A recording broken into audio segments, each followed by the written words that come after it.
David Rees, down number 5 on the debate. Galwr aelodau.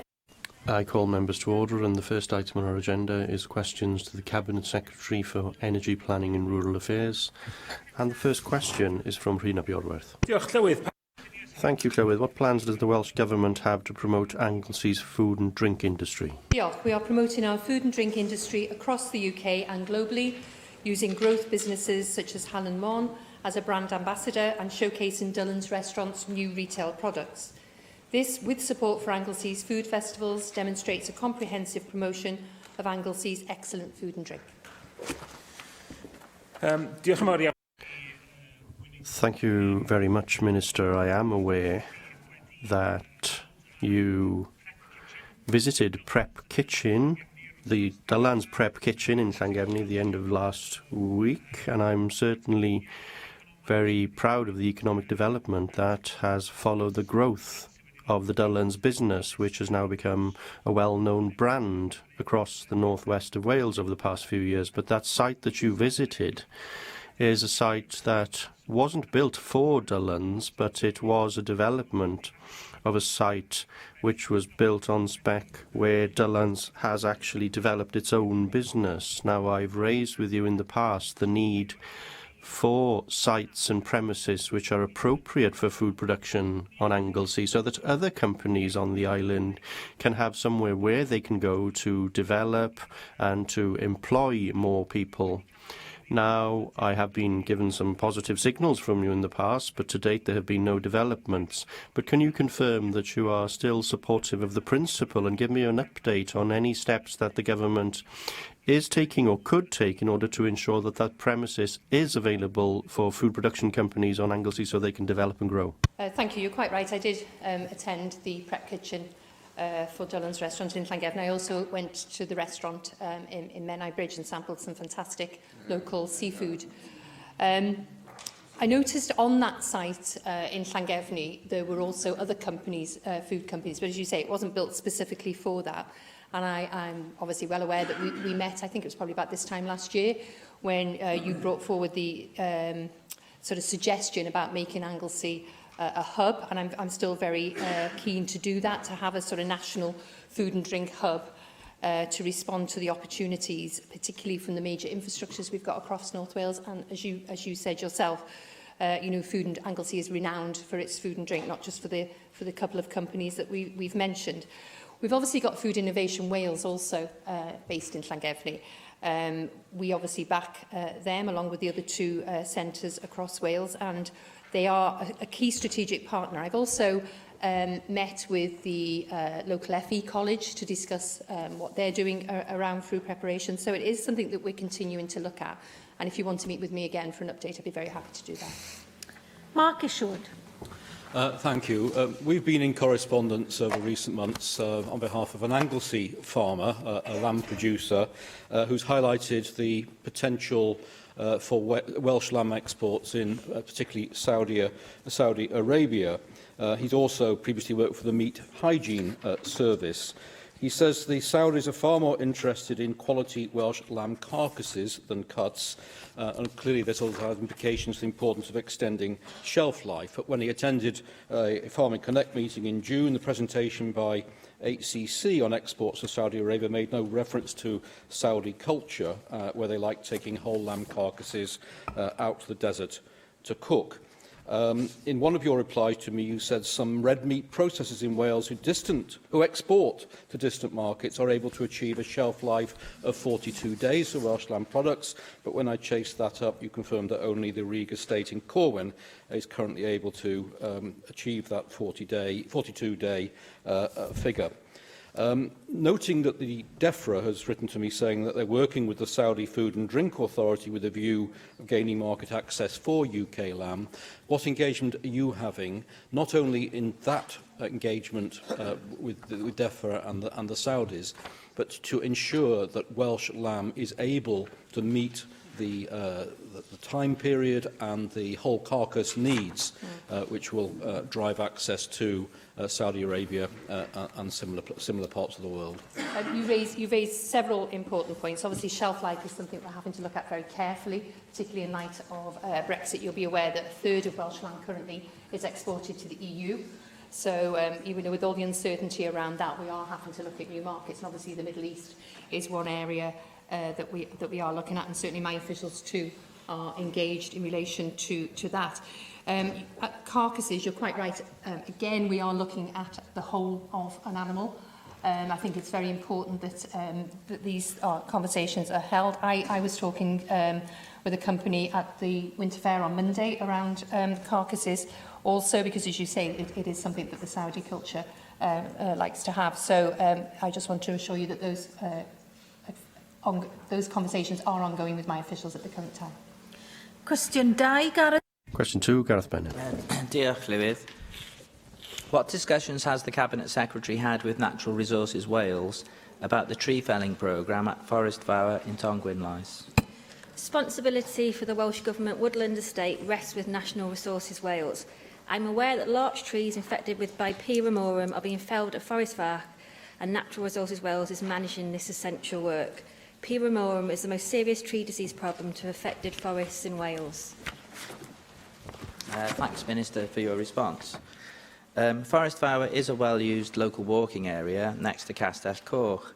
Many locals are worried that NRW doesn't have any plan to replant the area following the culling.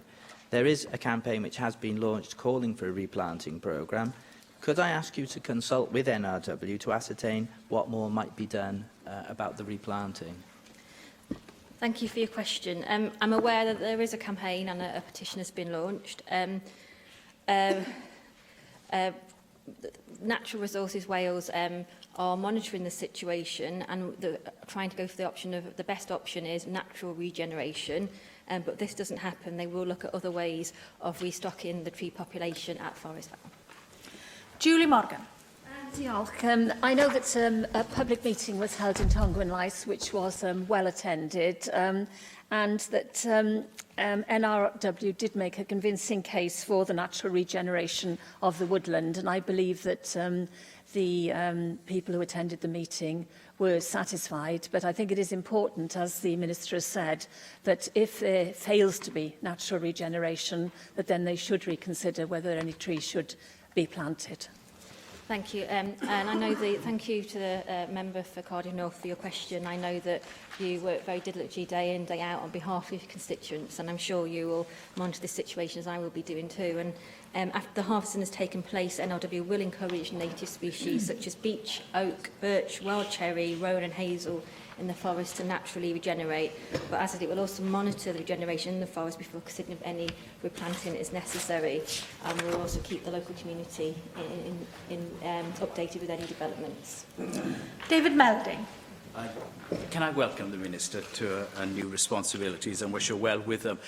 Can I echo what the other members have said? This is such an important site in South Wales. It's so popular, both in its own right but also in its close proximity to Castell Coch.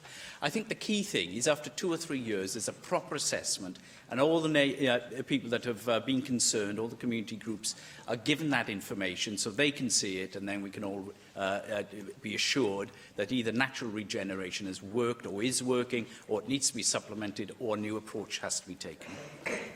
Absolutely, and as I said to previous members that in previous questions, that Natural Resources will monitor that, and I will expect them to keep us updated, as I expect members to also do the same as well. Cwestiynau nawr gan... Questions now from the party spokespeople. Conservative spokesperson Paul Davies. Cabinet Secretary, one of the biggest challenges facing Welsh farming is the Welsh Government's proposed designations for nitrate vulnerable zones, which if implemented could impose huge burdens on farmers and as a result force many out of business. Given that the Welsh Government's consultation ended almost a year ago, could you explain why the Welsh Government has yet to come to a decision regarding the proposed NVZ designations? Or will you now commit to bringing a statement to the Assembly Chamber before the end of the year on the Welsh Government's position and explain why this decision has taken so long? Well, I've already given that commitment several times in this chamber, so I'm very happy to give that commitment that I will certainly bring a statement forward before the end of this term, so within the next 2 weeks. The reasons why it's taken so long is we received a large number of responses to the consultations, and we also received a large number of people's views and considerations to do things differently. I saw a presentation just last week. People are still coming forward with ideas, and as I'm very open to these ideas, I wanted to give considerable time and consideration to these views. Well, I'm very pleased that the Cabinet Secretary will be bringing forward a statement to this chamber by the end of the term, and I look forward to that statement. Now, one of the concerns surrounding these proposals is that adhering to the slurry manure storage capacity rules could see farm businesses burdened with large capital investments in storage facilities to be compliant. Indeed, the NFU tell us that the average cost of upgrading facilities is almost £80,000. If the Welsh Government presses ahead with these designations, can you tell us what funding will be put aside to help those farmers forced to comply with any new capacity rules, given that the overall funding allocation to your budget has actually been reduced? And I think there's a couple of points that we need to consider there. Already I've been having discussions around farmers' capacity of their slurry pits, and I think many of them are at a level that exceeds what is required at the moment. So I think I've seen that cost of 80,000. I've also seen a cost of 150,000. So again, I think we need to be realistic and pragmatic about the cost. But I do recognise that we might have to give help in certain areas around investment into the slurry pit. So again, it's something that I've been discussing with officials to see how we can help with funding where required. You'll be aware that some Welsh farmers have already been taking steps to address the issue of nitrate pollution and improve water quality, and there's evidence of some very good work being done across Wales. For example, the Wales Catchment Sensitive Farming Demonstration Project is an example of a very successful voluntary scheme that was well received by farmers. Given that your consultation didn't consider voluntary arrangements and voluntary schemes, can you tell us why the Welsh Government didn't consider implementing a voluntary approach on this matter? And will you now consider working in partnership with farmers, with the agricultural industry, to adopt voluntary measures instead? Well, I've constantly worked in partnership with the agricultural sector and with farmers. So again, that's been something else that we have been considering over the last year, while we've looked at the vast array of responses we received. We did receive over 250 responses, but I've also had many conversations on a one-to-one basis and with groups of farmers over the past years. I've had to do the review. It is a statutory requirement under the Nitrates Directive. But we've also seen some significant agricultural pollution incidents this year. So I've had to bring everything together. It's about getting that balance. But as I said to the member at the outset, I will be making a statement within the next 2 weeks. Llefarydd UKIP. UKIP spokesperson Neil Hamilton. Well, just carrying on with NVZs, as the Cabinet Secretary knows, this is causing considerable concern amongst those who might be affected by it. And I'd just like to support the approach which has been taken by our colleague from Preseli. It is open to the Cabinet Secretary, of course, as a consequence of this consultation, to avoid a heavy-handed approach if she's convinced that we can achieve the objectives of the directives, habitats directives and environmental directives that are concerned here by voluntary means. And I'm sure she's aware of the experiment which has been undertaken in the Cleddau by farmers, which has successfully reduced nitrate levels on their farms to below those which are the limits in EU rules and regulations. And they've achieved these outcomes at a fraction of the cost which they would have incurred if they'd had to install massive new vats for the storage of slurry, etc. So can she, without wishing in any way to anticipate the results of the inquiry, reassure us today that schemes of this kind will certainly be borne in mind so that we can reduce the costs to farmers of necessary environmental controls? Yes, I've considered many different schemes, and farmers have come to me with what they have done around this issue, and I said in my answer to Paul Davis, I've seen figures of 80,000, I've seen figures of 150,000. I spoke to a farmer, I think from Monmouthshire, who had done it absolutely at a fraction of that cost. So I do want to reassure members I am very open to the suggestions that have come forward, and that's why it has taken much longer than I did anticipate in the first place. I'm sure everybody wants the right decision to be made at the end of the day, and if a delay results in that, nobody's going to complain. Of course, that condition is that we get the right decision at the end of the day. But this particular experiment that I referred to a moment ago in the Cleddau has managed to reduce the nitrate leachage into the soil and the waterways by nearly 90%. So if that were to be extended county-wide into Pembrokeshire, that would be a massive advantage to us. And so schemes of this kind, I think, show the benefits of working with the industry to achieve desirable outcomes which will please those who have environmental concerns at the top of their agenda, without having to use a stick to force people to do what they want to do. This is in the best interest of farmers as well, because the NFU have developed this blue flag scheme, just like Red Tractor, which would be a very useful method of marketing our products as well, that they're produced with environmentally sensitive policies. So that's good news for farming as well as for the environment.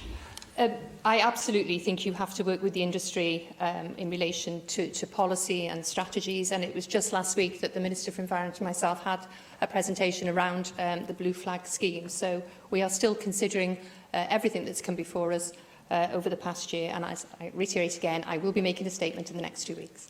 I mean, it is important, of course, that, that environmental concerns are taken seriously, and therefore that the methods employed, if they're not controlled by statute or regulation, are properly audited, and therefore that the results can be regarded as credible. And this particular scheme in the Cleddau is being audited by Natural Resources Wales. So there again, if the regulatory bodies are working hand in glove with the industry, at the end of the day, everybody is happy, and after all, happiness is what we as politicians want to produce for our constituents. So I hope that I hope that the Cabinet Secretary will be able, when she announces her result, to be the Cabinet Secretary for happiness in the countryside. Well, yes, I'd like to think I am the Cabinet Secretary for happiness in the countryside. I think that at the beginning of that last question, you made a very important point about the balance, and I always used to say at that time I was Cabinet Secretary for Environment and Rural Affairs, so it was absolutely imperative I did that balancing. Now, obviously, we've got Minister for the Environment. That doesn't mean the environment is any less important to me as Cabinet Secretary.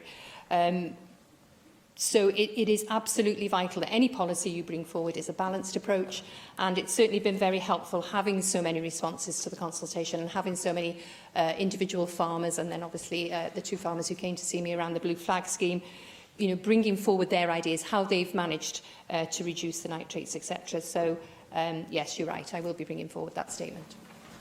Cyfarwydd Plaid Cymru, Simon. Plaid Cymru spokesperson Simon Thomas. Officer, can I make the Cabinet Secretary very happy by saying I won't ask her about NVZs, but wait for her statement in a couple of weeks' time, but make her less happy perhaps by asking her this. Why has her department suffered the biggest single cut in the draft Welsh Government budget, and what does that really say about the commitment of the Government to the environment and rural affairs? Well, you'll appreciate that we've all had to make some very difficult decisions. So I was in front of committee last week having budget scrutiny, and you'll be aware that there was a lot of noise around that my budget had been cut by 5%. It hadn't, because I transferred 35 million into the of waste funding into the RSG. But still, I have had a cut of 1.5%. I hope again I've balanced it. I've got a very broad portfolio. But I hope that no part of the portfolio feels it's had, cuts that aren't proportionate. Nevertheless, her portfolio has suffered from the same 5% cuts on local government grants that have been recycled to help social services and health. She has confirmed implicitly that, in fact, her department has had the biggest cut of any department within Welsh Government in this budget. We know there are difficulties in the budget, but it's singular that this department has been singled out for that largest cut. Now, the Finance Secretary has told the Finance Committee last week that £100 million that has been held back in reserves in anticipation of further efficiency cuts can now be made available, as these cuts are not now expected following the budget last week. So can I ask her, as the Cabinet Secretary, what is she bidding for out of this £100 million? Last year, with a bit of Plaid Cymru chivvying along, she got a bit of extra money for flood prevention schemes, as I recall. What is she looking to reinstate now to her budget? When I go up back to my office after this question session, I will be meeting with officials ahead of writing to the Finance Minister. I think I was the first to put a bid in, so you'll be pleased to hear that. You know, I have confirmed that my department's had the biggest cut, because it has. You know, it's a fact. So, you know, I'm not going to try and hide behind that. But I think we have managed to balance things. So, as I said, no one part of the portfolio has had a bigger hit than, you know, we've tried to share the pain across, if you like. You know, I didn't come into politics to do cuts. Nobody did. But we are faced with the reality. So, as you say, there's this £100 million now. What will I be looking to reinstate? Well, again, one of my priority areas, and probably shared by many members, is around warm homes. We need to be looking at what we're doing in retrofitting our housing stock, particularly to be able to meet the low carbon budgets that obviously we'll be setting. So that's one area I'm looking at. Flooding, obviously, you know, we had some horrendous flooding last week when I was up in Llangefni on Thursday. Llangefni suffered incredibly, and the member for Ynys Môn has already written to me regarding the flooding in Menai Bridge. I think it was specifically you raised, so I will be looking certainly at flooding also. But, you know, if Plaid Cymru want to come forward with any views, I'd be very happy to do that. Obviously, you supported our budget. Quite right, we do have a budget agreement, and I'm very pleased with some of the things that we've got from that. Some of the things you mentioned, Cabinet Secretary, however, are important, but they're on the whole they're capital. You could be using the ability of the new, much talked about but strange capital that's come to the Welsh Government, this transactional sort of capital, looking to see how that could go into warm homes, for example. So that still leaves you, I think, bidding for this £100 million, and I look forward to seeing the impact of your lobbying on the Finance Cabinet Secretary in the final budget. But of course, though you have been successful in paying the basic farm payments, and you announced that in the winter show this week, there are wider questions about ongoing funding as we leave the European Union. It seems increasingly clear to me that, in fact, we cannot bank the promises that have been made about ongoing CAP and farm payments beyond 2020. There's been much talk about 2022, but in fact, when you look at the guarantees, they are rock solid perhaps till 2020, but after that they look rather shaky to my mind. So can I ask her whether she agrees with that analysis from the Westminster perspective, and whether she is now in a position to give an equivocal guarantee in this Assembly that, at least for this Assembly term, this Welsh Government will continue the current envelope of farm payments? Yes, for this Assembly term we will, so till 2021. I absolutely agree with you around the 2020 and the 2022. We have had assurance that we will have that funding until the end of the Westminster Parliament at 2022, but then you hear different noises coming around. But as far as I'm concerned, the Treasury has given assurance to fully fund direct payments in 2022. I'm very pleased you mentioned the basic payment scheme. I was very pleased to announce at the Winter Fair on Monday that 91% of our farmers will be getting their payment on Friday. That's the first day possible that they can do that. So we'll be paying, I think it's £201 million to over 14,000 of our farmers. And I would just like to pay tribute to my team who have done that. You know, they're not a very big team, but again, I think I haven't seen the other countries, what figures they're bringing forward, but I would imagine we'll be way ahead of the game again. Question 3, Question 3, Di Lloyd. Thank you, Llywydd. Will the Cabinet Secretary make a statement on air pollution levels in South Wales West? Across Wales, including in South West Wales, have improved over recent decades, but we still face significant challenges. We must do more to improve air quality in all regions, and I have tabled debate in December to discuss plans for cross-government action.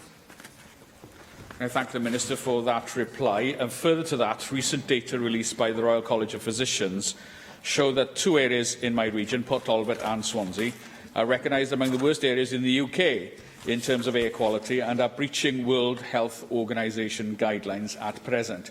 Now, with Healthy Air Cymru stating that the Welsh Government needs to lead the way on reducing air pollution in these areas, what assurances can you provide that you recognise the scale of the problem, and do you agree that you need to raise the bar in terms of your collaborative work with local authorities to tackle the air pollution issues within these areas?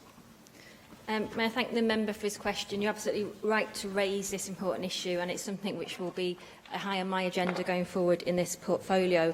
We know that historically Port Talbot has a high level of PM10 pollution, and this is generally obviously attributed to the industrial nature of the area. And I know that Welsh Government officials regularly meet with steelworks operators, National Resources Wales and Neath Port Talbot County Board of Council to identify potential sources of and solutions for the high PM10 levels. As I said, we are tabling a debate next week to discuss this. We'll look at actually not just what local authorities are doing in terms of the clean air framework, but also what we can do across government in terms to meet those challenges and to create healthy, better air quality throughout Wales. David Rees. And I thank the Minister for her answers, particularly to Port Talbot, to identify the actions you're taking. But however, it's not just PM10s, it's PM2.5s as well. And knowing the area, it's not just the industry and the steelworks, it's also the motorway, which is caught in that narrow strip, and the roads in the south of it. So one of the ways you can actually look at it is actually look at how planning, and maybe you can talk to your Cabinet Secretary colleague, about planning regulations, just look at the cumulative impact upon any decisions taken upon air pollution, not just the individual project. Because the more we see coming in, which creates more pollution, it adds to what's already there. And what's already there is not getting lower. So please look at the issues. We can ensure that we do start seeing a decrease, not an increase. Thank you, Dairis, for your question. Yeah, you're absolutely right that we need to look at cross-government, cross-departmental working on this. And I'm sure I will I will speak to my Cabinet Secretary colleague on how we can actually go forward this, also not just cross-government in terms of planning, but transport, health and local government. Susie Davis. Diolch, Llywydd, and can I congratulate you to your new job as well? Can I begin by saying that scrutiny has been brought to bear, and actually the dreaded Nowcaster system in Swansea Council, with which I appreciate you may not personally be familiar, is now up and running after several years of delay, and advising drivers in real time whether the air quality in that particular part of Swansea is safe enough to drive through. It doesn't tell them when the air quality is good enough, but it does tell them when it's bad. Your department has actually refused a further application for funding for this particular project, and I appreciate you may not know much about it yourself. But do you think your department would be more likely to support an application to expand upon the Nowcaster system if the data collected by the machines could more widely inform traffic management in the city, for example, providing evidence for a Swansea Bay Regional Metro, perhaps, or whether it could help with the clean air framework in helping create enforceable targets for particulate reduction? Thank you. Thank you, Susie. Thank you for your question, and thank you for your warm words of congratulations. I have a brief familiarity with the Nowcaster system.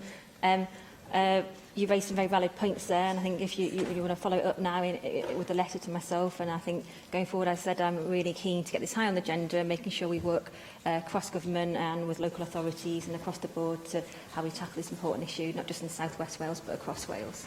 Caroline Jones. Diolch, Llywydd. I too wish to offer my congratulations to you. Minister, people living within my region have to contend with some of the worst air pollution in the UK. For a few days this month, children attending school in Margam had to contend PM10s at twice the safe daily limit. According to Public Health Wales, this is one of the biggest public health challenges facing our nation, killing 2,000 people per year. Of course, the biggest contributor to poor air quality is transport, which is made much worse by the level of congestion we are seeing now on our roads. Minister, how will your government ensure that new developments do not contribute to this congestion, and how can the planning system be utilised to limit congested road infrastructure? Thank you. Thank you again for your congratulations. Just to point out, I am the Minister, not the Cabinet Secretary. I don't want to upset my colleague at this early stage. I was anticipating Leslie. Absolutely, it's particularly children and individuals are particularly susceptible to the effects of air pollution And so we need to take a local authorities do need to take a risk-based approach in looking at how we monitor this situation. But absolutely, I think we need to, going forward, as I said previously, it is really a really important issue. And obviously, with the respect of planning, it is in the Cabinet Secretary's remit. So I'm sure we will be working together closely on this going forward. Cwestiwn 4, Mike. Question 4, Mike Hedges. What action is being taken by the Welsh Government to protect peatlands? The Welsh Government is committed to bringing all peatlands supporting semi-natural habitats into sustainable management by 2020 and has established an integrated programme of delivery to ensure this target is met. The current programme is improving the condition of our peatlands and we have secured funding for further action. Well, can I just remind you, and perhaps everybody else, I did congratulate you when you came to committee, so I'll add further congratulations in here, but it has already been done. What I'm going to ask is what progress has been made towards the target of getting all peatlands in Wales into restoration management by 2020, and do you expect it to be done on a linear basis, or do you expect it exponentially or inverse exponentially? Thank you, and thank you again for joining in with the congratulations. And can I thank Mike Hedges for his interest in this aspect of the Welsh Government work. The Welsh Government is committed to bringing all peatlands supporting semi-natural habitats into sustainable management by 2020 and established an integrated programme delivery to ensure this target is met. We have strong evidence from our monitoring programme that our integrated approach is having a positive impact, improving the condition and resilience of our peatlands. Our land management scheme, Glassdoor, is making a significant contribution to this programme, with over 65% of our target area already under Glassdoor management. And I think our EU funds are playing an important role in supporting us to improve the condition of approximately 690 hectares of our most important peatland sites. David Melding. And Minister, having previously just now congratulated you, I think I should now switch into attack mode. Otherwise, you'll be given sort of false reassurance about how you'll be treated in this chamber. But I think this is a really important question. Peatlands are the most important terrestrial carbon store in the UK, 20 times more carbon stored there than the UK forest. You said you've secured funding, but a lot of the funding at the moment for the management scheme is through the EU Life funding. And I just wonder what's going to happen to that. I mean, are there any plans for 2020-21? Because obviously restoring these peatlands and then maintaining them, the maintaining bit is going to require ongoing funding. Thank you. Thanks for the question. I'm under no illusions that I should just make the most of the warm words of congratulations till we move on to real business in the chamber. Yeah, it really is a very important area and really important we're able to sustain that going forward. And I'm sure the member appreciate that as being new to the portfolio, I'm still in discussions with how we take that forward after 2020. So I'm happy if you to follow that up in writing to you. Question 5, Neil Hamilton. Will the Cabinet Secretary provide an update on the Welsh Government's bovine TB eradication programme in Mid and West Wales? Thank you. Mid and West Wales predominantly encompasses high and intermediate TB areas. Here we are focusing on developing bespoke action plans for persistent TB breakdowns, which contain measures aimed at clearing up infection. Action plans are agreed in consultation with the farmer, their private vet and the Animal and Plant Health Agency. Well, I thank Cabinet Secretary for that reply. Will she agree with me that although there's no easy answer or simple solution to the eradication of TB in cattle, one promising way forward is a greater concentration upon genetics? And the AHDB has put together a genetic index, which is funded by UK farmers, of course, to undertake research and development on their behalf. And this will enable us to target strains of cattle which have a greater propensity to resist TB, and therefore this must, for the future, be an important element in the government's overall strategy to eradicate this terrible disease. You raise a very important point, and I think you're right, there is no simple solution. Just this morning I've had a meeting with officials, and that included people who are doing research into this area, because you'll be aware, as part of the refresh of the eradication programme, one of the things I promised to bring forward was a target for when I would like to be officially TB-free here in Wales.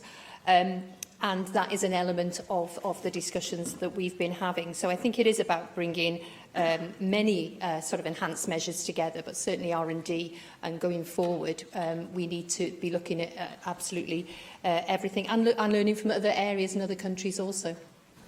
Russell George. George Flower. I certainly welcome the new scheme to tackle bovine TB. I think we all want to see this cruel disease eradicated in both the wildlife population and in cattle. My concern is that no additional pressure is put on farmers who have for too long suffered the effects of bovine TB. Now, you've already answered questions and talked about the significant cut to your budget. Can I ask in relation to that, in relation to the draft budget where there is a significant cut to your department, how do you feel that that is going to affect how you are able to tackle bovine TB? There won't be any cut to the funding in relation to eradicating TB. You'll be aware that in the refreshed programme, there were part of the programme was one of the things was reducing compensation by 50%. For example, but that's more, we're looking at 10%, I think it is, of the budget to eradicate TB comes from the EU, so I could be losing that in the future. So we need to look at how we can make sure we do have enough funding. But it was one of the questions I was asked last week by the committee in budget scrutiny, but I will just have to find that from the Animal Health and Welfare Bell. So I don't think there will be any impact on that at all this year. Simon Thomas. Diolch, Llywydd. Thank you, Llywydd. One of the saddest things that one can do as a member representing this region is receiving correspondence from farmers who are suffering as a result of TB on their farms and seeing what happens to their livestock. I received one such message over the past fortnight talking about the herd being affected and 6 cows being destroyed on farm, and they were about to calve too, and that was heartbreaking for the farmer responsible for those cattle. But one of the things that was also very saddening for her was the fact that the tests that led to the destroying of those cattle were inconclusive tests. Now, I know that we do have to take steps, but I also know that there are more accurate tests available which are used, for example, in North America. So what work are you doing to look into whether now, under the new scheme that you have, whether we are now ready as a nation to move towards different tests for TB which are more accurate as we deal with the disease? You know, I do not underestimate the distress having a TB breakdown causes to farmers and their families. And I too received, I would imagine, the same correspondence that the member had done. And I met with the Chief Veterinary Officer just this morning to discuss it, because it was indeed very, very distressing correspondence. And I will be writing direct to the farmer myself. Again, going forward, we need to look at the very best testing that's possible. And if there are examples in other countries, I would want to obviously consider if they could be brought forward to Wales as part of those enhanced measures I referred to in relation to the refresh of the programme. Steffan Lewis and Steffan Lewis is not in the chamber to ask question 6. Question 7, Mark Isherwood. What guidance does the Welsh Government issue regarding planning applications for housing developments? Thank you. The Welsh Government's planning policy for housing is set out in Planning Policy Wales. Further guidance is provided in technical advice notes. TAM 1, Joint Housing Land Availability Studies, provides advice on calculating housing land supply. TAM 2, Planning and Affordable Housing, provides advice on the delivery of affordable housing. Thank you. Well, commenting in June in our mutual local paper after the First Minister had approved a planning application in Cley on the basis of recommendation of independent inspector, you said that controversial issues such as this will continue until a council adopts a local development plan. I recently, at the request of residents, attended the public inquiry in Pennyfold, Fincher. I know you can't comment on that, but the concern was expressed to me that because their LDP had not been concluded, quote, developers were taking advantage of the situation by citing 5-year supply and loopholes in TAN 1 to get the planning through. In October, the leader of Conwy Council wrote to you saying calculation methodology of 5-year land supply within TAN 1, revised by the Welsh Government in January 2015, is undermining local development plans across Wales. And in your response, which was actually quite helpful, you said the lack of a 5-year housing land supply may be one of the considerations determining a planning application. However, applications which do not meet the relevant policy requirements may be refused by the authority and planning inspector. Could you expand on that? How should a local authority, an applicant and particularly a planning inspector interpret that statement in this context? Thank you, President Officer. If I could just take the opportunity, the first example Mark Ishwood gave was in my constituency, but obviously the decision was taken by the First Minister, not by myself. In relation to the general point you raise about TAM 1, it is a very difficult situation if the 5-year land supply isn't demonstrated, and certainly it's happening not just in North East Wales and North Wales, as you referred to, it's happening in other local authorities too. And unfortunately, if a local planning authority hasn't got a 5-year housing land supply, they are open to speculative planning applications for housing developments. However, all such applications should be assessed against all relevant policy considerations, including the need to increase housing land supply and the principle of sustainable development, and that was the point I was trying to make. Mick Antonin. Cabinet Secretary, there have been quite a number of significant housing developments or proposed developments in the Taff Ely and Pontypridd area. One of the issues, of course, arises during that process is the capacity in respect of local public services, in particular, have in mind general practitioner services. Will they be able to cope with the actual additional housing in that particular capacity? Now, it seems to me that one of the concerns we've had, and I've had it expressed by a number of GP practices now, is that they are not statutory consultees in those planning processes. And it seems to me, with the scale of housing developments we have, it's very important that we actually have a review as to who actually are statutory consultees, and that serious consideration should now be given to including bodies like local general practitioner practices to participate within that. It's a directly relevant part of the process, very necessary information to have, but which isn't included as a matter of course at the moment. Thank you. Yes, I agree the capacity of primary care facilities is an important material consideration when considering the planning merits of proposed development. Obviously, the LHB is responsible for providing primary care services for its local population, so I would expect them to engage in the preparation of any development plans. They know what capacity they've got. It's important that a GP surgery feeds that information through to the local health board.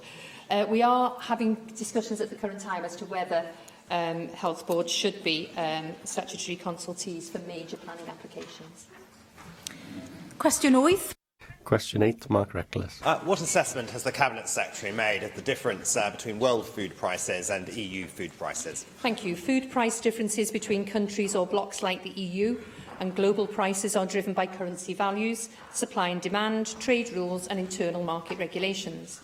The EU Commission monitors European food prices, and the UN Food and Agriculture Organization runs an international food price index of major commodities. And that monitoring shows that food prices in the EU are substantially higher than outside the EU. Once we leave the EU, does the Cabinet Secretary agree that it will be for the UK government to determine the extent to which we apply WTO tariffs against imports from outside the EU?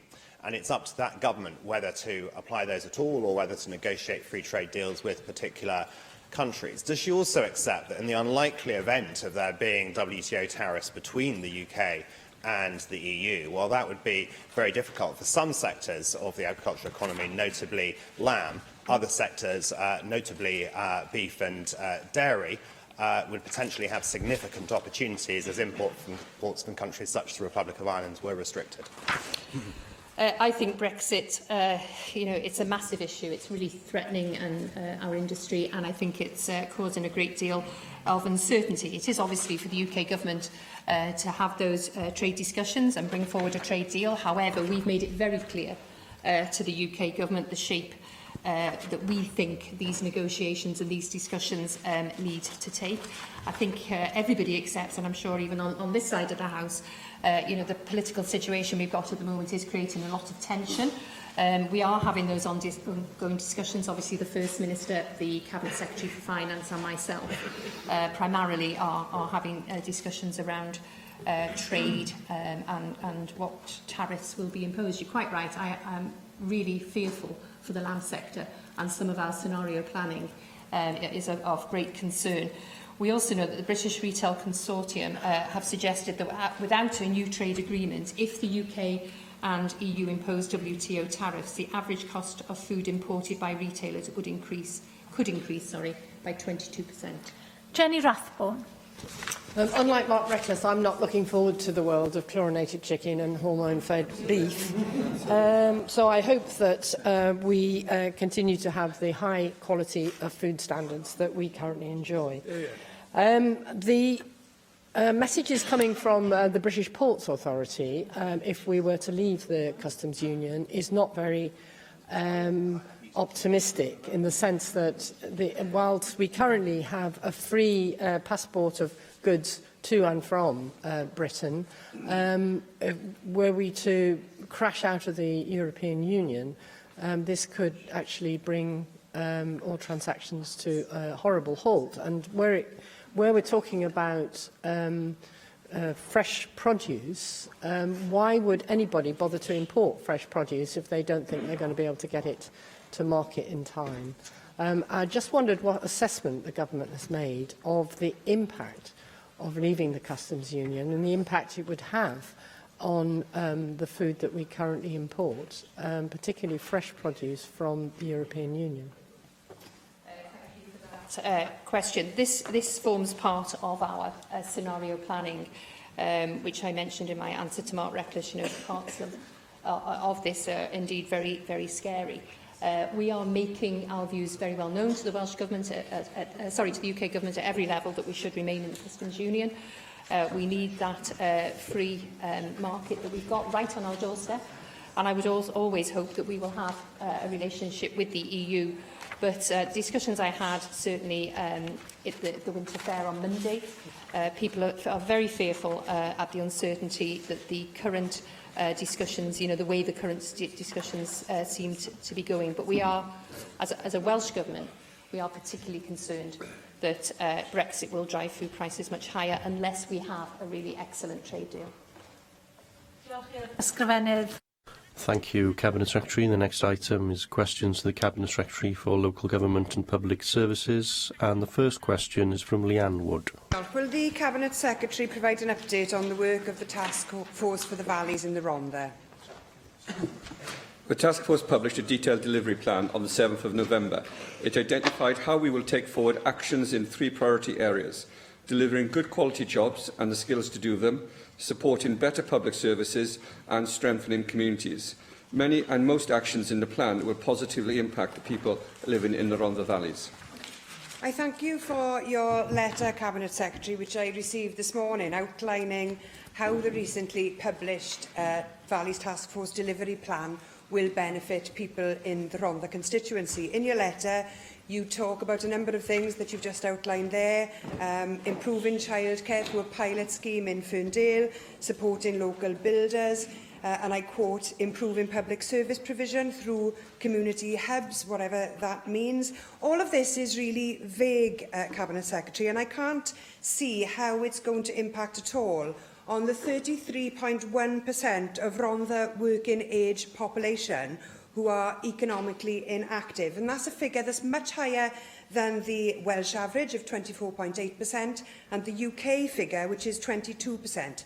Now, the reasons for this economic inactivity are historic, and the economic problems as a result are chronic. That is why the Rhondda needs specific action from your government. The results of this plan will be determined by the number of people who end up in good jobs. Can you tell us by how much do you hope to reduce economic activity in the Rhondda after you've implemented the Valleys Task Force plan? Can you give us a figure, please?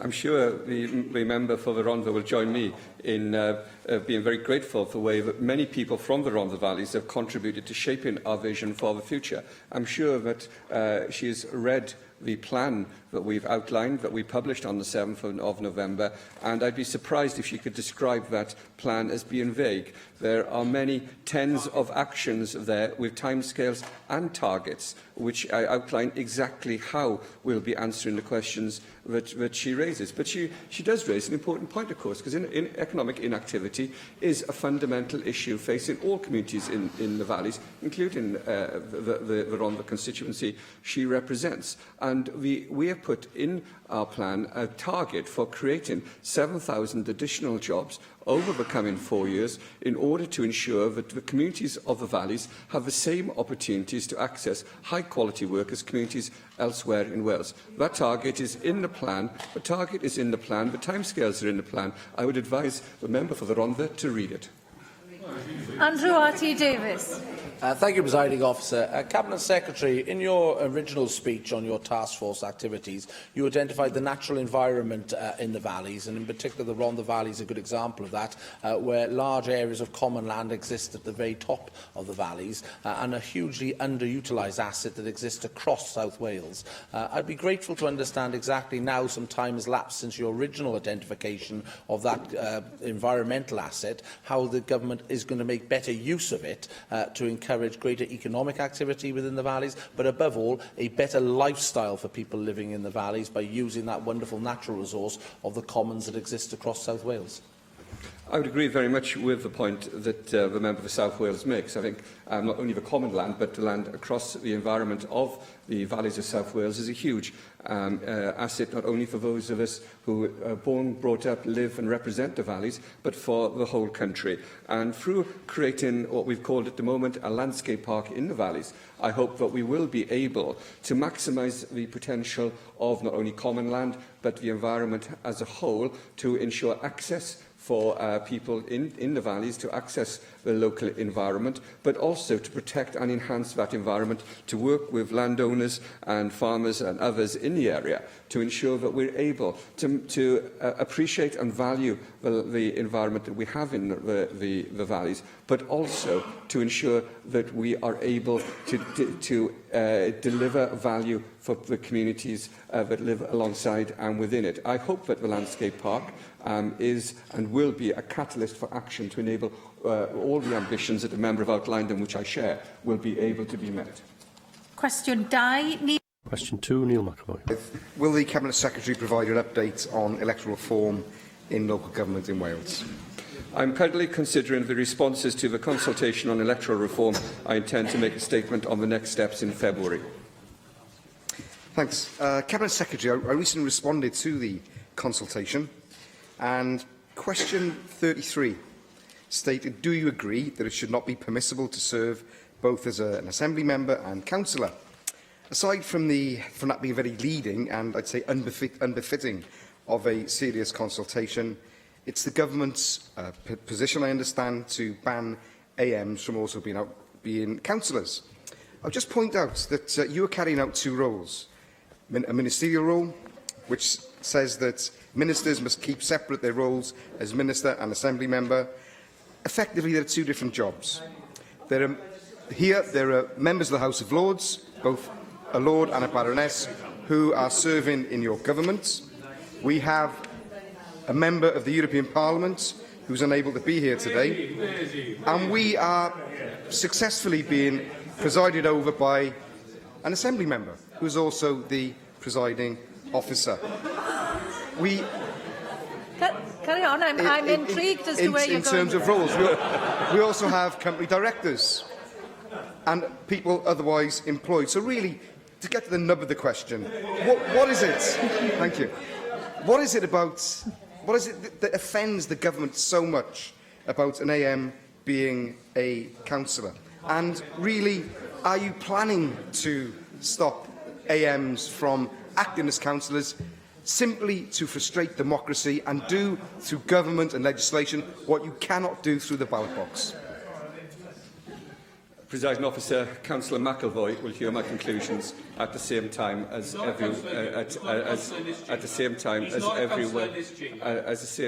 anyone else. I will say this to him, that I believe it is important for people who are here serve democracy by not having any conflict of interest. It is my view that serving as a local authority member and a member of this place creates a conflict of interest. Mike Hedges. Can I remind members how overwhelmingly the AB form of PR was rejected in a referendum? Our STV is based on a guess how many seats you can win. Will the Welsh Government legislate for that a supermajority voting by councillors and councils of 2/3 will be necessary if councils want to change their voting system?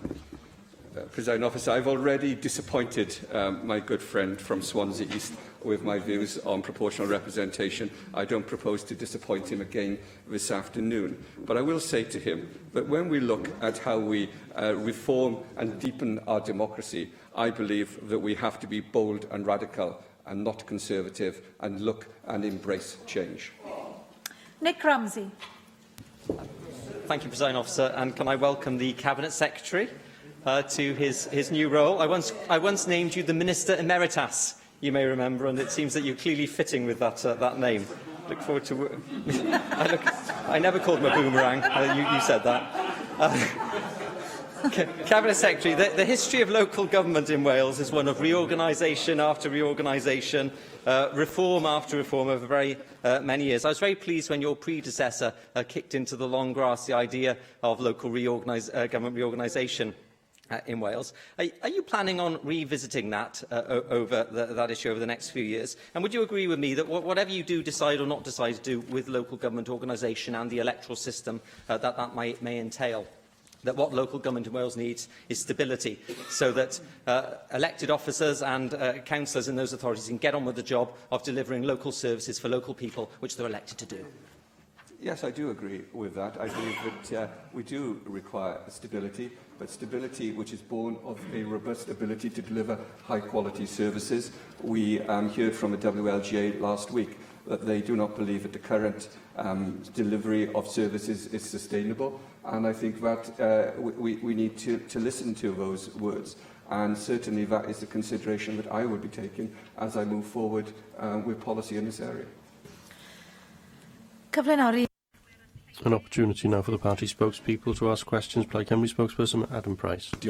I'd like to return, if I may, to the Valleys Task Force Action Plan, implementation plan. I think all of us would agree that it contains at a high level very, very laudable aims in terms of our communities, and we thank members of the task force and indeed all those who took part in the various consultations that occurred across the Valleys areas. But as the Cabinet Secretary, I'm sure will concede, the key will be in the detail, of course, of how the plan is delivered. Now, there are 68 action points in the plan as a whole, but he referred to specific targets. Well, you know, maybe I can help him out here, because actually the plan itself on page 46 actually shows that there are only 2 specific targets. I mean, after going through all the well-being indicators, there are only 2. I mean, and 7,000 additional jobs, and 2,000 of which will be created as a result of entrepreneurship activity. Could you just say, just for clarity, are those net additional jobs? In the jargon, are those jobs created rather than jobs created, safeguarded and assisted? And seeing as this is the only target in the plan, what budget has been set aside to create those jobs? I mean, even if we take the standard, 30,000 or 40,000 per job, which the Welsh Government uses, you're talking of hundreds of millions of additional funds.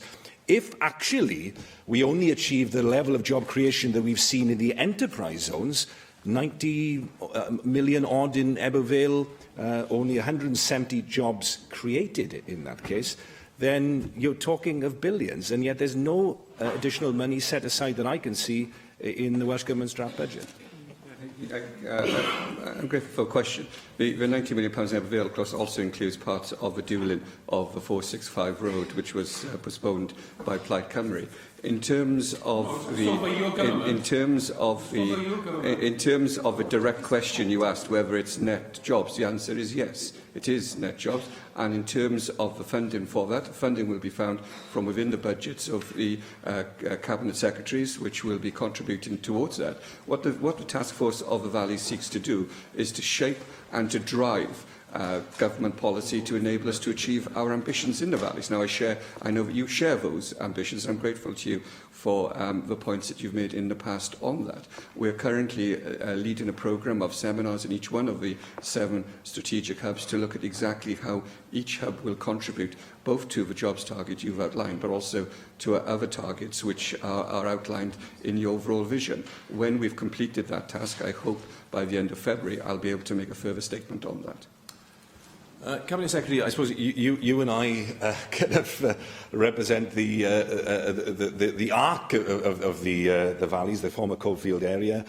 You representing the eastern valleys, I representing the west. I was wondering if the geography really of this strategy at the moment is out of kilter. I mean, as we've heard from the leader of my party, really, I mean, there are areas in the Rhondda, Cynon, etc., which are not represented at all in the 7 strategic hubs, which, to my mind, at the moment seem to have been chosen not quite at random, certainly in an ad hoc way, both in their location but also possibly in their sectoral focus. We did have the announcement yesterday about 2 entrepreneurial tech hubs, which will be in the southwestern valleys and in the eastern valleys. And there's also the community hubs, an unspecified number of community hubs that we'll have there as well. But even if you look at the map, Cabinet Secretary, Ammanford is actually outside the map, and many of the other western valleys are actually not included within the definition of the valleys area. So surely shouldn't we have actually, in order to underpin the strategy, a strategic development plan, looking at the geography of the valleys, making sure, for example, these hubs are calibrated in terms of the new metro stations with the areas of investment. And, you know, who's going to deliver all this? I mean, with all these hubs, surely we need a hub of hubs, Cabinet Secretary, an agency, a team of people that are going to deliver this, these 68 action points. You know, what's the provision currently, and what's the connection with the city deal? Because it seems to me that the Valleys Task Force and the implementation plan are over here, the city deals are over there, and there doesn't seem to be much interconnection between the two at the moment. Over the years, the member for East Carmarthenshire has called for more strategic thinking in the valleys and elsewhere in Wales, and has called for less of a pork barrel approach to politics. I think you've made a number of different interventions along those lines, and I've always agreed with you on those matters. But, you know, in the last few months, since these strategic hubs have been announced, I've received one letter from the member for the Rhondda asking for a strategic hub in the Rhondda, and another from yourself asking for one in Ammanford. And I'm not sure that always outlines the strategic thinking that you've had in mind. Whilst the members call for strategic thinking, and what I will say to him is that each one of these 7 hubs, I would be happy to consider developing the model, I have to say, but each of the 7 strategic hubs is linked to the metro, is linked to public transport, is led both by local authorities, informed by the work being done on the city deals, and also by the Welsh Government, and that is why we're going through a process of seminars at the moment to ensure that we do understand what exactly we're trying to achieve with each one of these hubs. But I will say to the member that it is important that we do look across the whole of the valleys region. The points he makes about the Western Valleys are well made and recognised. I accept those points. And I think we do need to look at how we constantly ensure that we're able to reach people across the whole of the valleys regions. And I think that is a challenge which we accept, and a challenge I hope we will meet. I was wondering if we could step back a little bit as well, if we can ask ourselves a deeper question, which I'm not sure is sufficiently addressed yet in the plan that has been published, which is why the initiatives of the past have failed. Because the most sobering reading of all, I mean, I urge falling into bad habits, I urge members to read the engagement study, which is actually based on surveys with people in the valleys and of how they see things. And it's sobering reading indeed. 45% saying that the state of their town centres were poor, 54% saying that support for businesses were poor, 30% saying that the local health services were poor, 45% poor transport services. And we have to ask ourselves, why are we in this position? And unless we have a sufficient analysis and an honest analysis, and I realise that for a government that has been in power for the best part of 2 decades, that is a difficult question to ask. But unless we ask it, then we are condemned, are we not, to repeat the failures of the past? In many ways, the plan which I published on the 7th of November is a plan from the valleys and not simply a plan for the valleys. It's about listening to people, talking with people, having conversations with people about what they want to see in their communities for the future. Many of them do describe their communities in the way that you've illustrated this afternoon. I accept that fully. But what I will say to you is not the role of government simply to describe the problems. It's the role of government to act as a catalyst to create solutions. And that is what this government is seeking to do. Llefarydd y Ceidwad. Conservative spokesperson David Melding. It's now been 2 years since the Innovative Homelessness Measure and the Housing Act Wales 2014 were introduced, and I think it's won many plaudits for its preventative approach. I think it's been tougher to deal with rough sleepers already on the streets or on the verge of going on the streets. And I wonder if I can ask the Minister what the Welsh Government is doing to reduce the number of rough sleepers in Wales. I thank you for that question, and as you'd imagine, tackling the issue of rough sleeping is a priority for Welsh Government and a personal priority for me, especially at this particular time of year.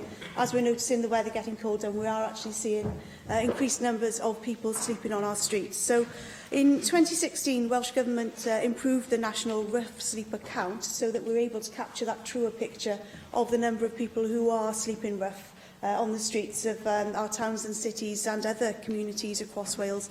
And I think that that's important, that we do get a better picture of the number of people involved and the issues facing those people involved so that we can better target those services.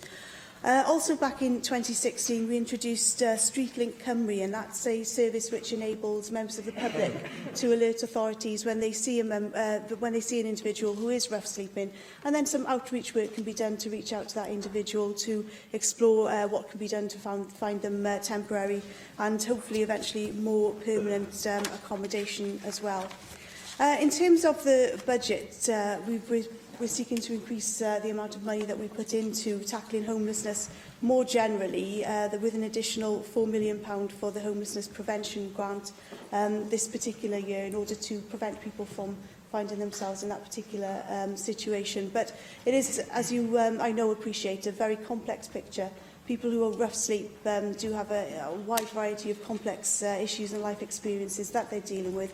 So the response really has to be a partnership approach. Welsh Government working with local authorities, providing the resources that they need, but also making sure that we have that network of support locally with all of the organisations who do a fantastic job in terms of outreach and support for rough sleepers.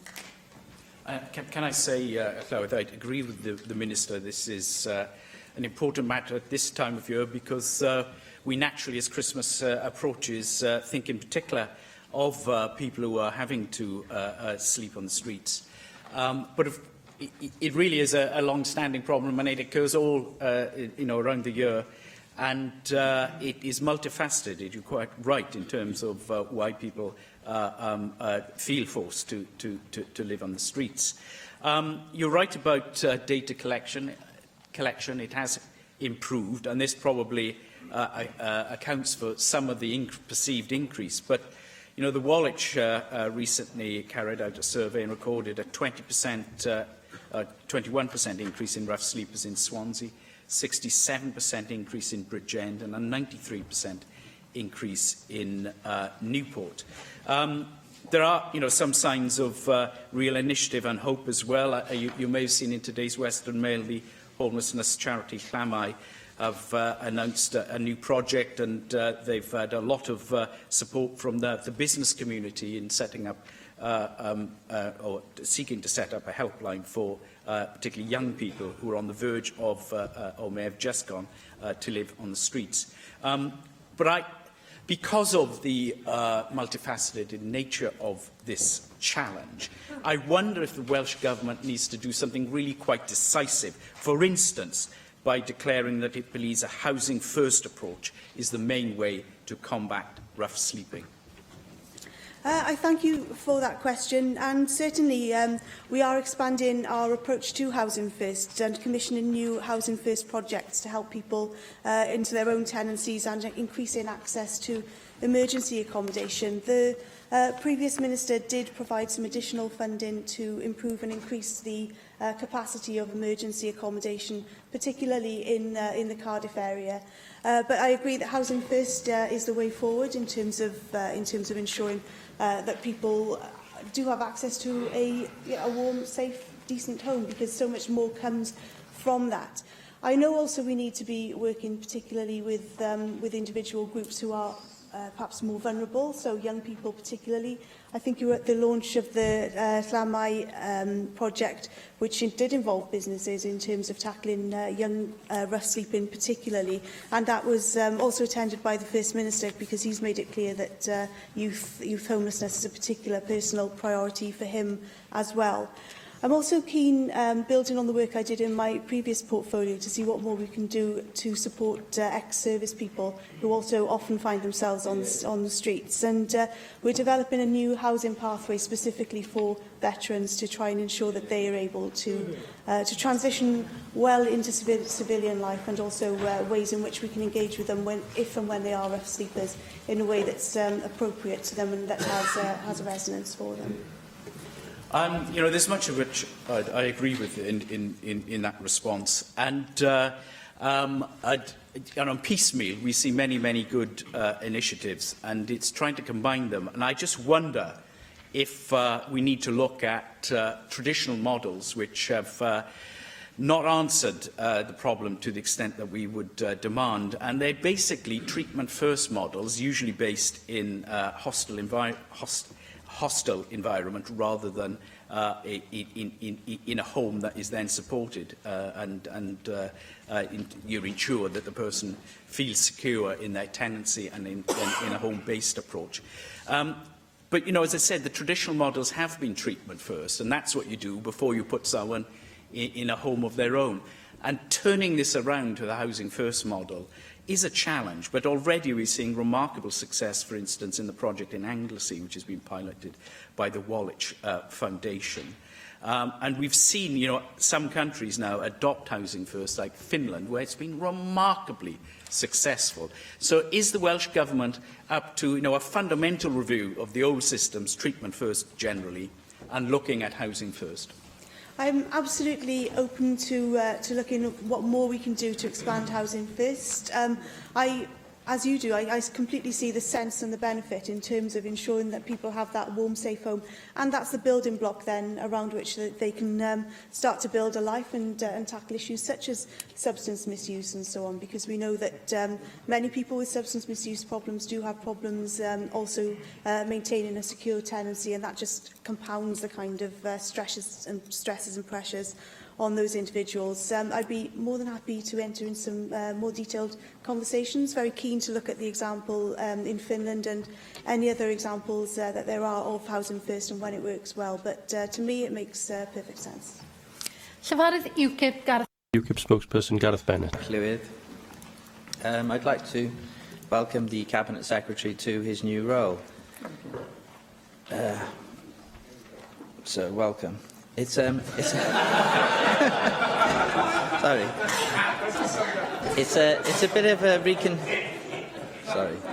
It's a bit of a reconfigured department that you'll be running, in that you have the local government responsibilities that Mark Drakeford used to hold, and also the communities portfolio, which has come from a different department. So it may take us all a little while to get used to what is essentially a new portfolio. So my first question is, how do you think this new department will better deliver on local government and public service issues in Wales? Can I say how grateful I am to the member for his very kind remarks, an example to all members, I would say.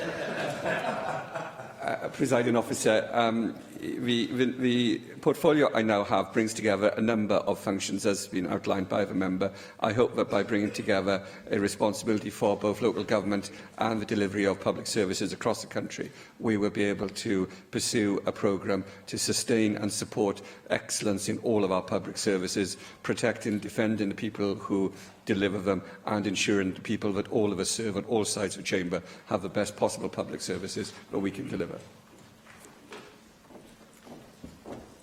You also bring with you, from your previous role, the job of delivering the programme of the Valleys Task Force, which we've been hearing about at some length today. And I think it's interesting that we have been talking about this a lot, because it's possibly a subject that over the last 18 months we probably haven't heard enough about the mechanics of how it will work. So I think we do need to look at it. One aspect that I'm interested in is retraining, the retraining issue. We live these days in a fairly fluid labour market. If people leave their job for whatever reason, they may quickly need to retrain for another sector of work. So skills is a key issue, as you've acknowledged in the past. How will the Valleys Task Force improve retraining and upskilling? And what sort of interaction will you have here with the Skills Minister, Eluned Morgan? The former member of Minister for Skills, now Leader of the House, was and remains a member of the task force, and at our task force meeting tomorrow in Pontypool we will be inviting the new Skills Minister to join the task force as well. So we will have structurally links across all those departments. I do wholly agree with the member's analysis on the need for skills. I'm a member of a ministerial employability group, and we will be ensuring that exactly the programme which is being developed at the moment will meet the objectives that have been outlined by the member. Yes, thanks for that response, and I hope there will be a joined-up approach to this very important issue. Now, an awful lot of young people these days go to university or college, as I'm sure you're aware. But this may not be the best route for everyone, and indeed a significant number of young people may not want to go to college and might prefer exclusively on-the-job training. Does this approach form part of your thinking in relation to the Valleys Task Force and the other relevant parts of your portfolio? Yes, one of the most important pieces of work that has been driven by the former Minister for Skills and our Leader of the House, who's in her place today, has been to drive forward an employability programme, an all-age apprenticeship programme, which will deliver skills for the 21st century, skills that will be required in the future and may not be available in the workforce of today. That will continue to be as important in the valleys as it is elsewhere. How we deliver that programme in the valleys, of course, may well be different depending on local circumstances. In answer to the questions from the Plaid Cymru spokesperson this afternoon, I tried to outline that we do have a number of different targets which will drive forward the creation of 7,000 new jobs in the valleys. They will be jobs which will require skill levels which perhaps we don't have in the population at the moment, and we will be ensuring that we're able to deliver exactly those skills for the future. Question 3, Adam Price. Question 3, Adam Price. Will the Cabinet Secretary provide an update on the Welsh Government's plans for a National Academy of Government? I am considering the options for taking this forward as part of the 2-year budget agreement with Plaid Cymru. Academy Wales provides support to government and public services in the areas of leadership, governance, improvement and change, and is developing long-term relationships with key academic institutions. As the Cabinet Secretary is aware, I believe Professor Jerry Holtham has been promoting the idea for some years, that there's an opportunity here for Wales to develop a centre which would be internationally renowned, to create an école nationale, in the words of Professor Holtham, for leaders and managers within the public sector. There are many things that you can say about Professor Holtham, but lack of ambition is not one of them. But why not? Why can't we not only meet our own needs by creating a new generation of managers and leaders in the public sector, but also create a centre which will be world-renowned? I'm very pleased to say that Academy has been developing a whole host of relationships with institutions and academics in various institutions across Wales and beyond our borders. I am aware of the views of Jerry Holtham, and I don't disagree with him. I know that this is something that you yourself have emphasised for some years, and I am more than happy to continue that discussion with you to look at how we can make progress and work with Academy Wales to see whether that is possible for the future. Darren Miller. Well, Cabinet Secretary, we all want high-quality leaders in public service. However, I'm afraid a school for bureaucrats is something which I think is completely unnecessary. We've got some excellent leadership schools already in our high-quality universities here in Wales, and I think we ought to take advantage of the opportunities that they present. Can I ask what sort of budget you have allocated from within your portfolio for this particular project, and question you on whether that might be better spent, frankly, in investing in other ways? I hope that all of us, I hope that all of us will be generous enough to see and appreciate what others are seeking to achieve. And I think seeking tabloid headlines probably undermines that ambition. And I hope that Darren Miller will reflect on his contribution to this question and will reflect also on the ambition that we all share to have the best possible leadership across all of our public services, and that is something which I believe everybody should and want to invest in. Question 4, Di Lloyd. Question 4, Di Lloyd. Thank you very much, Llywydd. Will the Cabinet Secretary make a statement on the delivery of our valleys, our future within South Wales West? The Valleys Delivery Plan covers the valleys in the South Wales West constituency, such as the Dillais and Llanvi valleys. It sets out how the task force's priorities will be delivered, who will be involved, the expected benefits, and the timescales for completion. We all want to see regeneration of the valleys succeed, but residential development proposals for Northern Bridgend, for example, are hardly groundbreaking visions of the future. And then there are areas such as the Swansea Valley, which are not likely to benefit very much at all as the plan stands at the moment. In essence, many, as we've heard, believe that the delivery plan needs more work and scrutiny. So when will the Assembly as a whole have an opportunity to scrutinise the delivery plan in detail? I'm rather surprised at the question from the member for South Wales West. He's been a long-standing member of this place, and he knows that scrutiny is what is actually taking place at the moment. I'm surprised he doesn't recognise that. He can scrutinise me at questions and in committee at the time of their choosing. I attend all committees whenever I'm invited to do so. I will say to him that perhaps he needs to look harder at the region he represents. I was in Banwen a couple of weeks ago speaking to members of the community there, and they were fully engaged in designing the sort of improvements they want to see in their community. I would suggest that the members spend some time with them. David Rees. Cabinet Secretary, can I congratulate you on your promotion from the middle benches to the front benches once again? But also, you talk about the Valley Task Force, and you've highlighted two hubs. And actually, you've put the Neath hub in, and you've put the Llanvi Valley one in now. Of course, the Avon Valley is in between those two.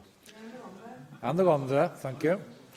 And there are many of us who want to fight. There are many of us who actually want it in our own valleys. Answer how we. But the question comes is, how do you ensure you engage with those valleys you have not identified which contain hubs, and we're not in those particular areas, to ensure that those deprived communities, and they are deprived communities, are able to get benefits from these hubs, and that we can see progress going across all the valleys and not just the ones which the hubs are located. And you're welcome to come to Cummer any time and Croeso to see it yourself.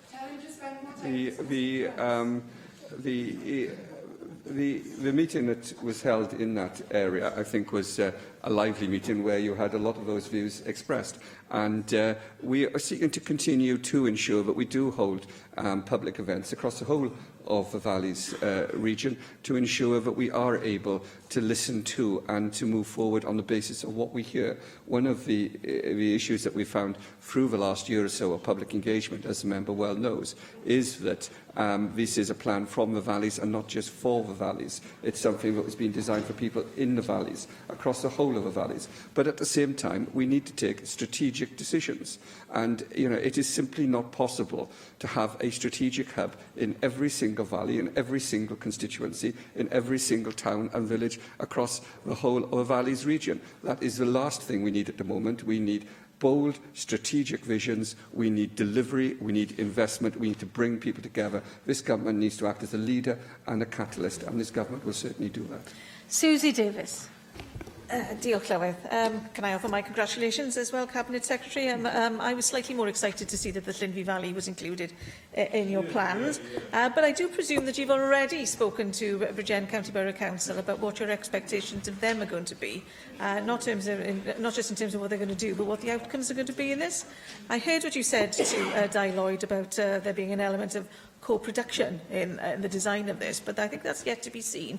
And I wonder if you could tell us who is going to be primarily responsible for the delivery of local action plans, so we know where to direct our scrutiny outside this chamber. Well, let me say that I am responsible for the delivery of the plan as a whole, and you can scrutinise me on that. But let me say, Bridgend County Borough Council have been very quick to tell me what their expectations are of me as well. I don't think there's so much a sense of me telling them what I wanted from them. They were certainly very anxious to tell me what they expected of me, and I'm grateful to the member for Ogmore, who facilitated many of those conversations and who facilitated the meetings that we had to discuss those issues.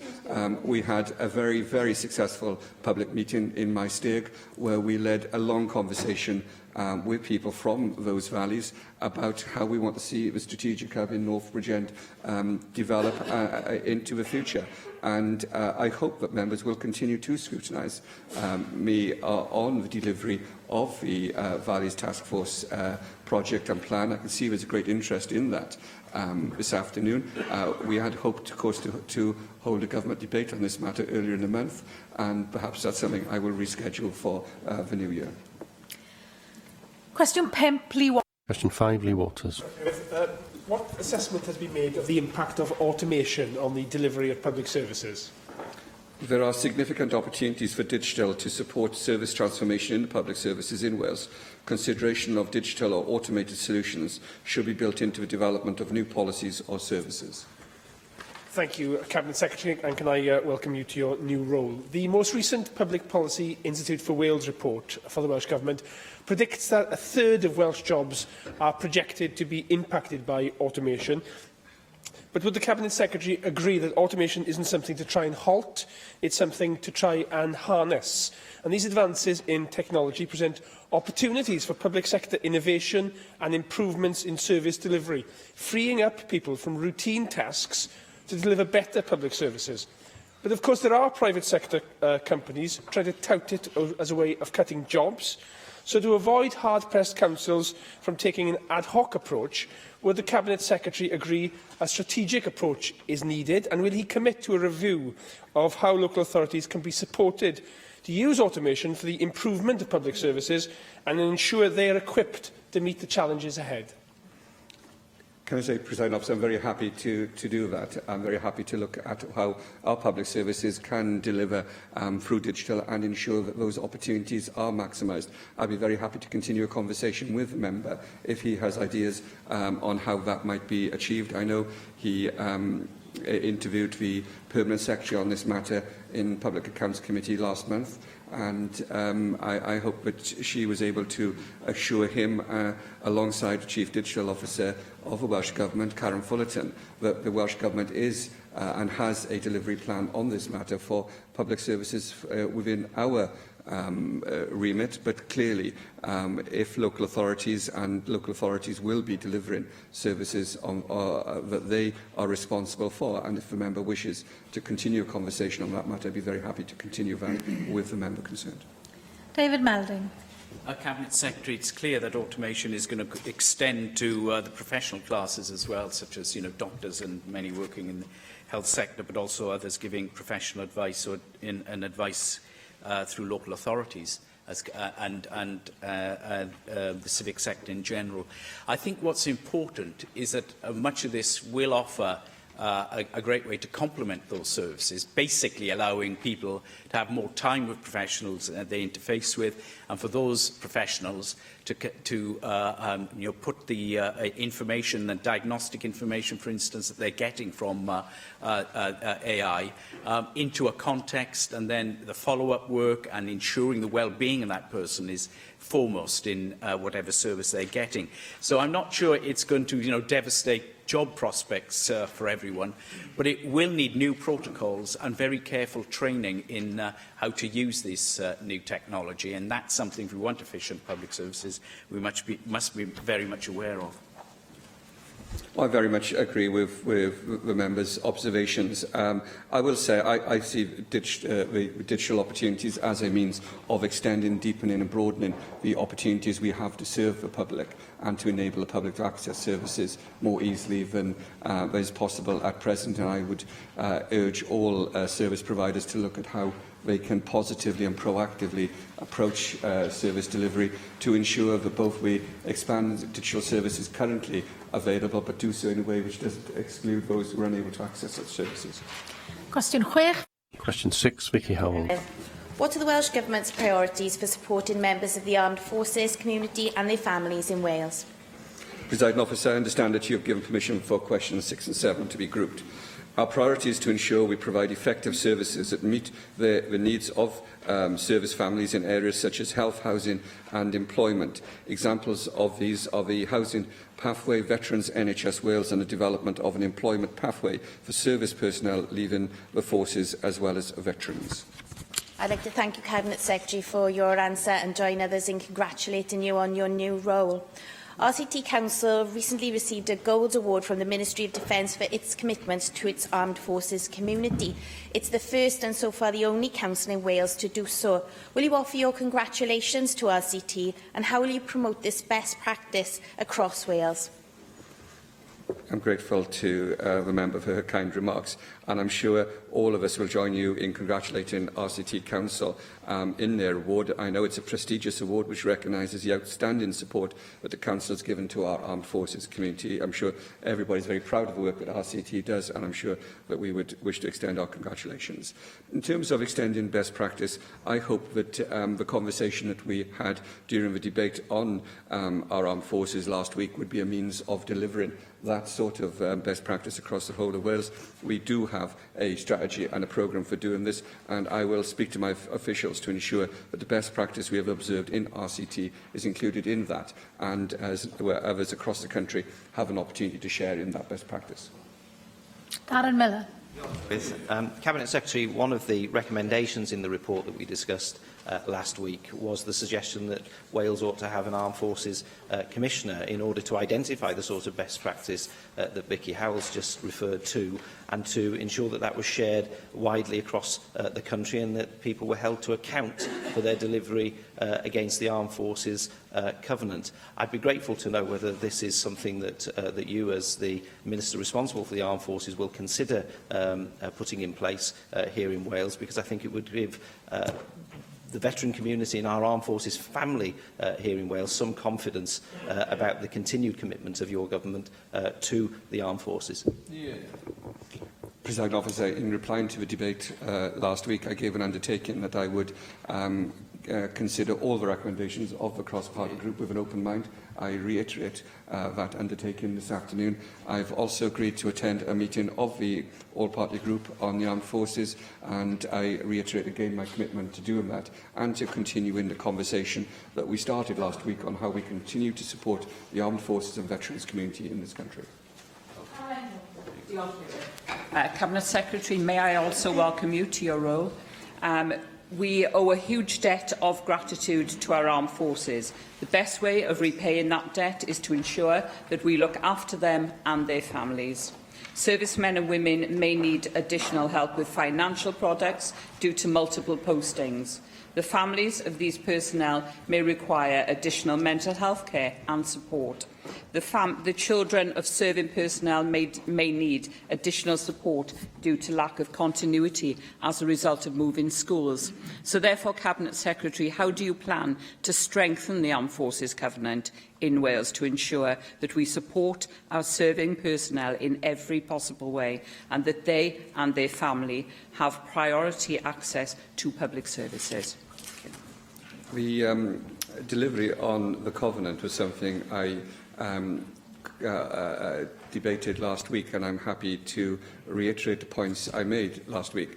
The Covenant isn't simply delivered by a speech or by a gesture or by a debate. It's delivered by public service workers and the whole community, day in, day out. We ensure that we monitor the delivery of all of our commitments and the commitments that we've made in this area, and we will continue to monitor that and ensure that people are able to access exactly the services that the members outlined day in, day out. I'm grateful to all members who took part in the debate last week. I'm also grateful to the work of the all-party group that both scrutinises government in an informal way on this matter, but also seeks to identify all the areas where there is a belief or a view that the government needs to improve its service delivery and has further work to do. Last week I accepted that I would look at all of the recommendations of that all-party group report with an open mind. I've already reiterated that commitment this afternoon, and I will attend another meeting of that group in order to continue this conversation. Mick Antonew. Madam Secretary, one of the areas of concern I have about the support that we give relates to that of residential care. I mean, I have an ex-serviceman in my constituency who's done numerous tours in Northern Ireland and various parts of the world, significantly suffers from post-traumatic stress, but he's had no success in finding residential care place that he needs locally, only being offered places in Shropshire and Scotland, and again, not that those are actually funded. So I was wondering if there was a possibility of reviewing the provision of services in order to ensure that every ex-service person that needs residential support can actually have it and get it when they need it locally, or if it's not available locally, that there would be some funding mechanism to support it elsewhere. The member makes a very good and important point. It's a point that's also been made by the member for the Cannon Valley.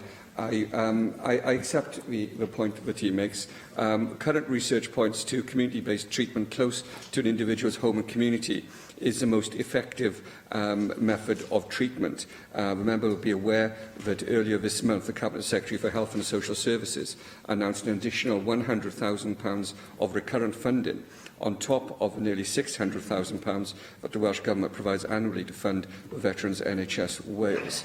This provides additional support and care for veterans with dedicated veteran therapists located in each health board area.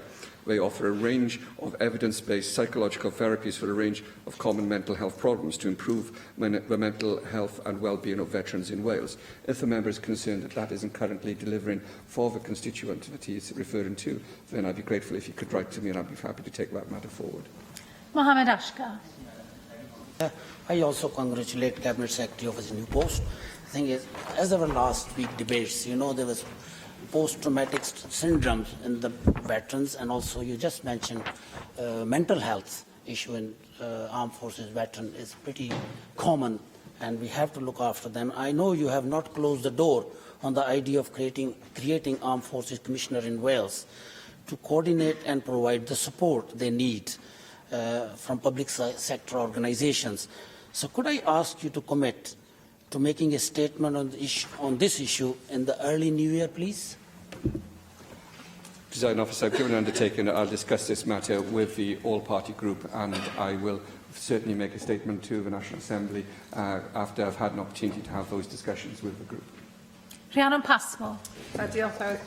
Cabinet Secretary, will you agree with me that there was no greater champion from this side of our armed forces than Carl Sargent? As Cabinet Secretary of Communities and Children, Carl last year outlined in the Chamber Welsh Government action to support our armed forces and veterans.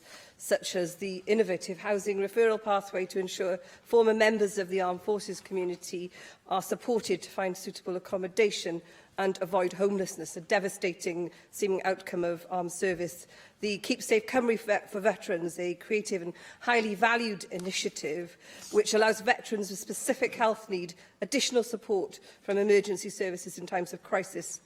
Cabinet Secretary, what actions, therefore, will the Welsh Government take to build on CAR's passionate work and legacy in this area to ensure that we continue to value our ongoing duty of care to those who have given their all, our veterans and their families, and continue to play our part in the repayment of a collective debt and duty to them? Presiding Officer, I think members across the whole chamber paid tribute to the work of Carl Sargent during our debate last week, and I was certainly very happy to add my voices to those tributes. Carl, in many ways, led the work of the whole government on this area, and the fact that Wales is recognised as the leading country in the United Kingdom in terms of providing support to veterans and service families and the service community is testament to the work that Carl led. I will say to the member, we'll continue to work with the expert group that was established to ensure that we are able to respond to all the issues which are raised by the service community in this country, whether it's the health issues that have been raised this afternoon or other housing issues or employment issues that have been raised on other occasions. We will work with our key partners across the community and throughout public services with newly appointed Armed Forces liaison officers. We will ensure that we deliver on the Armed Forces Covenant consistently across the whole country throughout the whole year. Diolch i'r ysgrifennydd. Thank you, Cabinet Secretary. The next item is the topical questions, and the first question is from Russell Joe. Presiding Officer, given the announced 23% overspend on the project to dual the A465 between Abergavenny and Herwain, will the Cabinet Secretary confirm where the additional resource to fund this will come from? Yes, the increased expenditure is spread over 3 financial years between now and the end of construction, and future budget profiles will reflect these increases. Thank you, Cabinet Secretary, for your answer. We've heard from businesses, of course, who will face a financial difficulty due to delays, and there are the obvious frustrations and inconvenience to residents. Can I ask, when did you become aware that the project would likely to go into an overspend situation? What provisions were made by the Welsh Government to cover potential cost overruns of the scheme? And also, if the Welsh Government is liable for a proportion of the total cost of the overspend, what is that proportion? And if you don't know what that figure is, then can I ask why not? And how was a procurement contract agreed for a project of this scale without your government protecting taxpayers from an overspend, which they're not responsible for, if that's the case? In addition, I want to ask what independent technical advice was sought by the Welsh Government in relation to many of the complex challenges associated with the scheme, importantly, before the tendering specification was drawn up. I'd like to thank the member for his questions, and I've already said to members previously that I'd welcome any referral of businesses or indeed individuals or self-employed people who are suffering as a consequence of the roadworks on this particular stretch to be brought forward to government with a view of us assisting. I can say that I was the moment that I was informed of costings problems in delivering this hugely ambitious scheme, I ordered an immediate and comprehensive commercial review, which has now reported back. I can confirm as well that officials took specialist and commercial and legal advice on these matters, and the resolution and negotiation of such issues is a confidential and commercially sensitive process. But the contract is absolutely clear. The contractor is currently exposed to a greater level of financial risk from the overspend than Welsh Government. Their financial exposure should motivate them to reduce their level of risk. I'll outline the process by which we entered into a contract with Costain, and this is a hugely significant engineering and construction project, but I don't think there's any hiding my disappointment at the contractor's overspend and programme delay. We used the early contractor involvement process and also industry standards, terms and conditions in order to ensure that Welsh Government's exposure to risk was reduced as much as possible. And the ECI approach is intended to bring in, at a very early stage, a contractor's expertise of buildability, ability to innovate and approach to effective management of risk in order to influence design development.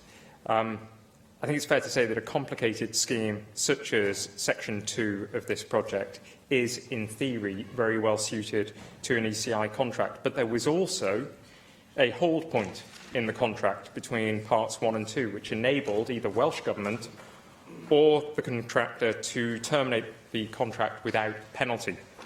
It enabled Costain not to enter into the construction contract without penalty should they have felt that, based on all of the information that they held, their projected outturn cost would not be realistic. That said, Costain went ahead regardless, and I am determined that we will do everything that we can to protect taxpayers from the additional costs which we are assessing currently. I think it's worth saying that we are satisfied that we have exercised the appropriate level of management and supervision on this project. Construction has already seen 2 million tonnes of earth and rock moved, 2.5 kilometres of retaining wall built, 44 service diversions completed, over 6,000 soil nails installed and 4,000 trees planted.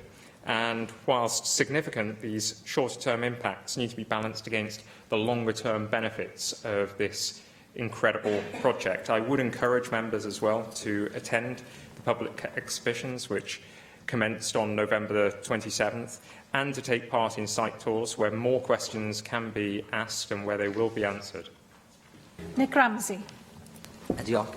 Cabinet Secretary, I think no one would disagree that this is a very challenging engineering project and that it will be a very fine stretch of road when it's complete. But nonetheless, there are concerns well, across Wales and within this chamber, but certainly locally, with local residents I've met. And I think some of their fears would have been confirmed by the recent revelation about the 23% overspend. For a long time now, there have been complaints made to me about Costain, about the constructors operating within a slacker fiscal regulatory environment than local residents would see fit. So I think if you could revisit this and your arrangement with the Costain, I hear what you say about saying that they are more liable to bear more of the risk than the Welsh Government is, and that's to be welcomed if that's the case. But currently, certainly in the local area, there are real concerns that there doesn't seem to be the sort of tight hold on the finances of this project and indeed on the deadlines for completing the project that we would all like to see. So if you could review that, that would be very appreciated. No, I'd agree with the member. I've already asked for a lessons learned analysis to be conducted by officials. I think the call for tighter regulatory controls over the costs of this project are fair, and also I'd agree with the member that this is a particularly fine piece of road. In fact, it's going to have the biggest concrete arch of its kind anywhere on the planet. It will be a project that we can be proud of. I do sympathise with all of those people who are suffering as a consequence of delays, but it will be a major construction project that Wales will be proud of. Andrew R.T. Davis. Presiding officer, it does seem as if interest in this particular scheme is coming from these benches, given it's the biggest capital spend that the department has at the moment, and the cost overrun running into excess of somewhere north of £50 million is something that has to be managed. I do welcome the Minister's engagement today, and it is sad that he didn't give an oral statement when this first became a problem. I would ask the Minister if he could confirm whether he is confident that whatever proportion of the overspend will have to be met by his department, and he's indicated it will be spread over 3 years, that additional monies will be secured from Welsh Government reserves rather than the existing budgets have to be hollowed out to make up this overspend, because other projects around Wales, and I look at my own area in South Wales Central, which has a consultation at the moment about improving links to the M4, and also proposals around the Dinas Powys bypass, such projects, if these many millions of pounds have to be sent for the completion of this road, could be called into question. Can I thank the member for his question? Just remind members again that this huge undertaking will open up the heads of the valleys for further economic development and prosperity. It's our intention, first of all, to minimise exposure to the Welsh Government and therefore to taxpayers as a consequence of the excessive costs. But once the level of Welsh Government's liability has been confirmed, decisions will then be made on how best to fund any shortfall, recognising what the opportunity cost of this increase will be. Future budget profiles will reflect these increases so that the impact can be considered as part of the ongoing delivery of the National Transport Finance Plan. Diolch i'r ysgrifennydd Cabinet. Thank you, Cabinet Secretary. The next question is from Brina Piorwerth.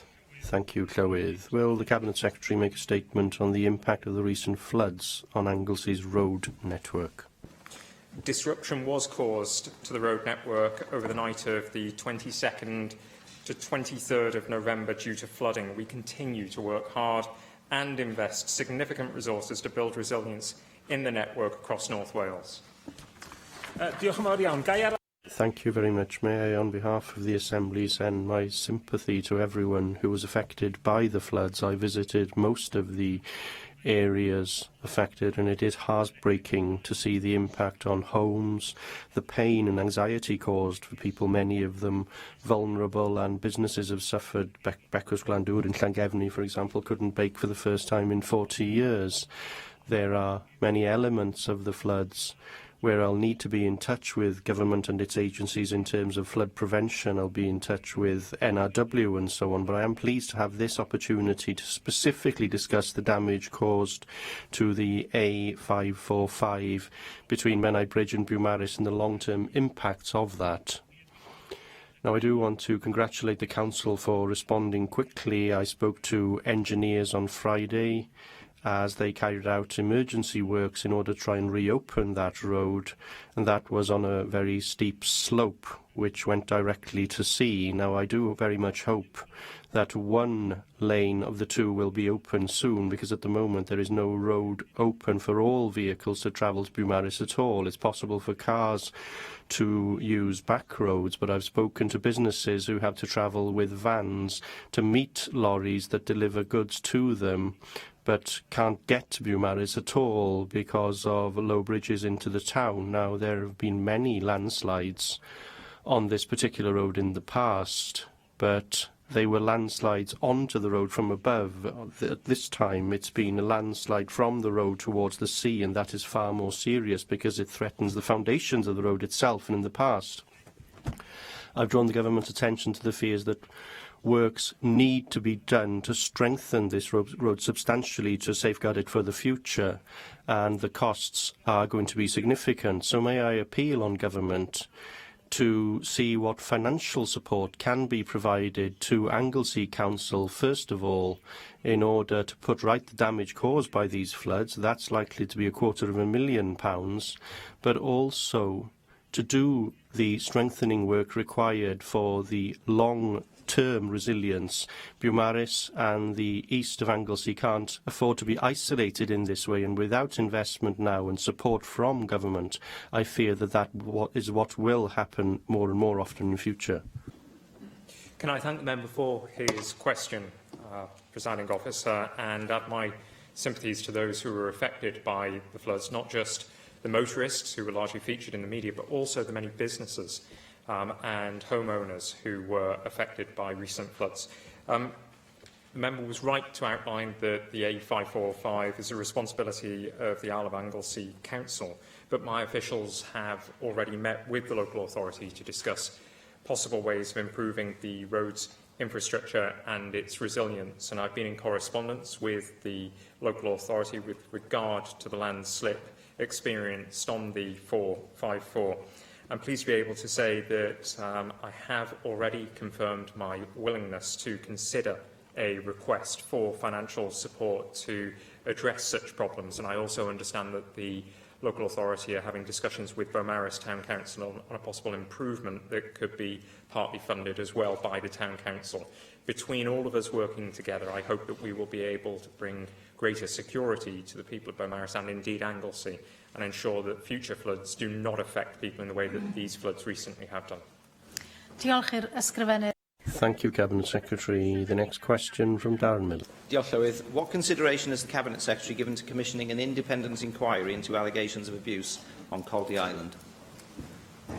Thank you, Presiding Officer. Any allegations of abuse are truly abhorrent, and survivors were not given the response they deserved when they first spoke out.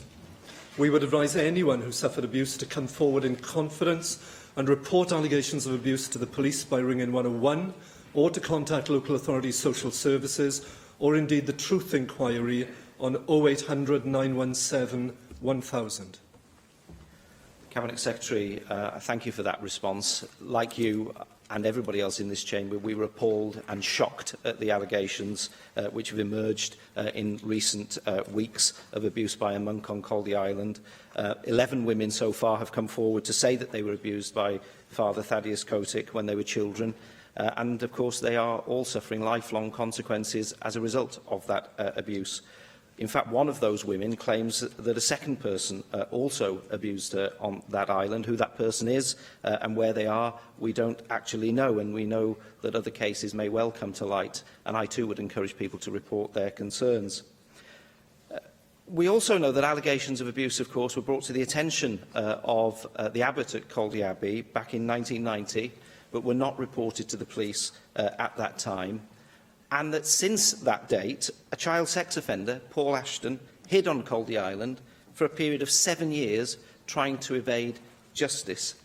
And I have to say, I think the whole thing stinks. It smacks of a cover-up, a deliberate cover-up of abuse by clergy on that island, which is frequently visited by young children, a place which ought to be safe, which hasn't been safe in the past. And I think we need answers. We need answers as to who knew what, when, and why the Abbey didn't report things to the police when they ought to have done when things were brought to their attention. We also need to know when Pembrokeshire Social Services Department knew about these claims and what action they may or may not have taken in the past to protect young children actually visiting that island.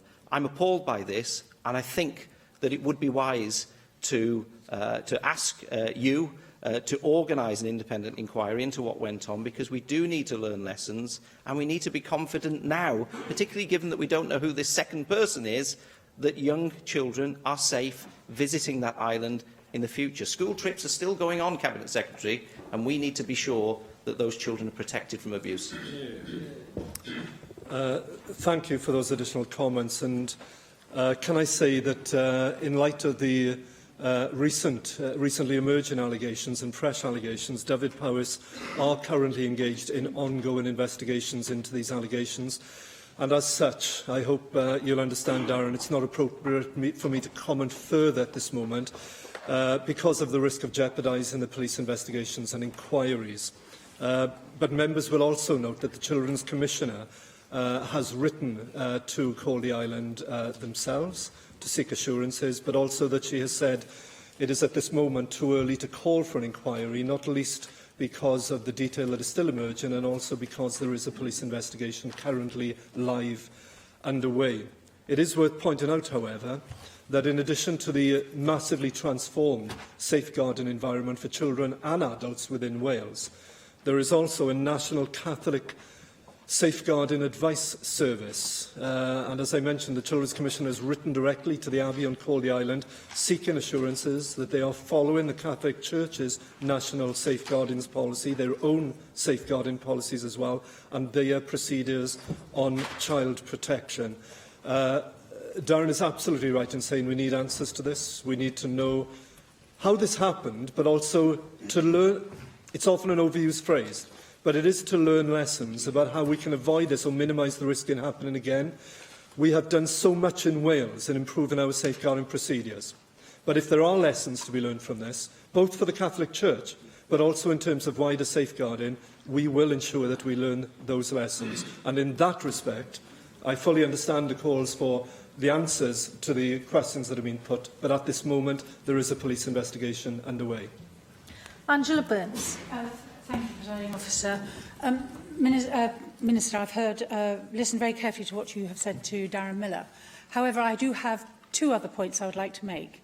The first is that Dyfed-Powys Police were aware of these allegations themselves in both 2014 and again in 2016. The reason they did not move to prosecution was they said there was a little point because the monk in question had since died, had passed away. However, there should still have been some form of investigation, because how did they know that he was the only one? How did he know that he didn't have conspirators in terms of the cover-up? How did they know that there may be other children put at risk? I'm not overly impressed with the actions of Dyfed-Powys Police on this matter, and I would like to ask you, as the Minister, to write to them in the strongest terms for them to actually investigate how they acted, and whether or not they took the appropriate action at the time, because I think that they have been found wanting on this matter. They should have looked at it and not just said, well, never mind, the chap's dead, it's an irrelevancy. And I do not think they should be allowed off the hook on this. The second point I'd like to talk about is the fact that I wrote last week to the abbot at Coldy Island, and I asked him if he would refer himself or set up an independent and a full investigation to be carried out by another independent organisation. I appreciate that you feel that you cannot move forward because of the current police investigation. However, I thought on this further, and as I'm sure you are aware, the Catholic Church themselves have an ongoing independent inquiry into the sexual abuse and exploitation of children in the Roman Catholic Church. I appreciate that at the moment they are looking at the Benedictine congregation, but I wondered if you, in your capacity as Minister, would write to that inquiry and ask them if they would also look at the Cistercian order on Coldy Island, because they do have a wider remit than just the Benedictine congregation. And I think it's very important that the Catholic Church are struggling with this issue, and that this is yet another example of where I think they should be looking at it to ensure that there is not systemic abuse going on within any of these organisations. Thank you again for those additional comments and queries. And you're right in that there is a separate review within the Catholic Church itself of its safeguarding arrangements. And we also note that the independent inquiry into child sex abuse is considering issues of failures of religious institutions as part of the UK-wide inquiry. And I can confirm that my officials have been in touch with the inquiry about the reported abuse. And we will, of course, not only keep a close eye on the way that that inquiry proceeds, but also seek to learn lessons from the inquiry's wider findings into religious bodies, into the investigations on religious institutions. I will certainly consider the points that have been raised about writing further to others, but it is worth pointing out even at this stage, whilst not saying anything in terms of the current police investigations that are proceeding, and I have to make sure that we do not jeopardise those live investigations. My officials will, under my instruction, request that both Cysir and the Mid and West Safeguarding Board keep me fully, and the Welsh Government fully updated on progress so far with the investigation, but also whether there are any current shortfalls in arrangements, and to keep me up to date with that. And I will certainly also write to the National Catholic Safeguarding Advisory Service to seek their assurances, both on historic matters and on current issues as well. And I will go back and speak to my officials on whether there are additional reassurances that we can give in light of the points that the member has raised. Simon Thomas. Thank you, Presiding Officer. And in addition to the questions that have already been raised, I think it is important to underline that Caldy is a place of pilgrimage and sanctuary that has been in the Christian tradition for over 1600 years in Wales, and people will continue to go there. And the current monks, though they're not directly involved in this scandal, are the inheritors of the tradition there, and are therefore the keepers of, quite literally, the keepers of the flame in terms of the standards that need to be upheld on the island. What concerns me from what I've heard and read in the press and your reply today is that even at the time that the original complaint was made, the rules in place then, even then, you've talked about the improvements since, but even then, the rules meant that that complaint should have been referred to the police then. And that it wasn't, and the then abbot, not the current, but the then abbot, in effect covered it up. And that is a pattern of behaviour that we've seen wider, not in the Catholic Church only, but in church institutions. In all institutions, let's be honest. It's an institutional thing. Though you've, in reply to other members, you've talked about the Children's Commissioner writing to ascertain procedures are in place, what I'd like to hear from you today is that the Welsh Government will do that, and ideally that you can give assurances here to the Chamber today that you have either seen or have had assurances about the protection procedures for not just children but vulnerable adults as well on Corley Island, and that these procedures are ones that are not only in place but are actively followed, and that the right training has been placed to ensure that the situation is being resolved if anything were to happen today. It's not just historic. It's not that the procedures were bad in the past. They weren't even followed. There was a deliberate cover-up, and it's not that long ago, and we must be assured that can't happen again. And Simon reminds us of the fact that whilst we cannot ever rule out any eventuality of an instance of abuse on a child or an adult, we do recognise that it is incumbent upon us as Welsh Government, not only police, not only safeguarding boards, but to be active within our determination, not only to deal with the historic issues that have been raised today in the Chamber, but also to ensure that we absolutely minimise the chance of this happening.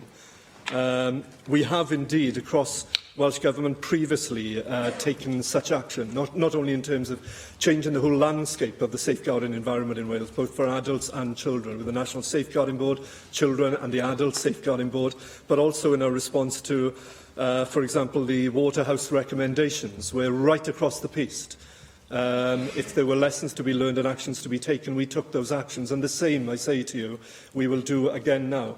And we're not taking a passive role in this. My officials are actively engaged with both what is currently going on and the allegations emerging, but also what lessons can be learned from the historic allegations as well. We need to make sure that we keep to the absolute minimum the chances of this happening to any individual. He rightly points out the fact that Corley Island, currently mired within the allegations that have come forward, also for many people, is a place of religious sanctity. And we have to make sure, and it's incumbent upon us, as well as those acting on the ground, Dyfed-Powys Police, the safeguarding boards, the Pembrokeshire Council and others, to make sure that we put in place the safeguards collectively, that this cannot happen and that we learn the lessons. But I'm afraid you have to understand that I don't want to comment further, particularly while there is a live investigation going on, but we will learn what lessons arise from this. Thank you, Minister. And the next question, Leanne Wood. Diolch. Will the Cabinet Secretary make a statement on the implications for Wales of the UK Government's Brexit impact assessments following their release on Tuesday? So the UK Government's sectoral Brexit reports were sent to the Welsh Government late on Monday. They are now being studied to ascertain what, if any, new insights and implications they contain. We believe that these reports should be in the public domain, but that is a decision which only the UK Government can make. Cabinet Secretary, I'm sure that the Brexit impact assessments passed on to you were redacted or incomplete, just as they were for the Brexit Select Committee at Westminster. The UK Government are in contempt of Parliament and are showing nothing but contempt for Wales.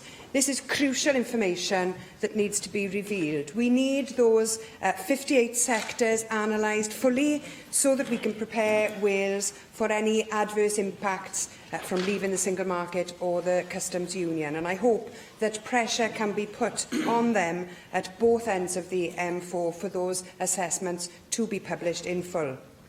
Cabinet Secretary, have you been given sufficient information to conduct Wales-specific sectoral analyses?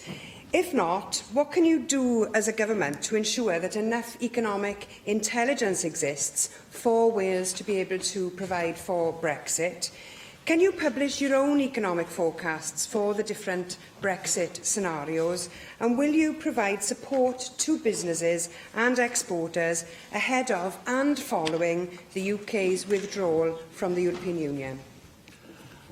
Sorry, the Leader of Plaid Cymru is absolutely right that the documents sent to us were the heavily edited versions sent to the House of Commons Select Committee, despite a binding vote in the House of Commons to release the documents in full. Those documents are being studied in the Welsh Government, but I think we can already align ourselves with the conclusions of Michael Russell, the Scottish Brexit Committee, when he said in his letter to David Davis yesterday that whatever else they may contain, it is clear that these reports do not contain any actual impact analysis. In the Welsh context, the Welsh Government has been able to conduct analysis of that sort. We published a set of annexes to the white paper which we published jointly with Plaid Cymru in January, which did set out the economic analysis that lay behind the conclusions we drew in that white paper. Our Brexit and Fair Movement of People document included extensive analysis from King's College in London and from the university here in Cardiff in relation to migration and its impact sectorally here in Wales. We will publish, as I promised to the European and Additional Legislation Committee last week, more detailed sectoral analysis, which is currently being undertaken for us by Cardiff University, and we hope to be able to put that into the public domain in January. Neil Hamilton. Well, I'm surprised to hear the Cabinet Secretary criticise the UK Government for lack of openness and transparency in this respect, because researchers from my office on the 13th of October made a similar request to the Welsh Government, to the First Minister, to publish documents relating to the Welsh Government's understanding of the impact of Brexit upon Wales, and the response which we got was this. The negotiations on the UK's withdrawal from the EU are ongoing with no clear indication of what the resulting situation will be. The Welsh Government is exploring a range of potential outcomes and implications for Wales, and the work is in constant development as negotiations progress and is therefore incomplete. I do not believe that releasing information at this stage would be in the wider public interest. So isn't the Cabinet Secretary's response to the Leader of Plaid Cymru hypocrisy of a high order? Just nonsensical. Llywydd, as you can tell, I've already explained that the Welsh Government has put a series of analytical documents into the public domain when they are in the developed state they need to be in order to have a proper influence on the debate. I was asked originally about documents which the Secretary of State for exiting the European Union had originally described as containing detailed impact assessments across 58 sectors. It then turned out, in his own words, that they were no such thing.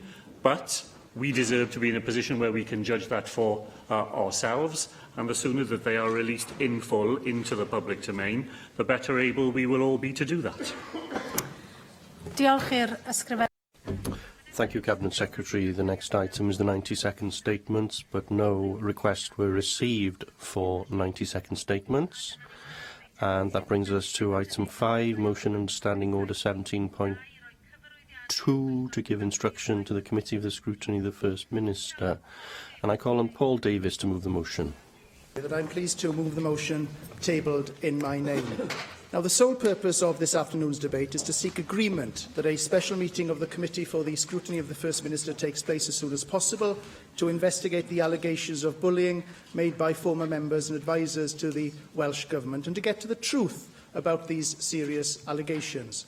Members are all aware of the recent allegations made against the Welsh Government and the Office of the First Minister, and it's absolutely crucial that those allegations are properly investigated in an open and transparent manner. Clarity is now required from the First Minister over his comments in recent weeks, and I believe it's entirely appropriate for that to happen as part of an inquiry undertaken by the Committee for the Scrutiny of the First Minister. Now, before I develop my argument and speak specifically to this motion, if I can turn to the Government's amendment, which refers to the First Minister's statement last week on the appointment of an independent adviser to police the Ministerial Code. Of course, that announcement was made after this debate was tabled, and even though this is a step in the right direction, we still believe that these allegations should be subject to the scrutiny of the First Minister Committee.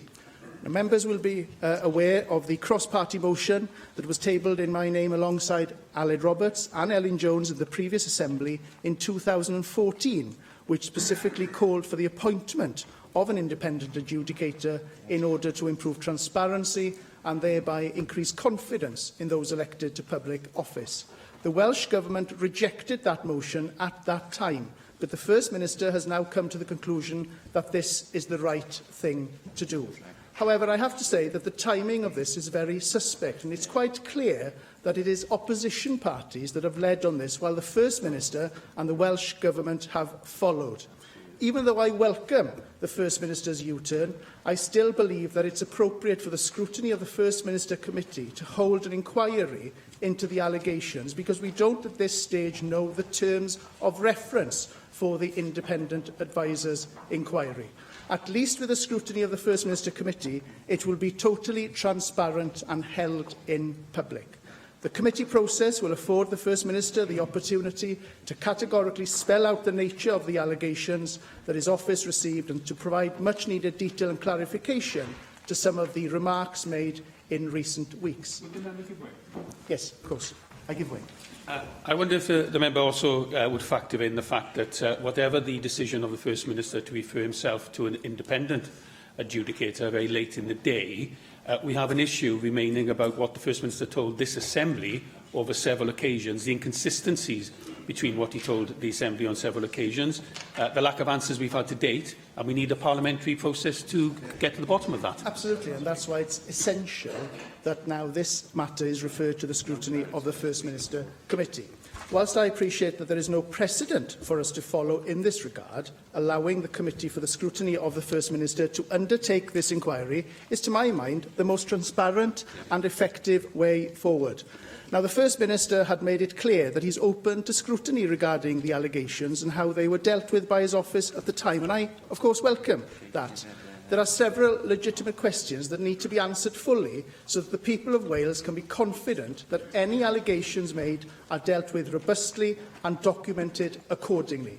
It's essential that the Assembly accepts the motion before us this afternoon so that the Committee for the Scrutiny of the First Minister can get on with the job of asking those legitimate questions as soon as possible. Therefore, I am extremely disappointed that the Welsh Government has taken the decision to amend the motion by removing the requirement of an inquiry by the Scrutiny of the First Minister Committee. As I mentioned earlier, we don't know the terms of reference for the independent adviser's inquiry and whether evidence to that inquiry will be subject to public scrutiny. It seems to me that if the Government don't want an inquiry by the Scrutiny of the First Minister Committee, then it suggests that it will only accept scrutiny on this matter as long as it's on its own terms. Indeed, the First Minister refused to rule out whether he'd even vote on this motion this afternoon when he was questioned yesterday, again sending yet another statement that scrutiny of himself and his office will only happen on the Government's terms. Whilst there is nothing in the current standing orders that prohibits the First Minister to vote on this motion, is it morally right for the First Minister to set the agenda regarding his own scrutiny? I would argue that there is a conflict of interest here, and I would hope that the First Minister will use his discretion and not participate in the vote this afternoon. And I give way. I'm very grateful to the member. We obviously all welcome the creation of an independent adjudication process, but as has already been said, that should never mean that the First Minister then does not subject himself to ordinary parliamentary scrutiny by members of this place. And I and probably other members now have received written replies back to written questions where the First Minister is refusing to answer those questions because he said they will properly be referred now to the independent adjudication. Well, that can never be acceptable. We are duly elected in this place to hold the First Minister to account, and he should not use the independent investigation as an excuse not to answer questions. Absolutely, and I very much agree with the member for Carmarthen East and Dynevor, and that's why this inquiry should go ahead by the scrutiny of the First Minister Committee. Now, let me remind members that a key part of this inquiry is the First Minister's response to a written Assembly question from an opposition member. The First Minister made it abundantly clear in November 2014, in a response to my colleague Darren Miller, that no allegations have been made. And yet, in response to an oral Assembly question, the First Minister has indicated any issues that were brought to his attention at that time were dealt with. Indeed, the committee inquiry would just not consider the First Minister's conduct and that of his office, but also the First Minister's response and attitude to Assembly business. If ministers can change their answers to Assembly scrutiny, then what does that say about our institution? Therefore, it is entirely appropriate that the First Minister faces questions from an Assembly committee. And, of course, the Committee for the Scrutiny of the First Minister is the most suitable committee. Let me also remind the Welsh Government that their own business manager made it crystal clear in the Business Committee meeting last week that she was happy to see this inquiry brought before the Committee for the Scrutiny of the First Minister as soon as possible. Therefore, it's deeply disappointing that the Welsh Government has chosen to renege on its initial position, and this sends yet another statement to the people of Wales that the Welsh Government only answers questions when it feels like it on its own terms.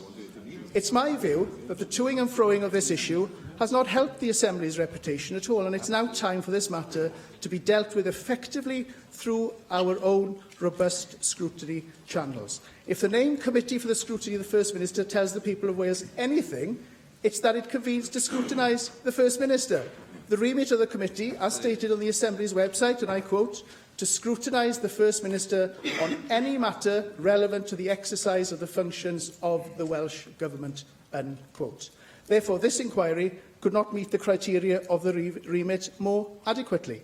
Now, if the Welsh Government amends this motion today by bypassing this scrutiny avenue, then it effectively tells the people of Wales that the committee only scrutinises the First Minister when the First Minister wants it to. And the view of an unnamed Labour Assembly member in media reports last week that this process would lead to a political bun fight is absolutely absurd. It shows no respect for the Assembly members sitting on that committee, which is frankly alarming, as every one of those members is a committee chair that was democratically elected to their role by this Assembly. The Committee for the Scrutiny of the First Minister is formed by not only some of our most experienced Assembly members, but by those who are the front faces of Welsh Government scrutiny. And I can hear mutterings from the Labour benches. If somebody wants to intervene on that point, then I'm quite willing to give way. No. Now, it's my view that as part of the inquiry, the committee should take evidence from a range of witnesses. Those witnesses must include not just the First Minister, but also his staff and office at the time, as well as former members and former special advisers, so that the committee can be confident that the range of evidence received is balanced and comprehensive. I also believe that the committee should prepare a report of its findings to the Assembly by February half-term 2018. It's important that a focus and direction is given to the inquiry from the outset. The remit of the committee's inquiry should also consider the points raised in today's motion. It's absolutely crucial that the allegations are thoroughly examined, as well as any action taken as a result of bullying. Here, the validity of the answers given by the to such allegations is a vital reason why the Committee for the Scrutiny of the First Minister should undertake this inquiry in the first place. And so, therefore, the First Minister's response to Assembly questions must be given significant attention as part of this inquiry. At the very least, this needs to be clarified so that the people of Wales can have full confidence in the Welsh Government's operations. The Welsh Government's amendment to this motion simply shows the First Minister's attempt to set his own scrutiny by self-appointing an independent adviser to investigate his actions in the last 2 weeks. There's also no confirmation that there will be any public scrutiny by the First Minister's adviser. And there is certainly no confirmation in the amendment that the First Minister's own inquiry will consider his responses to questions in recent years. In fact, it merely states that it will consider allegations made in the past 2 weeks. Therefore, in closing, Llywydd, there has been talk in recent weeks of delivering natural justice, and an inquiry that is set on the government's own terms behind closed doors does not set that agenda. A public, transparent forum is one of the vehicles to deliver that, and so it's entirely appropriate that this motion is allowed to pass. Indeed, the Assembly has always prided itself on being an open and transparent forum, and it's crucial that we continue to operate in this manner. No member should deny this process from happening. Therefore, I urge members to support this motion and send a message to the people of Wales that the National Assembly for Wales is free to scrutinise the First Minister when the opportunity calls for it. I have selected the amendment to the motion, and I call on the Leader of the House to move formally Amendment 1 tabled in her name. Formally. Leanne Wood.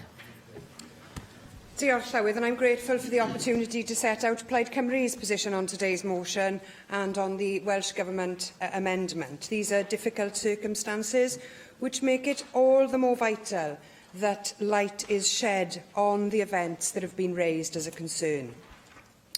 We're all aware of the allegations made about bullying within the Welsh Government dating to 2014 and the discrepancy over which specific or official allegations were made. To date, attempts to scrutinise the First Minister on this have not got to the bottom of the type of issues that were raised. The answers given by the First Minister in First Minister's questions last week had more detail than the previous week's answers, but still did not answer some basic questions. Those unanswered questions include: what issues were raised and how were they dealt with? Was a report produced or was a report provided? Was there civil service involvement at all? Those questions may well have answers, but those answers have not yet been provided. Could I add further to those questions? Because these are the very specific allegations made by Leighton Andrews. Was a formal investigation requested of the First Minister in response to the allegations or the concerns or issues that he raised with the First Minister? It would be good to have answers to that and all the other questions as part of this debate, but failing that, they do need to be answered somehow. Now, the Plaid Cymru position on this has been to advocate greater scrutiny. We want as many of the facts to be established as possible. We note that the First Minister has said that he's ready to face scrutiny, yet today's Welsh Government amendment manages to close down one route for that open and transparent scrutiny to take place, even if it does create another route. The First Minister announced last week that he's listened to those who have called for an independent referral process and that the Ministerial Code has been amended. And Plaid Cymru has, of course, long called for the establishment of some kind of independent adjudicator to police the Ministerial Code. It simply is not right that the First Minister is police, judge and jury when it comes to ministers' behaviour, and it's especially not right that he is responsible for policing his own behaviour. We first called for this independent adjudication back in 2014 during an unrelated issue, and we called for it again in 2016. Scotland has an independent adviser in place and has had so since 2008, and the procedure has been used there since 6 times since it was introduced.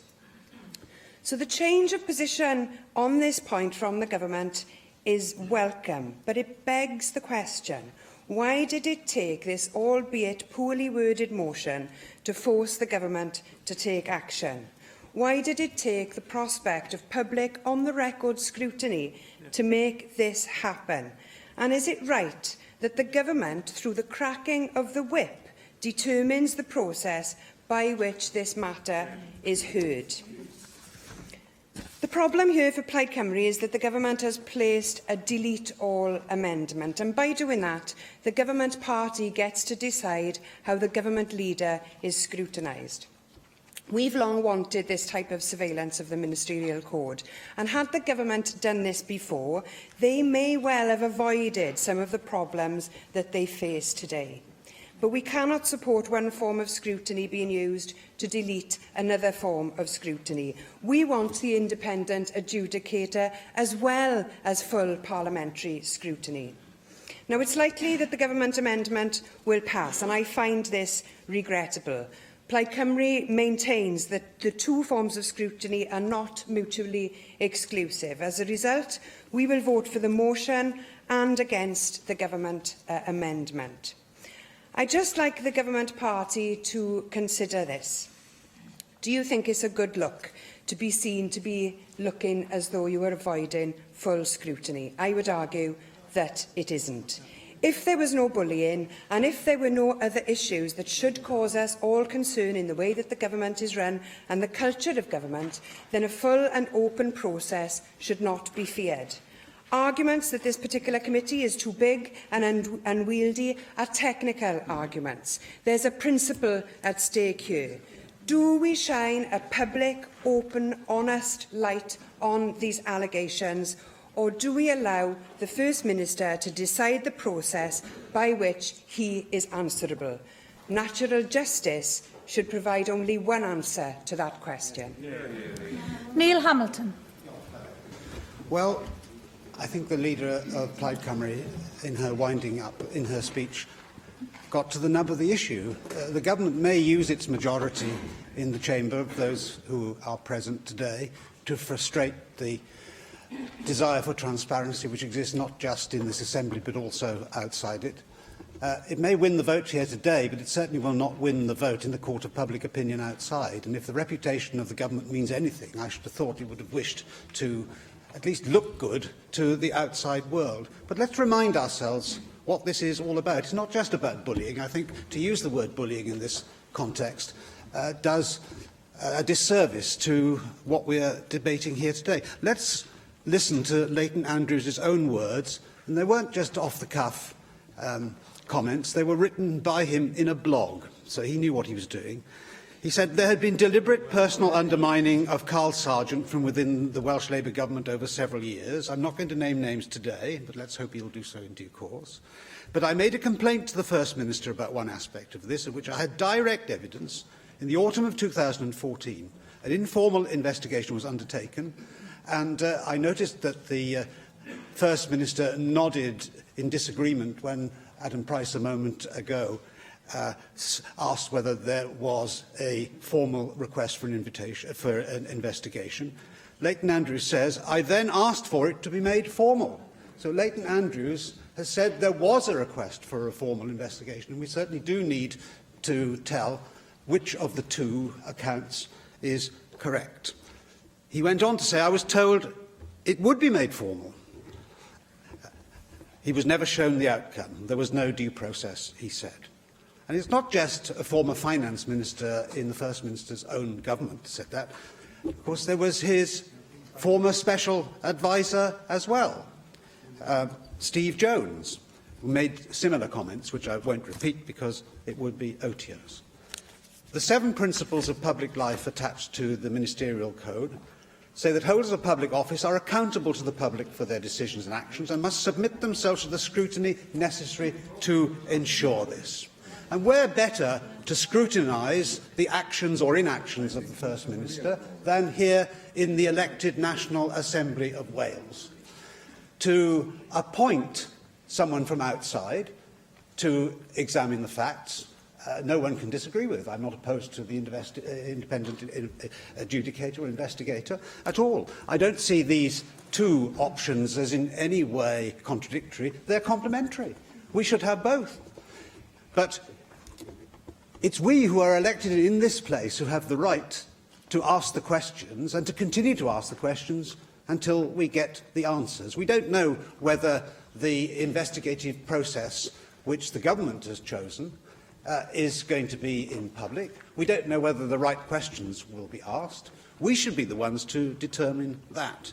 We don't know what the terms of reference of this investigation are going to be. They should proceed in tandem. And I believe that this National Assembly will be failing in its duty if it doesn't succeed in achieving what it is here to do, which is to scrutinise the actions of the government. Now, I appreciate there are political difficulties for Labour AMs. It's the First Minister who is under scrutiny, but not just the First Minister, because it goes much wider than that. It's the actions of special advisers, possibly other ministers, according to Leighton Andrews, at any rate. He went on to say that the atmosphere on the fifth floor in 2011 to 16, much longer period, was toxic. Minor bullying, mind games, power games, favouritism, inconsistency of treatment to different ministers, deliberate personal undermining on occasion. And he said also that Carl Sargent was unquestionably the target of some of this behaviour. Now, what has happened to Carl Sargent, of course, could not have been foreseen. And I don't hold the First Minister responsible for that. But the consequences of his inactions over the years may well have had that unforeseen outcome. And we owe it not, therefore, only to the public outside, but especially to Carl Sargent and his family to have a full and open scrutiny of the facts behind this affair. And I noticed the silence from the Labour benches today. They are not just members of the Labour Party, they are members of the National Assembly. And it's simply not good enough to be Carwyn's terracotta army, there mute and immobile and silent in the face of what is clearly that has the possibility to be exposed as a major public scandal.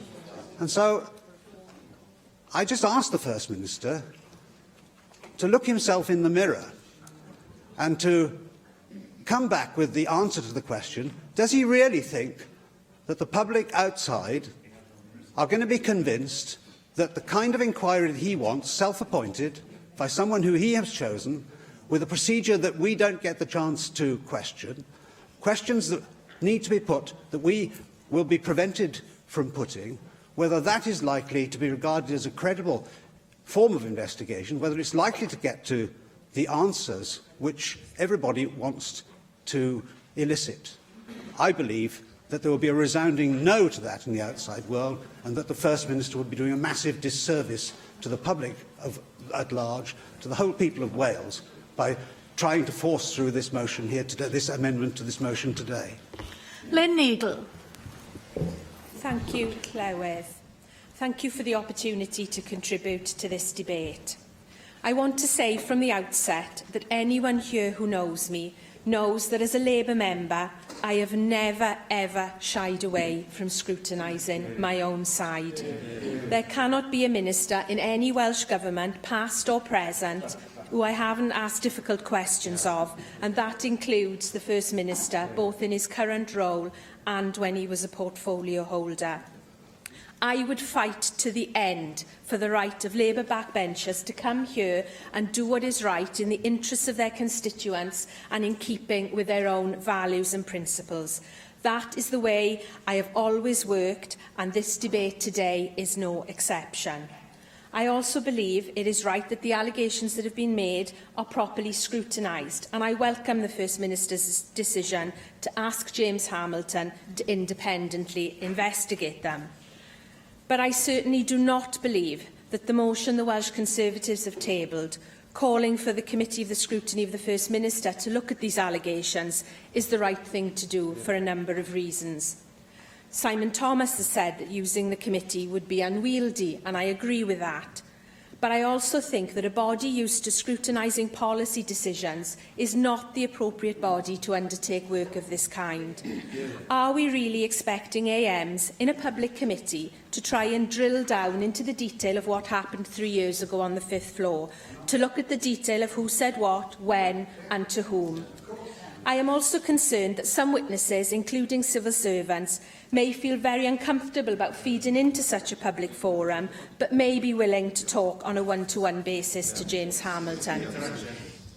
give way to Reen. Thank you for taking the intervention. Would you accept, though, that in the absence of an independent adjudicator, this was the only model that was open to the Assembly? Now, once the proposal was made to refer to the Scrutiny Committee, any attempt through delete all to get rid of that scrutiny process can only be seen by people outside this Welsh Assembly as an attempt to duck public scrutiny.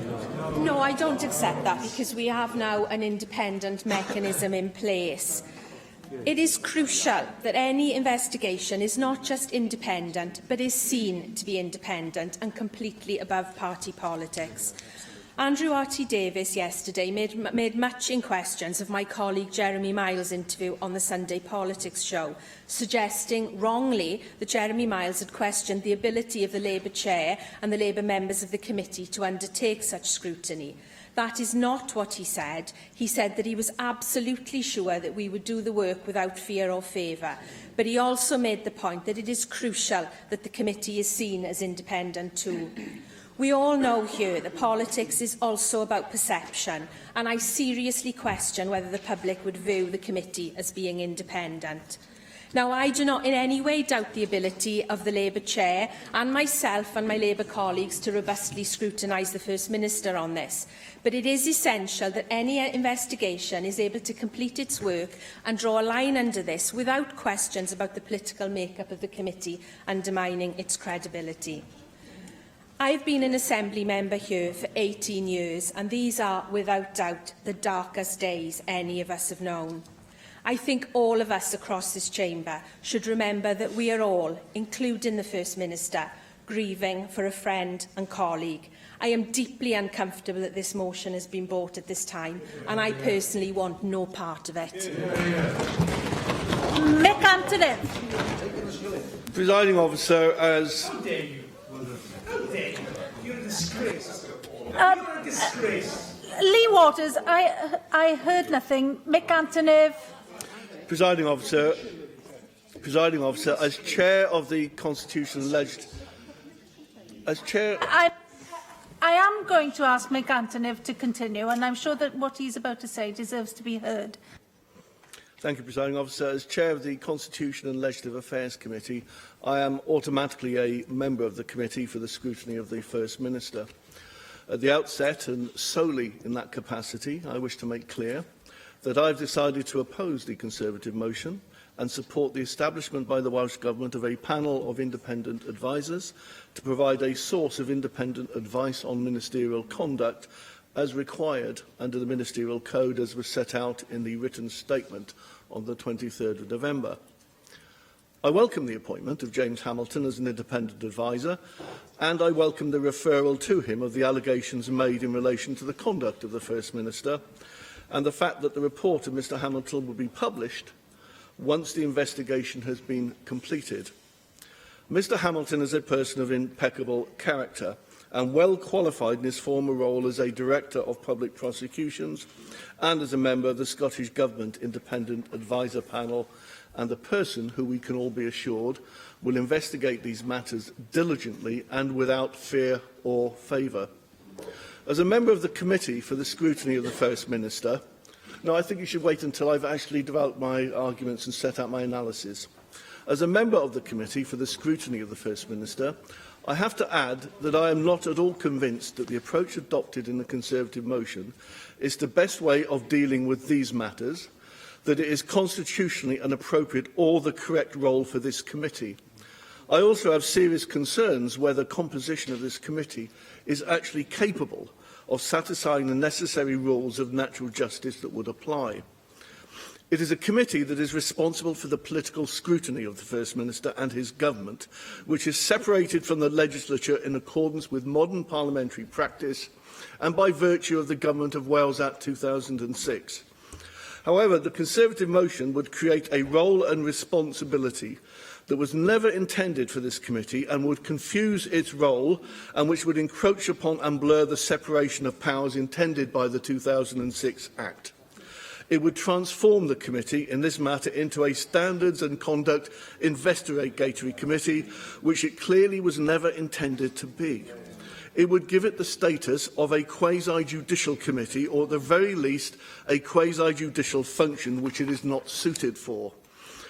The rules of natural justice have been rehearsed in many cases over the years in the courts and apply not just to judges and established courts, but also to judicial and quasi-judicial functions and procedures. The most established analysis of these rules emerged in a well-known leading case where the issue of conflict of interest, and in particular a potential for a perceived conflict of interest, arose. In that case, the rules were very clearly laid out.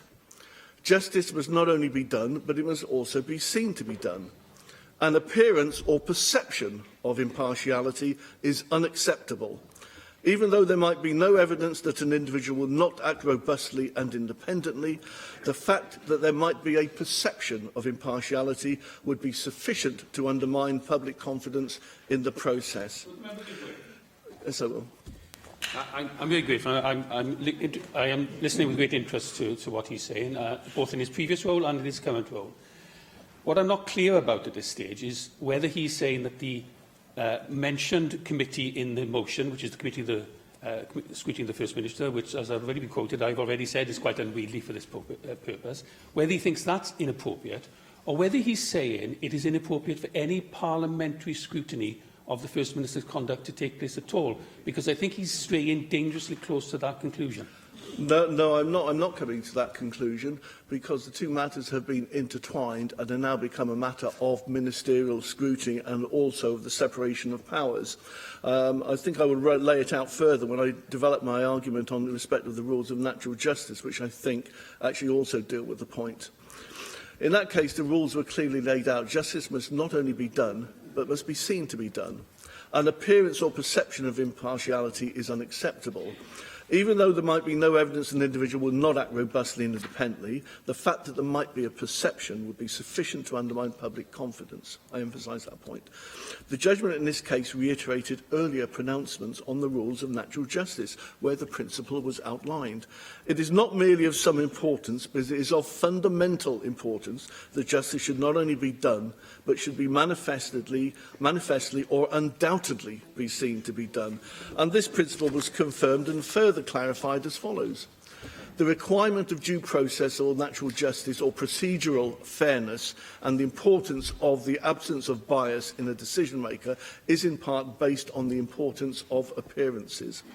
Presiding officer, if I am correct in what I say about the quasi-judicial status that would be conferred on the committee, it follows that these rules of natural justice must apply.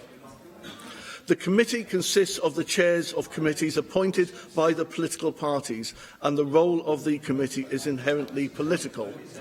I have no doubt, as was confirmed by the Council General yesterday, that we are all persons of integrity and would do our utmost to be unbiased and impartial.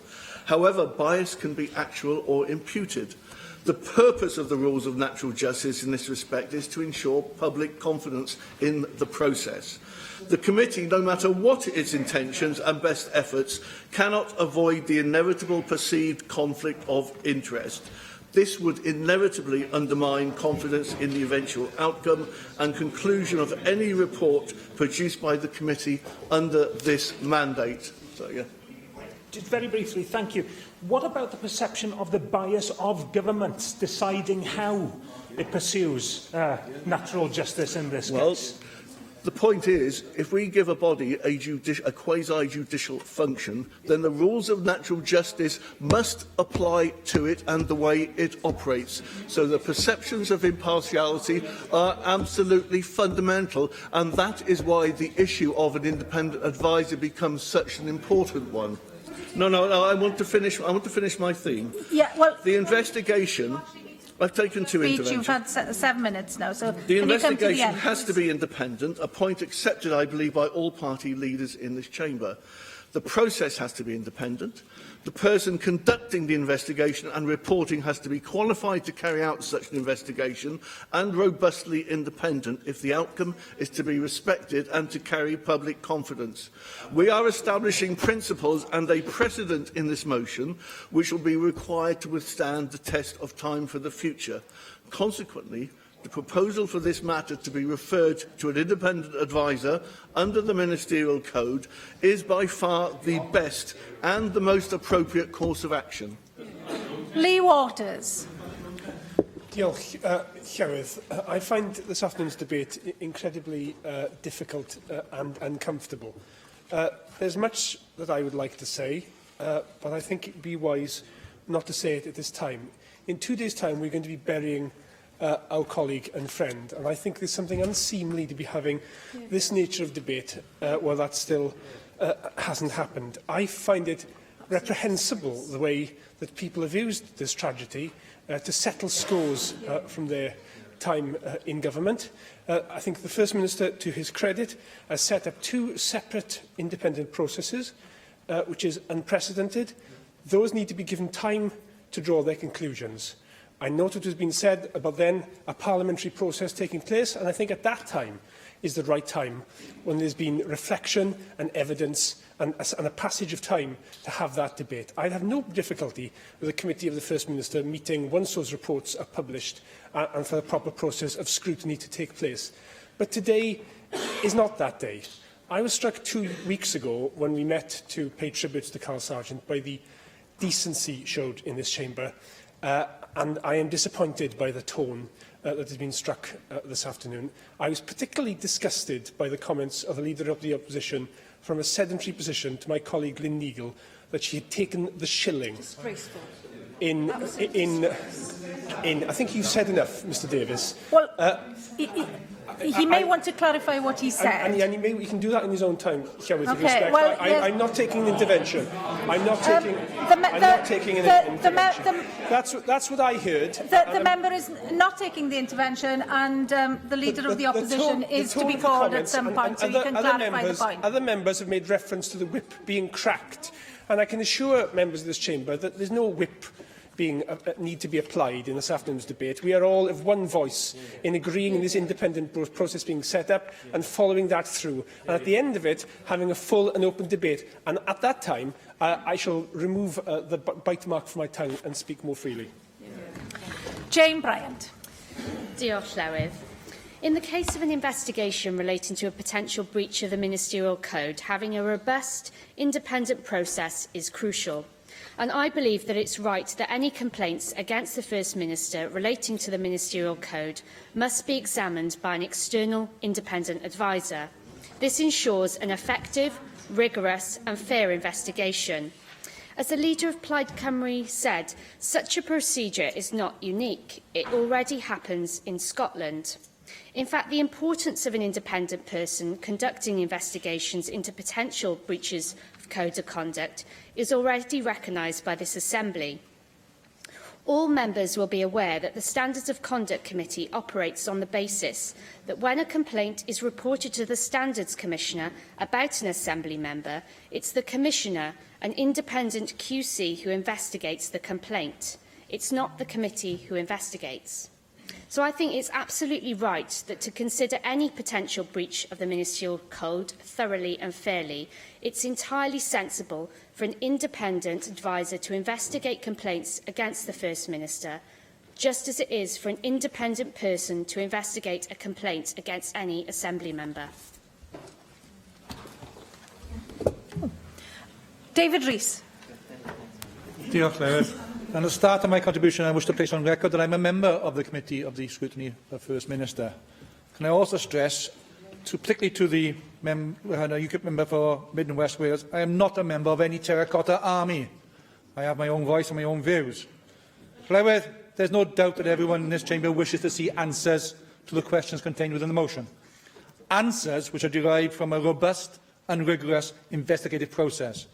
And our focus this afternoon is not only to determine the process used to arrive at those answers, but also to ensure that everyone, both inside and outside this institution, believes those answers to be fair and accurate. Only yesterday, the Leader of the Opposition agreed that there will be an inquiry, irrespective of the decision of the Assembly this afternoon, when he asked the questions in the First Minister's time. So with that agreement, surely what is important is to ensure that the process that is followed for this inquiry is rigorous and the outcome is unquestionable. I acknowledge the actions that the First Minister has taken. As I understand, it is in response to a letter that I sent to him on the 10th of November asking him to undertake that investigation and set it up.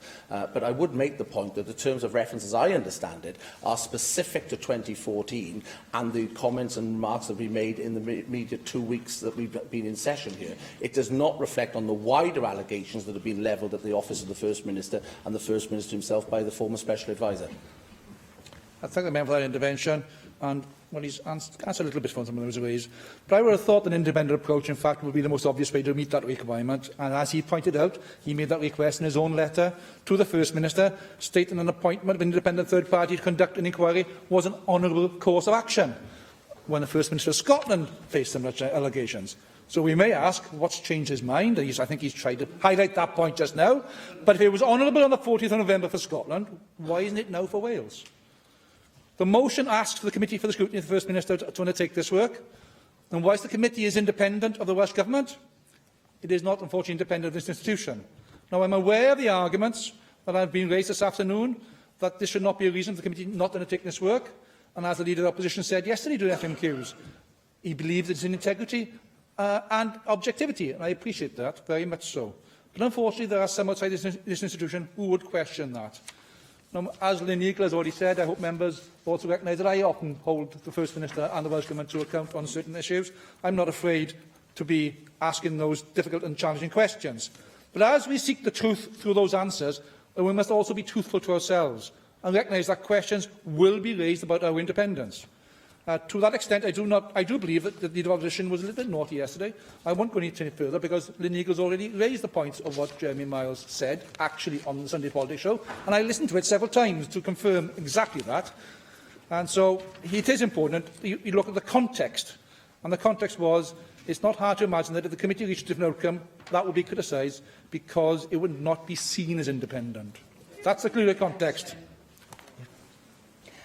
I used to work as a probation officer, okay? And can you imagine a situation where a client of the probation service was able to determine their own process by which they were investigated, tried, the situation heard?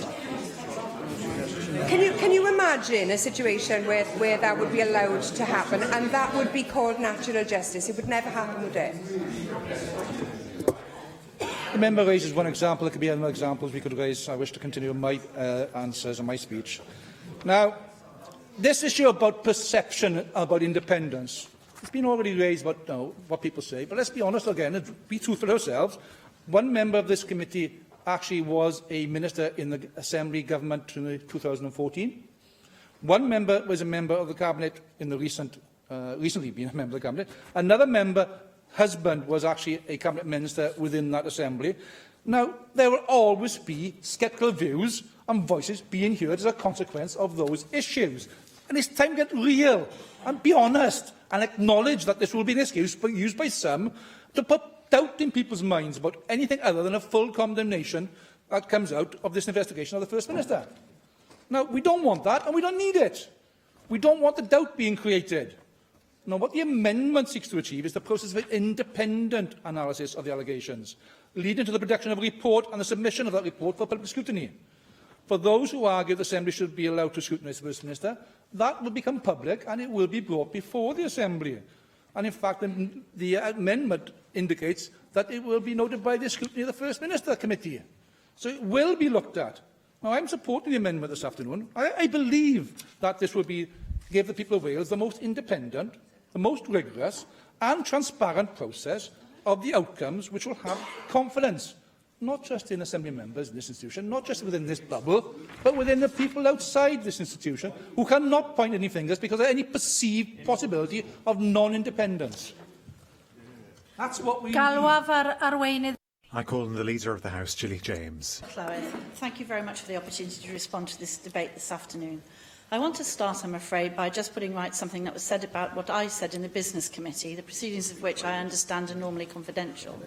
I abstained from the vote about whether this motion would go forward on the basis that I had not yet consulted my group about it and on the basis of the likelihood that we would amend it. My understanding and the minutes reflect that discussion. This debate is about the arrangement should have now... No. The minutes reflect it. You brought it up, the minutes reflect it. This debate is about the arrangements which are now to be put in place to look into the allegations which have been made in the last few weeks that the First Minister has breached the Ministerial Code. Of vital importance is that whatever process is put in place to explore the alleged breaches of the Ministerial Code, we need to be able to draw a line under this. We cannot be in the position where the validity of any investigation is under question and continued calls for additional inquiries overtake the proceedings of this Assembly. Clearly, it is essential that scrutiny must be effective and independent and seen to be above party politics. This is one of the reasons that we do not feel that the Committee of Scrutiny of the First Minister is the appropriate body to take forward alleged breaches of the Ministerial Code. As mentioned by a number of contributors, the committee is chaired by a Labour member and has a majority of chairs who belong to the Labour Party. As the Council General made it clear, and has been mentioned many times in this chamber today, our position does not question their integrity to act independently without fear or favour, but reflects the reality of the perception that could be taken by the wider public. I too heard the disgraceful comment and think the Leader of the Opposition should withdraw it. Llywyd, these are allegations which must be properly and thoroughly investigated. As set out by Mick Antoniv, establishing a special meeting of the Committee of the Scrutiny of the First Minister to undertake such an inquiry, this National Assembly will be blurring the constitutional lines between the Executive and the Legislature, lines which this Parliament should keep clear, and lines which many from across this chamber have long argued should be separated, as they are in the Scottish Parliament. It is the National Assembly's it's the opinion of an Assembly member who contributed to this debate. It is the National Assembly's legitimate role to scrutinise the Executive, but we should not be putting members in the position of investigating serious allegations which have been levied against the First Minister. These are matters which can be and are more appropriately certainly. She seems to me to be making an argument for the dissolution of the Standards Committee, because it could be said that all her criticisms of what is being proposed here would apply to that committee too. Not in the least. The Standards Committee refers allegations to an independent commissioner. These are matters which can be and are more appropriately dealt with under the Ministerial Code, but they should be investigated outside the political process and by someone with relevant professional experience. The Ministerial Code sets out the First Minister's expectations and standards of ministerial behaviour and personal conduct. The Code applies equally to the First Minister. We acknowledge that until now... I'm listening to her very carefully, because obviously as Leader of the House, she has a wider responsibility. She is Leader of the entire House.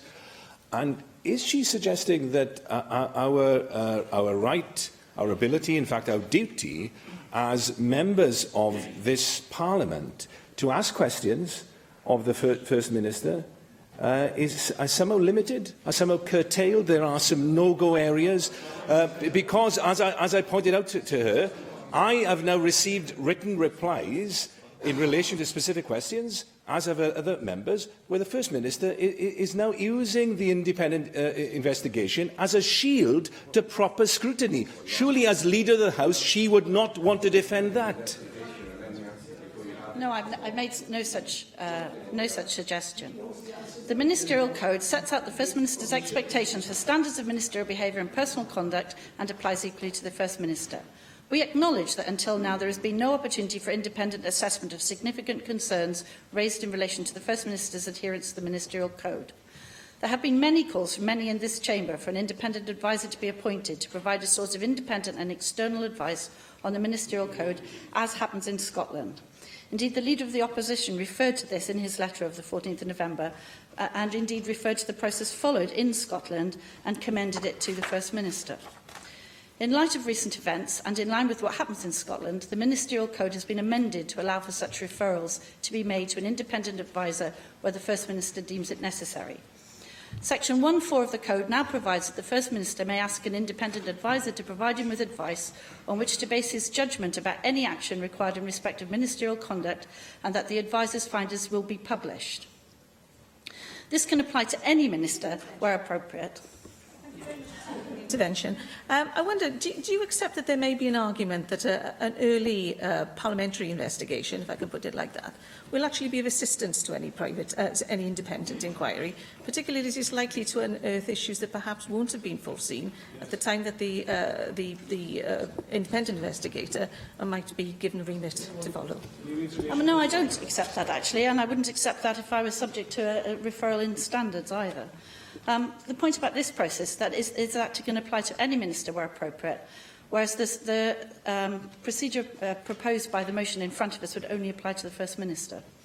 The Code does not prescribe the scope, format or conduct of any inquiry the adviser may be asked to undertake. It is for the adviser to determine how to act on matters referred by the First Minister, as is the case in the Scottish Parliament.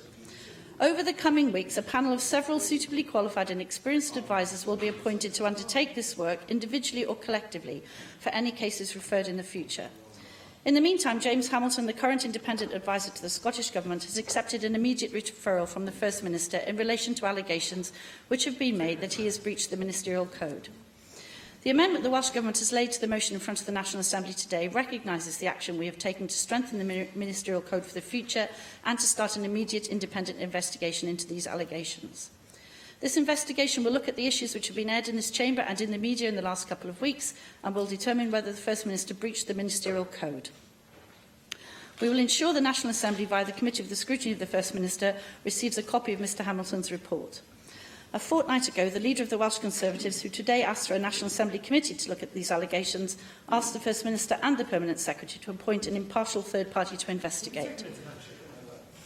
I think I'm speaking on behalf of everybody in this chamber when I say that we all agree with what you have been setting out in terms of the ability of an independent adjudicator to ask questions in depth and to conduct a useful role.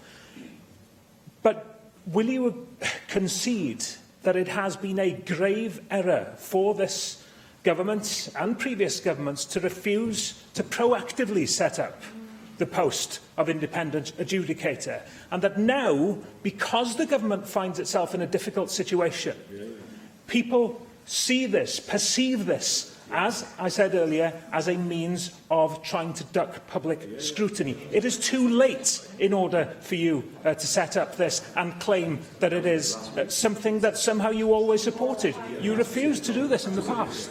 On the contrary, I've heard very carefully what Rhys ap Iorwerth has said. What I'm saying is very simple and straightforward. There is a correct constitutional position that we are urging this chamber to look at. I agree that we could have done it earlier. The fact that we didn't do it earlier doesn't make it the wrong solution. In fact, it continues to be the right solution. Putting a different solution in place, which isn't the one you've always called for, because the situation now warrants us to do it, is not the right response to the correct constitutional solution. Llywydd, we have listened to the arguments of those who propose the right constitutional solution. I accept that we could have done so earlier, but our amendment reflects the reality of the correct separation of powers. Diolch.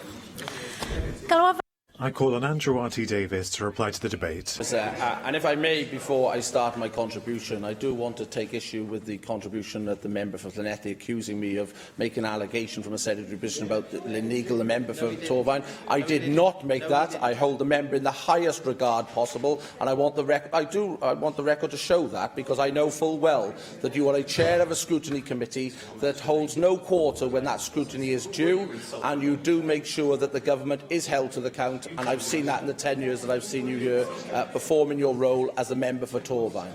The debate today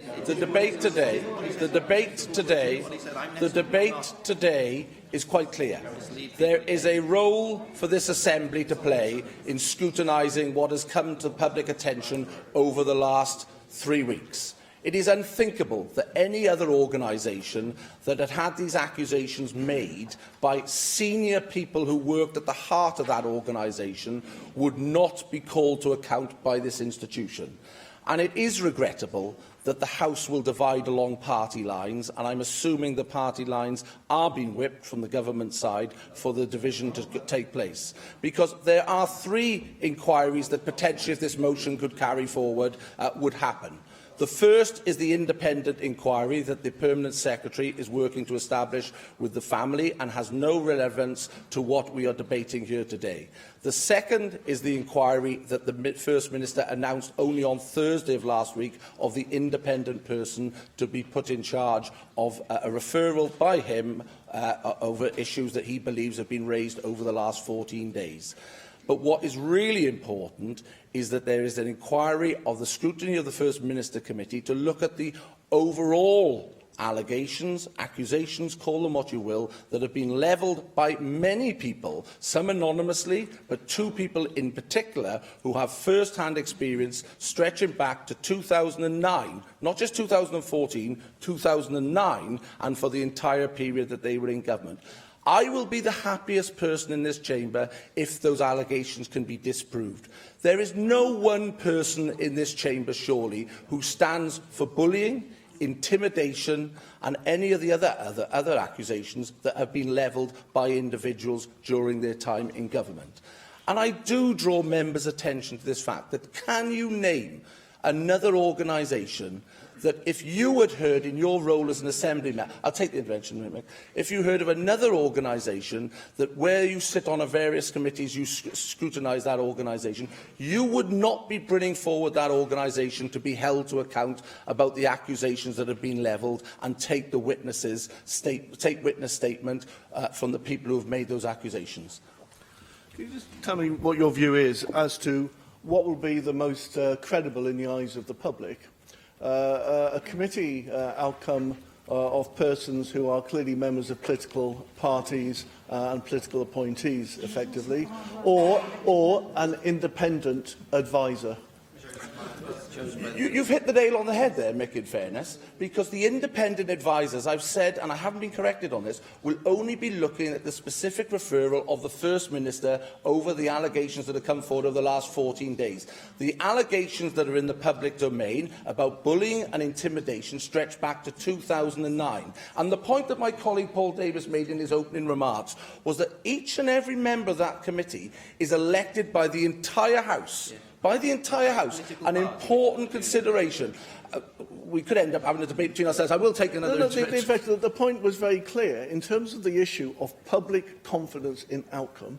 Which will have the most confidence, an independent advisor or, as you say, a committee of political appointees? I think both are important in the public's mind, because ultimately, if an important committee, the premier committee, I would suggest, of this Assembly, which is of all the chairs of the Assembly coming together and scrutinising the First Minister on allegations that have been made, cannot undertake that scrutiny, then there is something seriously wrong. I will take the intervention in a minute. And I do draw on Paul Davis's opening remarks. This committee is convened of the chairs of the Assembly that is voted on by the entire Assembly. It is not party appointees. It is not whipped, I assumed, like other committees potentially can be on certain votes. And as I said in my remarks, there will be no happier person in this chamber if these allegations can be disproved, because it is not a political priority or a political narrative to support bullying, intimidation and a toxic workplace environment. Surely none of us stand for that, and we need to get to the bottom of these allegations. I'm grateful that leading the opposition to giving way just on this point, because one of the things that I think we've lost focus on in some of this debate is this public, holding a public parliamentary process by which key questions can be asked. One of the questions I would want to ask, which I will not get to ask now in such a public forum, it looks to me, because we're going to vote a certain way, is what is the definition of bullying used by the First Minister when he said no specific allegations of bullying had been made. Because the Welsh Government's own dignity at work policy makes it clear you don't need to allege bullying. It's a pattern of behaviour that should be investigated, and that's what we can do usefully in an open public arena. And we give assurances to the public, not only by having experts who vitally have the legal ability to scrutinise these things independently, but also by challenging that evidence in open public fora. And I couldn't agree more. I mean, it's about understanding whether the allegations in the first instance stack up, what actions was taken when the allegations were made to the First Minister, and above all, what actions were put in place to address the concerns if they stacked up when they were investigated. And importantly, who investigated them? Because none of us know the answers to any of those questions, and they have been made. And I ask this question again of the Labour benches. If you were sitting on a committee of an organisation you were scrutinising, and senior people within that organisation made these allegations, and I use the word allegations because that's what they are, allegations that need to either be stacked up and proved or disproved, wouldn't you have them before you? Wouldn't you have them before you to give the evidence? And likewise, the people involved in being accused of not doing the actions to address the concerns, wouldn't you have them to give their side of the argument? And that's what this motion's about. And I've heard what people have said about timing, and it is right. When would be the appropriate time to undertake this? We have put this motion before the Assembly today because, as I said, the investigation into the tragedy that flowed from the Cabinet reshuffle is an independent process that is going on by separate inquiry. There is now the investigation that the First Minister referred himself to, the independent person, that he announced last Thursday. I put my letter in asking him to do that on the 10th of November. This motion appeared on the order paper last Thursday. I just ask you to draw your own conclusions why that came out on the very same day. I do believe that the public will look unkindly on us as an institution that, in my view, is the Parliament of Wales and has the democratic representatives of Wales not having the opportunity to make inquiries and scrutinise the First Minister through the medium of the scrutiny of the First Minister Committee on allegations that are levelled directly at his office and his actions. And as I say again, I don't think that's an unreasonable proposition to ask members to vote for this afternoon. And I do hope that, on reflection, members will vote to support this motion, will allow the committee to undertake its work, and ultimately, I hope, disprove these allegations. But if they are proved, will offer the recommendations that we need to make sure that there isn't a corner anywhere in public life where such serious accusations can stack up and people feel that they are being neglected, abused and pushed to one side. Question. The proposal is to agree the motion without amendment. Does any member object? Go ahead. I will defer voting under this item until voting time. The next item is the member debate under Standing Order 11.214, and I call on Mick Antonev to move the motion.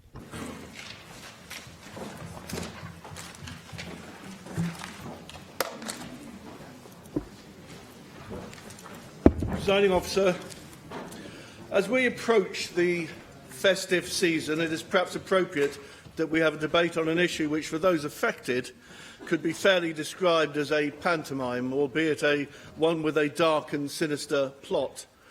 The cavity wall insulation pantomime has few heroes but many villains.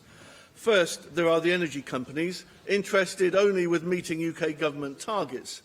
They have little regard for the quality of work carried out, or by extension, whether the intended environmental benefits are being realised.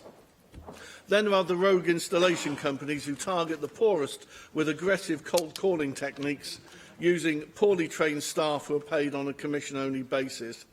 Next, we have SEGA, the so-called independent complaints body, set up by the industry and populated by the industry, and one might say for the industry. And finally, the UK government, who, by setting energy companies' targets for fitting cavity wall insulation without first putting a robust oversight framework in place, has encouraged a laissez-faire culture which is characterised by a lack of accountability.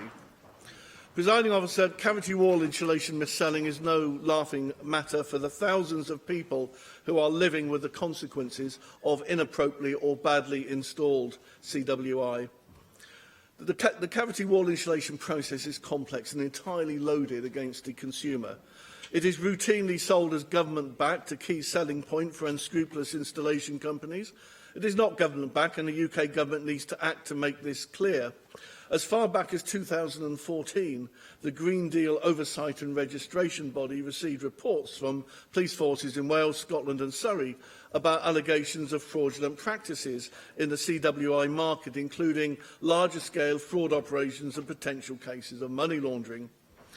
The CWA salesperson, often having received minimal training, is required to assess a property's suitability for CWI. Many people have told me about how insubstantial this assessment is. A tick box exercise is no substitute for an assessment by properly trained professionals. Incidentally, most people do not receive a copy of the assessment document, nor is it a mandatory component of SEGA's complaints process. A further glaring issue is the assessment appears to ignore the property's location. Almost all of Wales is located in a Category 4 area for wind-driven rain, that is to say, exposed to severe conditions. In such conditions, mineral fibre acts as a bridge for moisture to cross through the wall cavity. In 2015, Amber Rudd MP, the then Under-Secretary of State for Energy and Climate Change, was asked if cavity wall insulation should be used in Category 4 areas at all. In response, she said, "My recollection is that mostly it should not." So why does the UK government allow this situation to continue? They could intervene to end this abuse. For example, why does the UK government allow energy suppliers to contract so many fly-by-night installation companies? They create a mess, then fold, only to reappear in a different guise with the same directors in place. Why does the UK government ensure that energy suppliers and installation companies maintain an accurate register of homes where they have fitted CWI?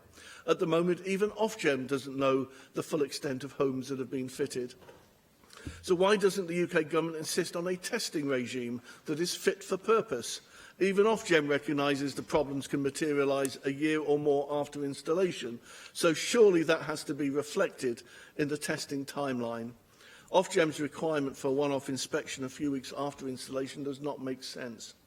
And finally, why has the UK government, in a statement in April 2017, meekly accepted the assurances from SEGA that all 3,663 complaints from affected homes in Wales have been resolved?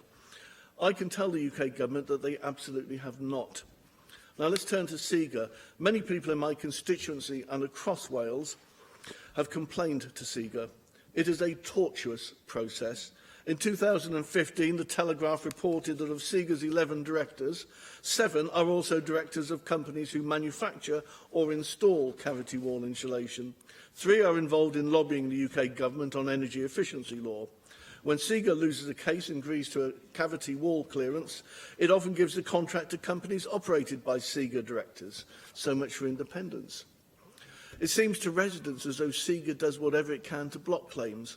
Until very recently, it was in some cases operating 2 guarantees, one which places stringent maintenance requirements on property owners, many of whom are older or disabled.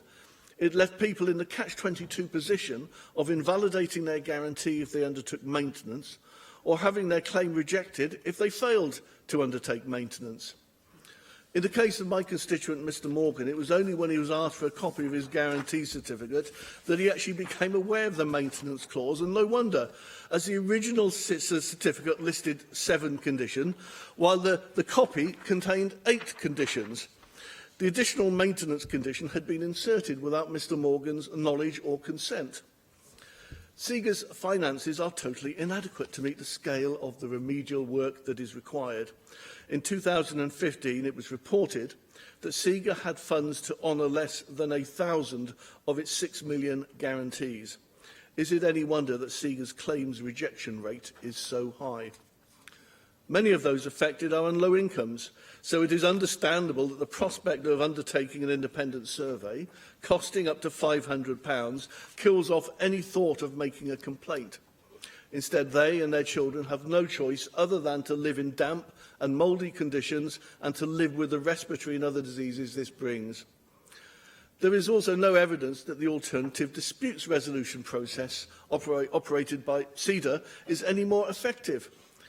My constituent, Mr Gray, who is in the public gallery today, is a rare case of CEDA granting a victory. CEDA instructed SEGA to remove the insulation at Mr Gray's home, which they did. But in the process, the extraction work caused extensive damage to the external render. Mr Gray's surveyor's report recommended a full re-rendering of the property. SEGA refused to act. Mr Gray went back to CEDA, who said there was nothing they could do and that my constituent's only option was to take SEGA or the installer to the High Court, which, as you will know, is highly expensive. It is often those with the least means that find the process so daunting, and many simply don't bother complaining. In my opinion, SEGA is simply not fit for purpose. So where does this all leave the consumer? As the Green Deal Oversight and Registration Body states on its website, there is no clear consumer redress path because of complex contracting arrangements. Presiding Officer, I recognise that the motivations behind the various cavity wall insulation schemes are worthwhile. to provide people, including those in Wales who are in fuel poverty, with a warm home and lower fuel costs, and to help the UK to meet its obligations in respect of carbon emissions reduction. But that cannot be the extent of the UK government's liability and responsibility. The UK government, which plans a further 1 million installations, has an obligation to sort this problem out. It is UK government policy that has inflated this market to its current enormous scale and size, by some measures worth £800 million. It is the UK government that failed to apply regulations to protect people from mis-selling, and it was the UK government that failed to introduce a transparent, robust process which puts things right and compensates people appropriately. I acknowledge the action that the Welsh Government has already taken. Ensuring that proposed installations are independently undertaken by properly qualified people will help prevent future mis-selling. Providing householders with guidance on maintenance will also help. I would, however, ask if there's more we can do within our existing powers. For example, a second assessment at, say, 24 months after installation would provide robust evidence to present to SEGA and remove the burden of cost on the consumer. Fundamentally, it is the energy suppliers who need to be engaged in the process and to take responsibility for the subcontracted work they have directed. They decide which measures they fund and which installer they work with, so they should not be allowed to simply stand back from the problem they have helped create. It may be that the devolution of further energy policy in 2018 will present the Cabinet Secretary, will present opportunities to do this, and I would ask the Cabinet Secretary to consider what new options might actually be available to you. Now, I opened by profiling the villains in this growing scandal, but there are thankfully some heroes. Each and every resident who bravely takes a stand against the industry mis-selling is worthy of recognition. And I would like to make a special mention of Pauline Saunders and Sivali, the volunteer organisation that is standing up for victims of cavity wall mis-selling. Pauline and a number of victims of mis-selling are in the gallery today, and I pay tribute to you all for the work that you do as volunteers. But as I said at the beginning of my speech, the process is loaded against the individual. We must be unequivocally on the side of families whose lives have been blighted by this scandal. As a first step, the Welsh Government must establish the precise situation in Wales and publish an action plan. It must recognise that the Welsh Government's actions to date will not benefit those who have already been mis-sold. So it must include a demand that the UK Government undertakes a full review of the industry, including the regulation of sales, the role of SEGA, the need for a fair redress and compensation process, the role of Ofgem and the responsibilities of the energy companies. It appears to many that there may be a massive industry cover-up, either deliberately or by complacency. By supporting this motion, we recognise that cavity wall insulation mis-selling is a growing scandal, and we urge the Welsh Government to do all it can to help achieve justice for victims of mis-selling and justice for those who will discover themselves to be victims in the coming years. Thank you. David Melding. Thank you, Deputy Presiding Officer. We debate a very important subject this afternoon, and I was pleased to have the opportunity to co-table this motion, and I commend Mick Anthony for his initiative in raising this issue.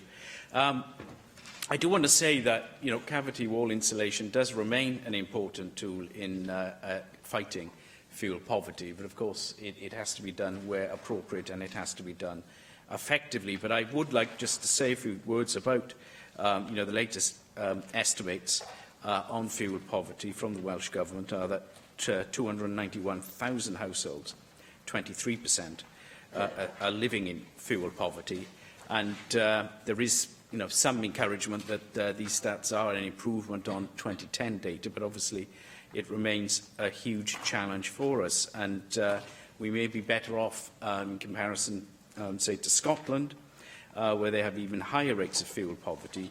But there's a huge job of work to be done, and cavity wall insulation is part of the suite of measures that we do need to have. And I think it is also important to put this into the wider perspective of other measures that are taken by both the Welsh Government and the UK Government to improve access to efficient fuel and heating systems. I think when you come to the actual facts of cavity wall insulation, we need to remember that it's been calculated that where it is appropriate, it can save up to £150 a year in heating bills just from the insulation effect. So, I mean, that's obviously the driver for using it where it is effective. Additionally, external walls account for 35% of domestic heat loss, and studies have suggested that for every square metre of cavity wall insulation, you save a tonne of carbon dioxide over the average life of a building. So a typical semi-detached house, that's 80 tonnes or more during the life of that home. So, you know, this is a major contributor, when done well, to reducing emissions of carbon dioxide, as well as obviously keeping homes warmer for less. But as point 2 of this motion recognises, there is a significant minority, and it's not a small number, I concede that, of installations in unsuitable properties, and they're not complying with the standards of good workmanship. And I won't repeat all the points that Mick has made, but I mean, I think he illustrated the points with great force. There is growing evidence which demonstrates that the industry has much work to do to improve the quality of on-site workmanship. The Building Research Establishment report on post-installation performance of cavity wall and external wall insulation, a key report in this area, found that not only were some installations completed to a poor standard, there was strong evidence indicating that appropriate maintenance was not being undertaken following the installation of the insulation. So it's really is a concern. And ultimately, what is the point of promoting and encouraging homes to take up cavity wall insulation if the installation itself is causing more problems than it's worth? And clearly some people have been led in that direction, and the public purse has been denied of efficient use of much needed resources to tackle fuel poverty.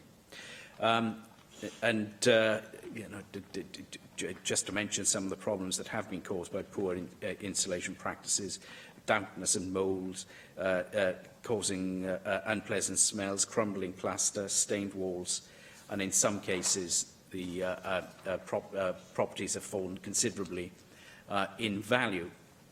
So I do agree with much of the analysis that Mick has made of this this problem of what he says is mis-selling of cavity wall insulation.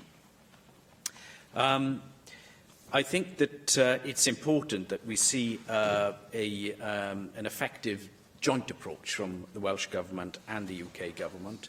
I mean, it is easy to, you know, place all the blame on the UK Government. I mean, this has been a long-running policy, you know, getting on for 25 years, and obviously there was a Labour government for much of that time. But it is fair to say that, you know, the hard edge of all this now does sort of cut across the work of the Welsh Government, and I do think it's important that we do have an effective survey of those homes that are having a problem, and this was, you know, one of the central recommendations of the BRE report that I just referred to, and I think that is an appropriate way forward. There's a lot more I could have said. I think Mick, in fairness, did capture the you know, the real concern that the people who have suffered poor practice feel, and I don't think any of us can gainsay that, because, you know, it's a fundamental issue, and really bad insulation is completely unacceptable and leads to great suffering on the part of those that are affected. Thank you. Sean Gwenllian. Thank you very much, and it's a great pleasure to take part in this debate. It is a debate about fairness, and it's an issue that affects the lives of thousands of people in Wales, and cavity wall insulation has been installed in almost 4 million homes across the United Kingdom, but in 3 million of those it has caused a great deal of problems. And this kind of insulation, retrospective insulation, was promoted by the United Kingdom government, the Welsh government and energy companies, as well as local councils. And the initial aim was to decrease energy costs by about £250 a year for each home, and to meet energy efficiency targets set by the government. And in many cases in my constituency in Arfon, cavity wall installation hasn't had that effect. Rather, it has caused problems such as mould, damp, dry rot and damage to fixtures and fittings. And the dampness in its turn has caused health problems, asthma, breathing problems, without mentioning anxiety and concern. And even though it is a significant problem, there's no research undertaken of any kind that we can call significant, or a public call for people to come forward to acknowledge those who have suffered as a result.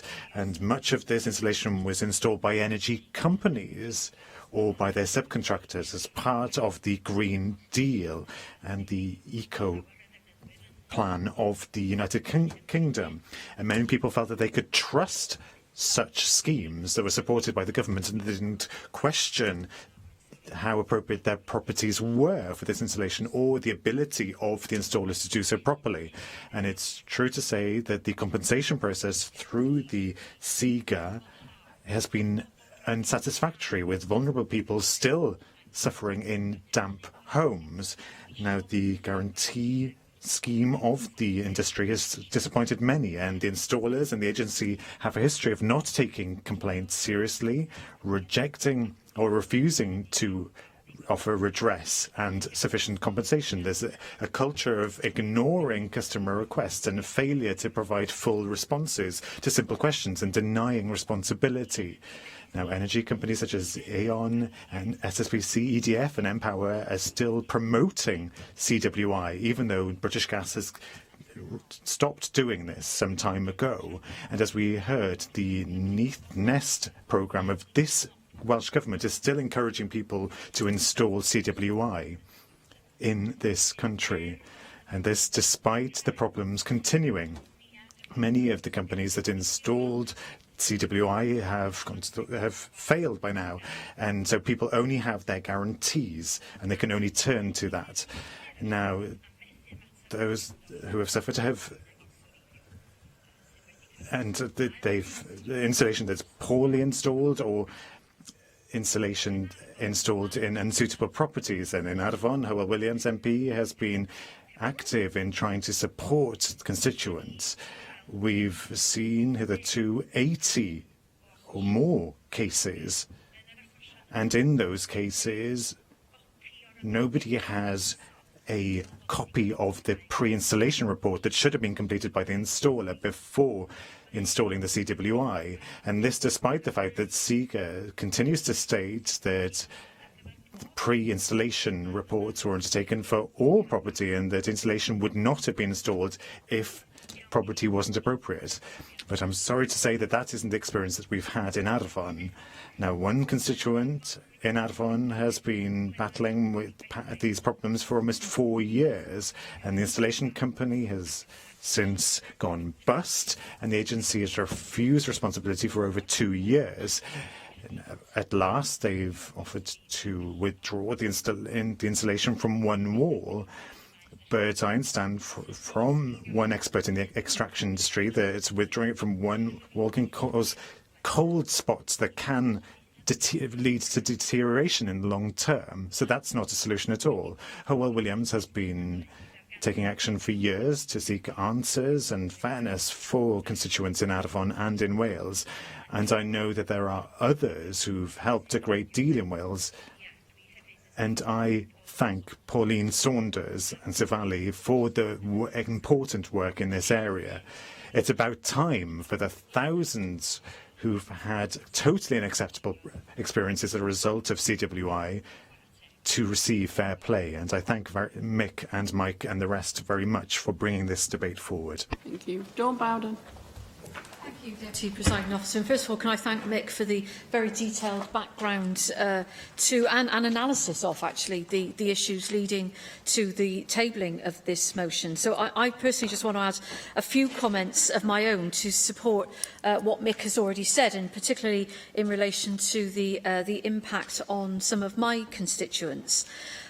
What became apparent to me very early on in my tenure as AM was that I started to see a pattern emerging in my casework and in some of the correspondence that I was receiving from constituents. And it's a pattern that actually continues today, relating to people who've had cavity wall insulation work undertaken in their homes. And the pattern has become relatively familiar. So we get the promotion of insulation works, we get householders taking up the offers of insulation work, only to find that at some point after that, problems such as damp start arising. And it becomes quickly apparent that the cases coming to my attention were not isolated, which I didn't realise at that time, but formed part of a much wider pattern. And I'm very grateful to Assembly colleagues as we've researched and worked together to establish the nature and extent of these problems. And I'm sorry to say that it doesn't seem to be that there is an easy solution. This is going to be an easy situation or solution to resolve. There are a mix of issues in this whole problem which range from the lack of preparatory surveys, which we've heard Shan and Mick talk about, by suitably qualified staff, leading to inappropriate work being undertaken on the homes, and inappropriate work then being undertaken in social housing stock without the knowledge of landlords, and those landlords now having to pay to remove some of the insulation work that's been completed. A complete lack of accountability or accreditation on the part of contractors who've undertaken the insulation work, and the weakness of the guarantee that Mick was talking about in the sector. In truth, the Cavity Insulation Guarantee Agency does not appear to be fit for purpose. Indeed, it appears overwhelmed by the scale of the issues that it's facing. And that's why I chose to add my name to this motion. And it allows me to report on cases like the elderly constituent who had cavity wall insulation installed almost 2 years ago via a government scheme. And as a result, she's now experiencing major damp problems throughout her property. The constituent has approached the contractor, and the contractor has stated that, in their opinion, the damp is related to condensation, and that there's nothing further that they can do. Luckily, in this case, the contractor is still trading, and the constituent is now in the process of starting a claim with SIGA, as she has a 25-year guarantee. Unfortunately, for many others, where the contractor is no longer in business, taking such a case is not always straightforward, leaving some owners facing huge bills as they have to rectify the work themselves. And this motion supports the cause of constituents like this, facing inconvenience and costs after defective insulation work has been carried out. In almost every case, these costs were not anticipated or budgeted for, and in many cases are eating into valuable pension monies or savings, and in the worst cases are putting people into debt when they have to borrow money to rectify the work. And then there are the costs for social landlords, where they're having to spend money on corrections to their properties, money that cannot now be spent on expanding or improving their housing stock. There is, of course, an ongoing need to understand more about the problems and to extend our understanding of how it came about, and there must be lessons to be learned, especially as we continue to retrofit older properties to become more energy efficient. But perhaps more pressing is to ensure that we have a system that is fit for purpose going forward, a system that can assist householders and as consumers, a system that delivers greater guarantees and security for consumers. As I said at the start, there is no quick fix to this problem, but we must be willing to improve the situation going forward. Thank you. Gareth Bennett. Thank you, Deputy Presiding Officer, and thanks to Mick Antoniv and the other various members who were responsible for bringing today's debate. I think we're not going to have as much media interest in this debate as in the previous one, but it is an important subject, especially to householders who've suffered from poorly installed cavity wall insulation, or CWI. Now, Mick, in his well-researched speech which opened today's debate, highlighted many of the problems in securing compensation for poor installations, partly because of the lack of teeth of SEGA. And he hinted at possible conflicts of interest with SEGA and its connections to the industry in general. Sian Gwenllian was talking about the consequent health issues which can arise with poorly installed CWI. So I think that there is a case for us to try and push here for anything that would help redress this situation. So there is a case for greater consumer protection and for better standards across the industry. Properly installed CWI should make a strong contribution towards tackling the problem of fuel poverty, as David Melding spoke in his contribution. Now, he quoted a figure of £150 of savings. I've got a figure coming from the Energy Saving Trust that estimates that £225 can be saved annually on fuel bills in an average detached house through properly installed CWI. Because of these kind of savings, an average household can recoup the installation cost potentially within 4 years. We are keen in UKIP to deal effectively with fuel poverty, so this is a positive measure that we could back, and we do. Another major benefit is in cutting down on CO2 emissions, so an improvement in the CWI industry would also have a positive effect on the environment. And as you'll all be aware, UKIP is always keen on policies that benefit the environment. So we support today's motion. Thank you. Russell George. Thank you, Deputy Presiding Officer. I'm also pleased to take part in this debate. I thank Mick Anthony and other members for bringing this forward. And it's encouraging to a point that other members are experiencing. I've got constituents that have experienced the same issues as mine. I don't feel alone. I think Dawn Bowden alluded to that as well. In my contribution, I would like to highlight the plight of one of my elderly constituents. Her only income is a state pension, and she now lives in a damp 1950s property on an exposed hilltop location in Montgomeryshire. And what she contends is that her home has been severely affected by damp since receiving a Welsh Government-funded grant for cavity wall installation in 2005, which, according to her GP, is having a detrimental effect on her health. Now, she believes that her property was one of those that was unsuitable for receiving cavity wall installation due to its very exposed position, located on a hilltop some 800 metres above sea level, which is, of course, susceptible to wind-driven rain. Now, 2 subsequent SEGA inspections found that the cavity wall installation appeared to have been installed in compliance with system designer and BBA specifications. As a result, and due to the lack of available evidence to the contrary and lack of financial resource to challenge this decision further, my constituent has been unsuccessful at arbitration and is unable to seek redress. So, as you can imagine, she's greatly frustrated by this. And, of course, I feel frustrated as well that I don't feel that I can give any other further course of action as well. Now, a building research establishment report has found that the majority of Wales is in an area of very severe exposure to wind, rain, and therefore is an unsuitable location for receiving cavity wall installation. The BRE report also identifies concerns to the effectiveness of the installation guarantee mechanism, which is available to residents. Now, from the evidence obtained during the completion of the report, none of the 24 sites included as part of the study were successful with claims through the insulation guarantee mechanism. But the response from the SEGA in general stated that the failure was not down to the inspection, but other reasons such as lack of maintenance or occupier behaviour. Now, I do have great concerns that my constituent's home and others like it were unsuitable to receive cavity wall installation in the first place due to its very exposed position. And from my own investigation, I found that I can only assume that the penetration of the wind-driven rain that's soaked through to the cavity wall insulation and to the internal walls. And it can only be assumed, I think, that the dampness effect in the cavity wall insulation has exacerbated the deterioration of the external and internal walls, which provides reasoning SEGA gives for contravening the 25-year guarantee.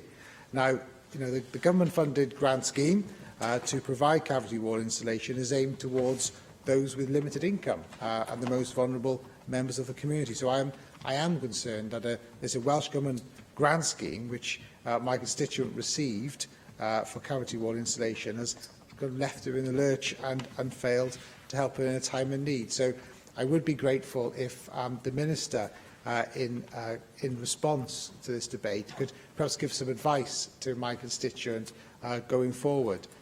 What action the Government intends to take to provide some redress in regards to compensation, and what plans the Government has to work with partners to review the effectiveness of insulation guarantee mechanisms to strengthen consumer protection on this area. Jane Bryant. Diolch, Deputy Clwydd. I'm very pleased to see this motion being debated in the Chamber today, and I'd like to thank the members for bringing this forward. As Mick Anthony says, we must pay tribute to everyone who's come forward today, and my constituent, Pauline Saunders, who's in the public gallery today, is a tenacious campaigner, and I think recognised by many of us around this chamber. And I'd like to commend Pauline for all her work that she has done on behalf of many people in Wales and the UK. As we've heard, thousands of people have been adversely affected by the poor installation of cavity wall insulation, and today I'm going to focus on Pauline's experience. Pauline's semi-detached home had always been free from damp, but shortly after the cavity wall insulation, the wallpaper began to bubble and wood panelling became mouldy with wood walls damp to the touch. Pauline contacted Mark Group, the initial installers, who sent a surveyor to inspect the property. They said that the damp issue was due to property maintenance, and having had no previous issues with the property, Pauline knew that this did not seem likely. The company offered no solution, responsibility or compensation for the problems. Following this, Pauline requested that a SEGA surveyor inspected the property. SEGA offer a 25-year guarantee that if anything goes wrong with an installation, and knowing this, she asked specifically about the rubble in the wall. It was through Pauline's own research that she knew that cavity wall insulation should never be carried out if there's debris within the cavity. Even after insisting that SEGA conduct checks thoroughly, my constituent was told that no debris was present. It was only when her husband removed a brick from the wall that they found copious amounts within the cavity. Eventually, Pauline received £1,750 in compensation and the insulation was removed, but she only received this after a report that was sent to her in error. The report stated, "The property was and is unsuitable for cavity wall insulation and should never have been insulated." Now that is scandalous. Without that report, which was never intended for her eyes, she believes that she would never have received the compensation. Although her case has been resolved, Pauline realised that her experience had unearthed genuine concerns with how the industry dealt with their customers. She thought that many others would be in a similar position, but less able to present their claims. Many who contacted Pauline were elderly, vulnerable and financially struggled with the persistent problems caused by unsuitable insulation. It was at this point that Pauline, along with others, formed Sivali, the Cavity Insulation Victims Alliance. Since then, she has continued to campaign tirelessly for residents who have been the victim of poor workmanship or installations that should never have happened in the first place. Pauline has proven herself to be a force to be reckoned with and is an inspiration. The testimonies of people who have been helped by Sivali prove how much an impact Pauline and other volunteers have had. One said, "She gave us well-informed advice each step of the way, which has helped enormously. Without Pauline's support and advice, I don't know where we'd be. We're so grateful. She's wonderful, passionate and a driven lady who deserves a medal," and I think we all agree with that. Pauline and others at Sivali do this entirely voluntary, helping others to navigate the minefield and torturous process, as Mick has already said. While Sivali have been tremendously successful in highlighting these issues and providing support to victims, it's important that we as Assembly members and the Welsh Government act to protect those who have been affected and who are vulnerable into falling into this position. That's why I'm proud to speak for this motion today, firstly to pay tribute to my constituent Pauline Saunders for all she has done and continues to do, and secondly, to urge the Welsh Government to work with and press the UK Government and SIGA to provide proper accountability and compensation for incorrect installation. It's crucial that we strengthen our consumer protection to ensure that no one has to go through the same difficulties as my constituents and many others in Wales. Thank you. Can I call the Cabinet Secretary for Energy, Planning and Rural Affairs, Leslie Griffiths? Thank you, Deputy Presiding Officer, and I too welcome this opportunity to discuss this very important matter, which continues to concern members and their constituents, something I recognised in my written statement of June the 13th, where I set out the actions we were taking to address the problem. We are all aware of the serious hardship which cavity wall insulation failure can cause, particularly to vulnerable households who are often the priority for such measures. These are households who, with good intentions, believed it would keep their homes warmer and their fuel bills down. Cavity wall insulation is a cost-effective way of reducing fuel bills when installed correctly. The Cavity Insulation Guarantee Agency, known as SIGA, has been the largest guarantee provider for cavity wall insulation and is also a competent person scheme operator under our building regulations. Data from SIGA indicates there have been 67,630 CWI installations carried out in Wales under their competent person scheme, from its introduction in October 2010 to this month. Since 1995, SIGA has issued over 330,000 guarantees here in Wales. Their data indicates there have been just over 4,167 Welsh complaints, which equates to a complaint rate of 1.26%. Although as a percentage this is small, when there are problems, the consequences can be devastating, as Mick pointed out. Having effective redress where failure does happen is crucial. This is something which clearly from the correspondence I receive has been brought into question, and so has been the focus of our discussions with SIGA. My written statement identified three main areas of concern. They are the quality of pre-installation assessments, the information given to householders, and the process for redress when things go wrong. From 1st October this year, I made changes to strengthen the requirements for building regulations competent person schemes responsible for CWI in Wales. One of the main changes now requires the pre-installation building inspection to be independently checked before the installation is carried out. This, I hope, will go a long way in reducing insulation being installed in unsuitable properties. A further change requires a more frequent surveillance regime by scheme operators. Again, this should result in fewer non-compliant installations and will also identify any bad practice by installers. The importance of maintaining your property following cavity wall insulation is crucial. SIGA have developed a property care pack for householders, advising on the need to maintain their homes. This is encouraging, as the need for maintenance must be highlighted to the householder before they make the decision to have the work done. Cavity wall insulation is offered to some of the poorest homes in Wales, and households must be clear on their obligations if they are to avoid the risk of subsequent failure and invalidating their warranty. I know this is something Sivali has recognised and an area which we have raised with SIGA. As I mentioned Sivali, like others, I too want to take this opportunity to pay tribute to Pauline Saunders and the work she and her group have done over the years in raising awareness and helping households, and I'm very pleased she and others have joined us in the public gallery today. Whilst the actions I have highlighted should help reduce the number of future failures, this does not help households already faced with cavity insulation failure. Dealing with these legacy claims has therefore been a key point of discussion with SIGA. SIGA have made changes to the complaint handling system and appointed a consumer champion. Whilst this is encouraging, I have directed my officials to continue to meet with SEGA and others to identify further positive action in relation to consumer redress, as it is imperative we continue to ensure effective redress is available. The bulk of cavity insulation is funded through government-funded programmes, one of the major programmes being the UK Government's Energy Company Obligation Scheme and its predecessors.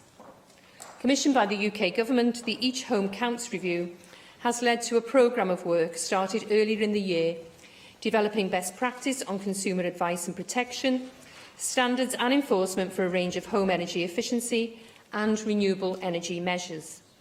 This work is eagerly awaited if it delivers what's expected and is adopted for ECO, drastically making really important matters taken forward.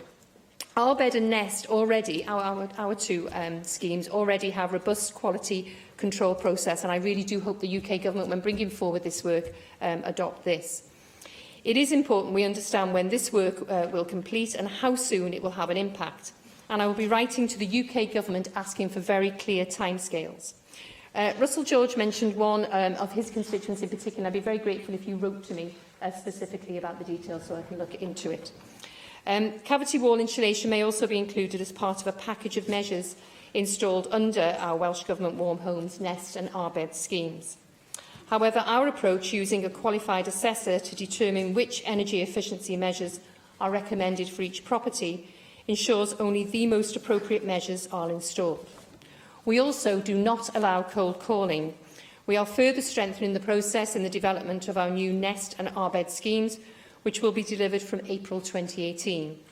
This will include strict guarantee requirements, robust monitoring and assurance and inspections of all installations.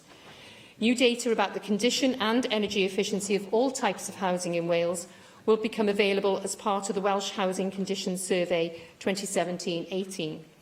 We will review this data to see what it tells us about the presence of CWI and damp issues in Welsh homes and what further steps we can take in light of this. Mick Antonou, in his opening remarks, mentioned about further powers we may be getting that might help us in this area. I'm not aware of any powers that will be coming to us following the Government of Wales Act 2017 next year in relation to energy that would help in this area. Most of the powers that we're getting around consent and generation. So just to conclude, Deputy Presiding Officer, I and my government colleagues will be supporting this motion. I will continue to work with those who set standards, the UK Government, SEGA and others, to further encourage effective consumer protection and good practice through our building regulations, UK-led schemes and those directly delivered here in Wales. Thank you.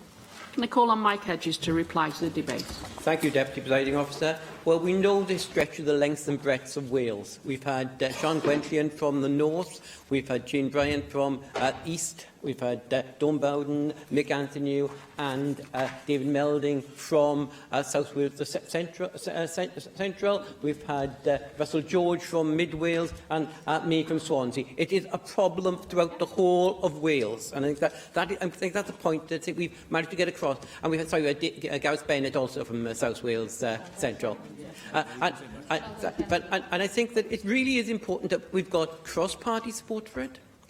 Every one of us as Assembly members does our best for our constituents. And we might disagree on major policies, but we all try and do our best for our constituents. And every single one of us has been upset when we see people with mould coming through in their house, where they're crumbling plaster, wood panelling coming off the wall, damp in the property, they drop in the property's value, dry rot, and the health effects. I mean, you have people with asthma, anxiety, which was mentioned. I think one thing people didn't mention, which I'm sure we've all come across, is the tears. The absolute upset when people have their home in a state which they thought was wonderful and they enjoyed, seeing it now no longer as it was. And people who tend to be suffering, often the poor, often the elderly, who seem to be targeted, as Mick Antonou outlined. And I think it really is serious, and it falls on all of us to try and do our utmost to try and get something done. And this, I think, is the Assembly. If the last debate may not have been the Assembly at its best, I think this is the Assembly at its best, where we're all trying to work for our own constituents, who are all suffering exactly the same problems. And I and Mick Anthony don't share the confidence of the Cabinet Secretary and SIGA. Of what I've seen of them, when I've had to deal with them, when Mick Anthony outlined, they seem to be very good at trying to get out of making payments. And I congratulate the constituent of Jane Bryant on actually getting money, because I didn't think anybody ever had. But that's the first time I've actually met anybody who's managed to get it. I know people who've spent lots of time, lots of effort, and people have mentioned that right through the debate of trying to take it up. And I find that only 4,167 complaints. I don't think that equates to the number of problems. I think an awful lot of people aren't sure how to complain. A lot of elderly people aren't good at complaining. They just accept it, and this is how it is. And when they come along and say it's your fault, they accept that as well. Why a house which has been up for 120 years without any problems takes 12 months after having cavity wall insulation put in to create a problem, I don't quite understand, and I'm sure that most members in here don't understand as well. It really is something which I'm very pleased that we're going to, and hope we'll get unanimous support for. I mean, the UK government has an obligation to sort this out. This is something, it's not massively expensive for them in the way they deal with billions here, but it is having such a serious effect that everybody's outlined on the lives of individuals, on how in many cases, how people spend their last few years of their life. I think it really is important that something is done. I mean, David Melding is absolutely right. It is of benefit when done in appropriate places and done correctly. But far too often it's been done incorrectly in inappropriate places. And it cannot be right that people get up in the morning and see mould coming through and then being told it's all your own fault, you're not looking after it properly. I don't believe that. I believe the majority of members in here don't believe that. I hope people will support this, and I hope we can keep on taking it forward, because I speak now on behalf of my constituents rather than related to me. I'm not giving up. I'm going to continue fighting it, and I hope other members in here will keep on doing so as well. Thank you. Thank you very much.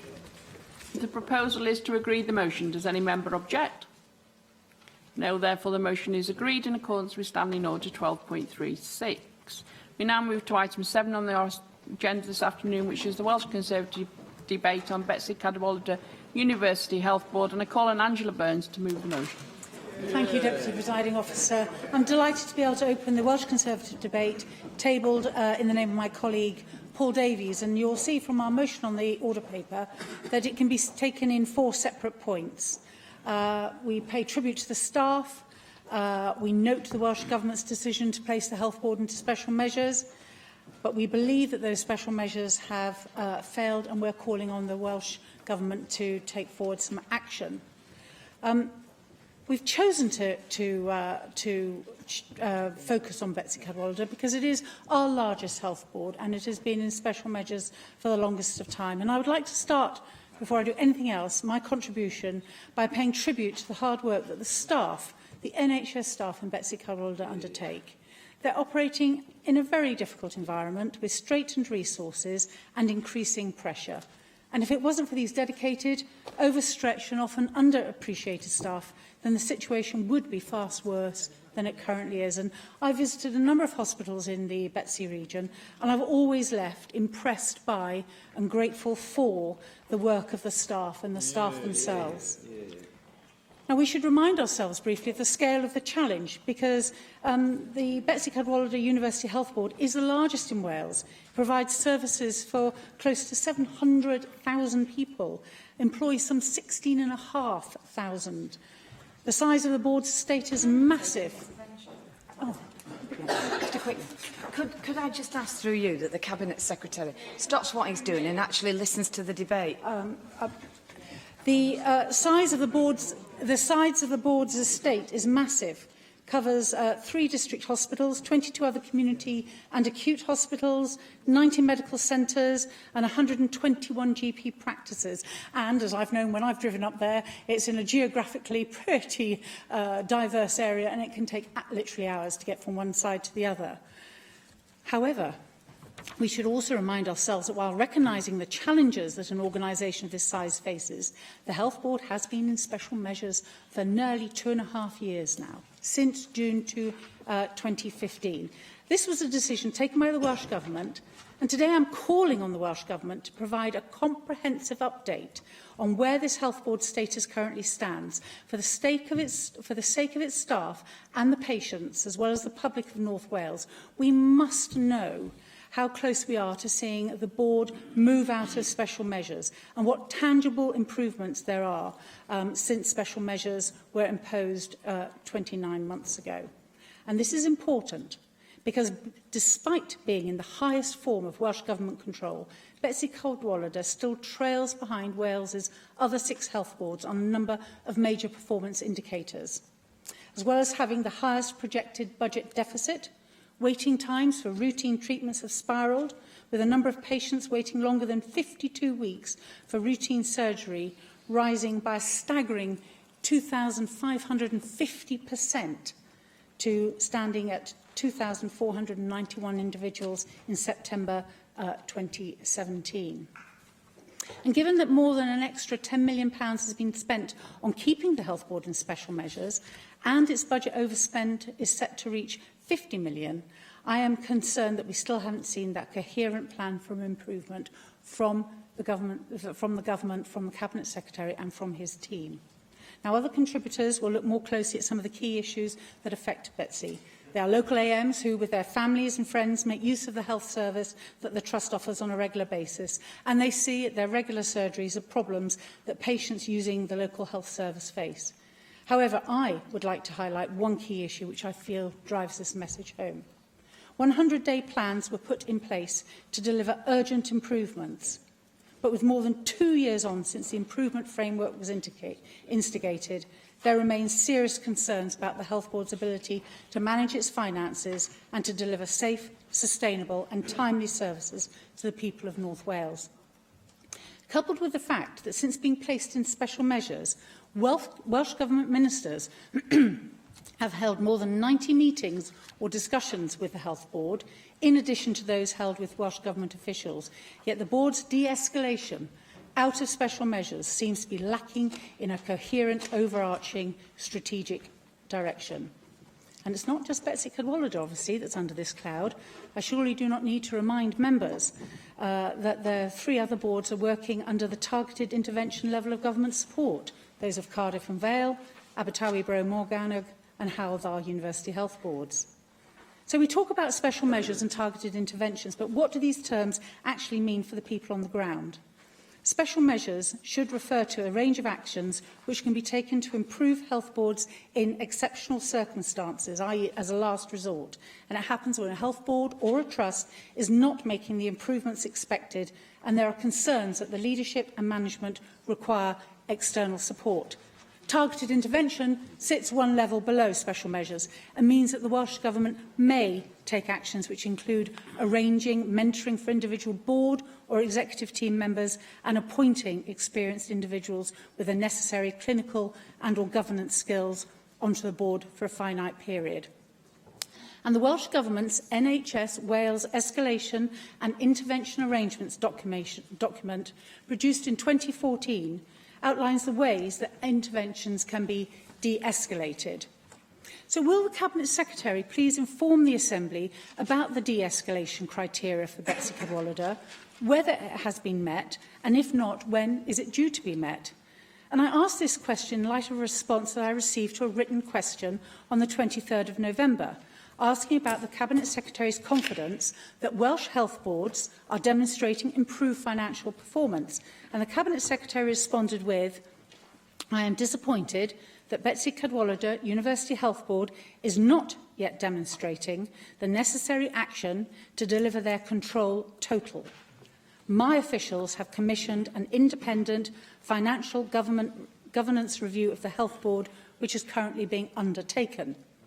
Cabinet Secretary, can you clarify for me exactly what is meant by control total? And what worries me is that they have here a health board that is under special measures, yet needs to have further intervention to tackle financial problems. Surely, after all the time and money that this health board has had pumped into it during its time in special measures, It is a dereliction of duty to only now realise that an independent governance review, financial governance review, is necessary. It strikes me that a financial audit should have been done at the start of this process, Cabinet Secretary, not 30 months into it. How much worse do things need to be before this situation gets the focused attention it so desperately needs? And surely this will only delay in the Health Board emerging from special measures. And this is critical because whilst that Health Board is in special measures, its reputation is tarnished, its staff are demoralised, it's finding it difficult to recruit people, and there are a whole range of ripple effects that being under that special measures process has. Now, I have absolutely no problem at all with you as Cabinet Secretary, with you as the Welsh Government, looking at something and saying, this is not performing well enough, we have to improve it, we will put it into special measures. Completely get it. But what I don't think anybody else gets is what those special measures mean. Because after almost 30 months, we should have seen some level of improvement. And that level of improvement is not there. And I would lay against the Welsh Government that actually you have this problem throughout the whole of your public service delivery. Because we have seen education, we have seen councils being put into special measures under ministerial advisory review boards, under targeted interventions. And I do not think there's a coherence as to what special measures mean. I have highlighted that there should be clear routes out, in and out of special measures, clear ways to de-escalate. And such a lack of clarity leads to real confusion for people in Wales and, in this instance, for the people of North Wales. I think that you are paying lip service to intervention. I think there needs to be a common approach across departments, a clear and definable understanding as what constitutes the top intervention in a health board. I think special measures should be the final option. It should mean boots on the ground, a thorough board, not, reviewing aspects when you're halfway in or, in this case, 30 months in. And we should have a clear way of how those health boards and this particular health board can move itself back out. And I ask you to listen to our debate today, listen to the comments my colleagues are going to make as they are there on the front line, and actually come up with a clear and coherent plan that all of us can understand. Special measures are no good if it merely means 90 chats with you and your officials. It's got to be tangible. And if that health board is struggling to such an extent that you're now having to commission a financial governance review, you really have to put experienced soldiers onto that front line, because we ain't going to win the battle for good health and good levels of healthcare in North Wales otherwise. Thank you. I have selected the 2 amendments to the motion. I call on the Cabinet Secretary of Health and Social Services to formally move Amendment 1 tabled in the name of Julie James. Formally. Thank you. Can I call on Rhun ap Iorwerth to move Amendment 2 tabled in his name? Rhun. Thank you, Deputy Presiding Officer, and I speak as Plaid Cymru Shadow Spokesperson, but I speak also as a representative of a constituency in the Betic-Ralder region, and as do other members here, and I'm sure I'm speaking on behalf of many of those when I say that communications from constituents show beyond any doubt the strain on difficulties that Health Board is having in delivering the services that we expect. It's over 2 years now since Betic-Ralder was placed in special measures. We know what we expect when a health board is placed in special measures. We expect improvements. We expect performance to improve. But whilst not for 1 second doubting the government's aspiration to improve performance and managers' desire to turn the corner, and whilst paying tribute, the sincerest possible tribute to the staff who work so hard on the front line, there is far too much evidence, I'm afraid, that this is a health board which continues to face terrible problems, and that's not to ignore those things that are being done well within Betic-Ralder, and I'm very grateful to the Chief Executive for contacting me and other members yesterday, emphasising those areas where the work is performing well. But mental health workers tell me how difficult it is for them to respond to the needs of the people of North Wales, and that includes child and adolescent mental health. And yesterday I mentioned a patient who couldn't get an acute mental health bed and had to be transported overnight to the southeast of England. Ophthalmic care is clearly under strain, according to my inbox, and a shortage of GPs is critical. When they're not extracting teeth, dentists are pulling their hair out because of the strain that they are facing. Orthopaedics continues to be a very grave problem. A consistent flow of patients on waiting lists are coming to see me. They may be waiting for a hip or a knee in order to ensure that they can live vibrant and healthy lives, and it is quite unacceptable that they are told that waiting times for emergency surgery in some cases is 106 weeks. And we know from the experiences of last winter, when the capacity for orthopaedics surgery was cut because of winter pressures, as they told us, then the situation has got worse in terms of waiting lists. For emergency treatment for a new hip is scandalous. There is no other word to describe it. So we welcome the motion.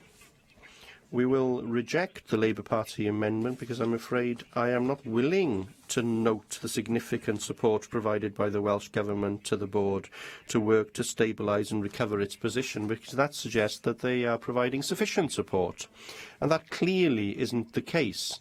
And support takes a number of forms, of course, not just financial support. I want the board also to have support in terms of a government which is far more innovative in its attitude to the delivery of health care in Wales, which is truly pushing the integration agenda in order to enable care and health services to work together, for example. And turning to our own amendment, you'll not be surprised to see me introducing an amendment that focuses on the workforce and the need to train of all parties. There's nothing contentious in saying that we will. Thank you very much for taking the intervention. I'd like to assure the member for Ynys Môn that we, the Welsh Conservatives, will be supporting your amendment because you make a very valid point in it. Thank you. I appreciate that support. Does na ddim byd. There is nothing contentious, of course, in calling for an increase in the level of training. Where there is disagreement between ourselves and the government is how we provide that new capacity. There is an ambition to develop Bangor University as there is a general ambition, if truth be told, to develop Bangor University as a centre of excellence in the area of research and healthcare training. Now, we have an ambition to develop a medical education centre too, and there are very real opportunities to train nurses as well as other health professionals and doctors. And in saying that, I'm talking about training undergraduates from the first year, not simply securing placements for students from other colleges to spend more time in North Wales, although there is nothing wrong with that, of course. And there's a lot to be said for ambition, and there's a grave risk in allowing others to show ambition and not trying to catch up. Chester University is in the process of establishing a medical school. There is very real concern about the impact that could have on Bangor University unless a real effort is made to bring medical education there too. And I will conclude. The risk register of Betsy Cadwaladr states this. The Health Board is unable to meet its statutory responsibilities to provide a primary care service for the population of North Wales. There's a risk that the Health Board will have difficulty recruiting and retaining high-quality staff in certain areas. I'm concerned about that. We really need to see this government that's in charge of Betsy Cadwaladr start planning for the workforce that Betsy Cadwaladr and all our other health boards need for the future, with innovation. Otherwise, the current workforce will continue to be asked to do the impossible, and both they and their patients deserve better. Janet Finch-Saunders. Thank you, Deputy Presiding Officer. The performance, be it good or otherwise, of Betsy Cadwaladr University Health Board affects very directly my own constituents in Aberconwy and is currently making up for a great deal of casework. It is worthy of note that within this board, the MRSA and MSSA case rates are the lowest in Wales, and red ambulance call-out times and cancer treatment within 31 days are the second best in Wales. And where we see good practice, we want to celebrate that and we applaud it. However, the matters raised in this, and certainly in my contribution today, will highlight the continued failings and much criticism of the Welsh Government Health Secretary. Deputy Llywydd, in January of this year, I raised the issue of GP shortages in this chamber. We've seen surgery after surgery close in Aberconwy, and yet this was an area of improvement as a means of the special measures process. In February, I raised the issue of trauma and orthopaedic waiting times. Since government intervention, the number of patients waiting over a year for surgery has risen by 2,127% to 1,782. I have constituents waiting 130 weeks. That's 2.5 years for what is considered to be urgent and vital treatment. All the while, facing every day with sickening pain and real debilitation. In March, I raised concerns over support for mental health patients. I had to do it again yesterday to the First Minister. I was distressed to learn recently that a patient requiring serious psychiatric intervention could face an unacceptable waiting time of up to 18 months. I have another case where access to mental health treatment is so bad that one of my constituents has previously attempted suicide. Healthcare issues in North Wales that I have had to raise constantly, month after month, week after week. And yet here we are at the end of November 2017, and as my colleague Angela Burns has said, 30 months after interventions by your government and by you as the Cabinet Secretary, with responsible for delivering good quality healthcare across Wales. We see no noticeable improvement, with the board now facing the highest projected budget deficit and seriously trailing behind the rest of Wales on a number of high-level performance indicators. Next year, it will be refreshing to actually see better performance and not having to keep raising issues on behalf of my constituents. For each and every one of the 3,368 patients facing a wait of 100 weeks for elective orthopaedic surgery, for my elderly constituent who has not only faced a wait of almost 3 years for a coloscopy, but whose frustration was further compounded by being forced to wait 5 months, even for just a modest reply from the Health Board. Now, I do want to highlight and commend the staff working within the Health Board. I actually feel very sorry for them, because they take a lot of the brunt of your performance, your failing in your performance. They're working under extreme pressures, and they're performing a fantastic, often thankless task. But I am concerned at instances of clinical staff working 24-hour shifts. Studies have shown the detrimental effects of a lack of sleep on performance and concentration, and such situations seriously harm putting patients and our staff in danger. We saw last month that a number of deaths this year caused by unintended or unexpected incidents, 41. More than half of those recorded occurred within Betsy Cadwaladr University Health Board. Deputy Llywydd, that is 41 patients, 41 families, loved ones torn apart by loss, grief, unbearable devastation. Cabinet Secretary, I have raised this issue so many times with you, and on occasion when I've raised it with the First Minister, you sit there quite often shaking your head. At the beginning of this debate, you're not even listening now. At the beginning of this debate, you even hadn't the courtesy to listen to my colleague, our opposition spokesperson. Frankly, I'm not sure how seriously you take your role. It has been unclear from the start just how the Welsh Government is managing the board under special measures.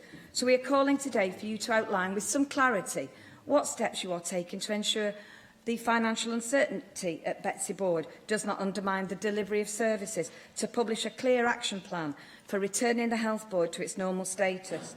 The situation as it stands is unsustainable and is actually quite unacceptable. We look across the board and we see so much better performance. Why should there be a postcode lottery? Why should my constituents and any other constituent living in North Wales have to suffer poor practice and a very, very poor Cabinet Health Secretary who, frankly, in my opinion, isn't on top of his job. Michelle Brown. Thank you, Deputy Presiding Officer. The self-proclaimed party of the NHS really doesn't seem up to the job. Even using the excuse that it takes a while to turn around a health system once it's in special measures doesn't cut it. Since Labour have been governing Wales for 2 decades now, and Betsy Cadwaladr got into its current state on their watch. Blaming Westminster is also tenuous at best, as Labour make a great play of wanting matters devolved to this place so that the Welsh Government can run them. All the recent argument over a potential Brexit power grab, and here we have an example of how this government fails when it is given control of one of the most important public services.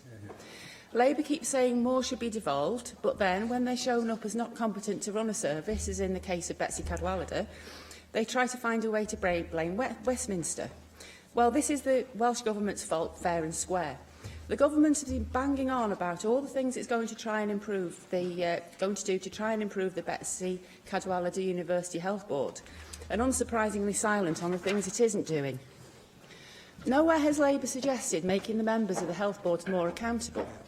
UKIP campaigned for elected health boards so that they would be accountable to the people of Wales.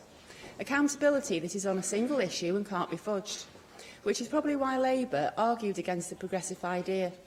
Whilst it is obvious that the Labour government doesn't have the will to get rid of incompetence, I'm absolutely confident that the Welsh public do have the will, and elected health boards will enable that to happen. Nothing the government has done is working, so why should we continue to let them try? The waiting lists aren't just statistics. They represent the pain and suffering of the people on those waiting lists and the stress imposed on patients, their family and frontline staff. The waiting lists are getting worse, staff morale is going down, health outcomes are taking a hit, but none of the health board have been given their marching orders and none of the mega-salaried NHS managers have been sacked. And there is the impact that is far wider reaching than the health concerns of the patient. Frontline staff must be feeling incredible pressure, having to work even harder than our dedicated NHS staff already do to make up for the incompetence of senior managers and Welsh Government. Labour are also the self-proclaimed party of the workers. Are they happy with the pressure they're putting these public sector workers under? This is about a lot more than a public sector pay freeze. This is about valuing staff and their welfare.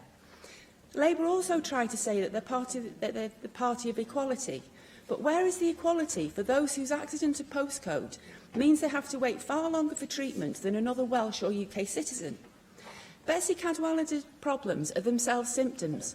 Symptoms of a government that doesn't seem to have the will to do what any other responsible manager would do and sack those big salaried executives at Betsy Cadwaladr who are responsible for the mismanagement of the health service in North Wales. Well done. The government-led failings at Betsy Cadwaladr show that Labour are not the party for the NHS, not defenders of frontline staff, and do nothing to reduce inequality in health outcomes, except to impose the same mismanaged system on everyone reliant on the NHS in North Wales. I believe previous calls for a full public inquiry have been made, and I think they have a lot of merit. And if they were to be proposed, I would be prepared to support it. The Welsh NHS is ill, and unfortunately for the people of Wales, the waiting list for treatment when this government in Cardiff can be replaced is 3 years. Thank you. Mark Isherwood. Yeah. Well, our North Wales Betsy Cadwaladr University Health Board is in special measures and overspent because Labour Welsh Government dismissed our warnings over many years. On each occasion, Labour ministers dodged responsibility by instead accusing us of talking down our NHS, when we were speaking up because staff, patients and families had asked us to do so. The board was only put into special measures in June 2015 after an external investigation revealed that patients had suffered institutional abuse in Glencryd Hospital's Ablett Acute Mental Health Unit. The then Health Minister finally admitted that this decision reflected, quote, serious and outstanding concerns about the leadership, governance and progress in the Health Board over some time. The Health Board stated that it was alerted to serious concerns regarding patient care on the Tarlvan ward in the Ablett unit in December 2013, but concerns about this ward went back a lot further. For example, in 2009, I represented a constituent who said that the treatment received by her husband there nearly killed him, that 3 other patients admitted around the same time as her husband had similar experiences, and that she was now worried about the treatment others may receive in this unit. Of course, there have been some positives since special measures.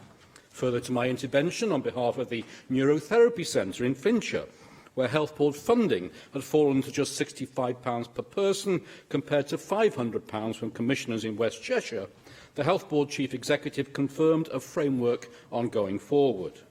When I visited fantastic staff at Wrexham Myler Hospital this summer with the Hepatitis C Trust, they told me that there were now comprehensive treatment options. They added, however, that to do what the Welsh Government required would need between 6 and 9 extra hepatology specialist nurses across the Health Board. We've seen patients waiting months for pain management treatment. Only this afternoon, the Health Board announced yet another GP surgery closure. Although special measures saw some move from risk-averse complaints handling to problem-solving via direct engagement with complainants, progress has stalled.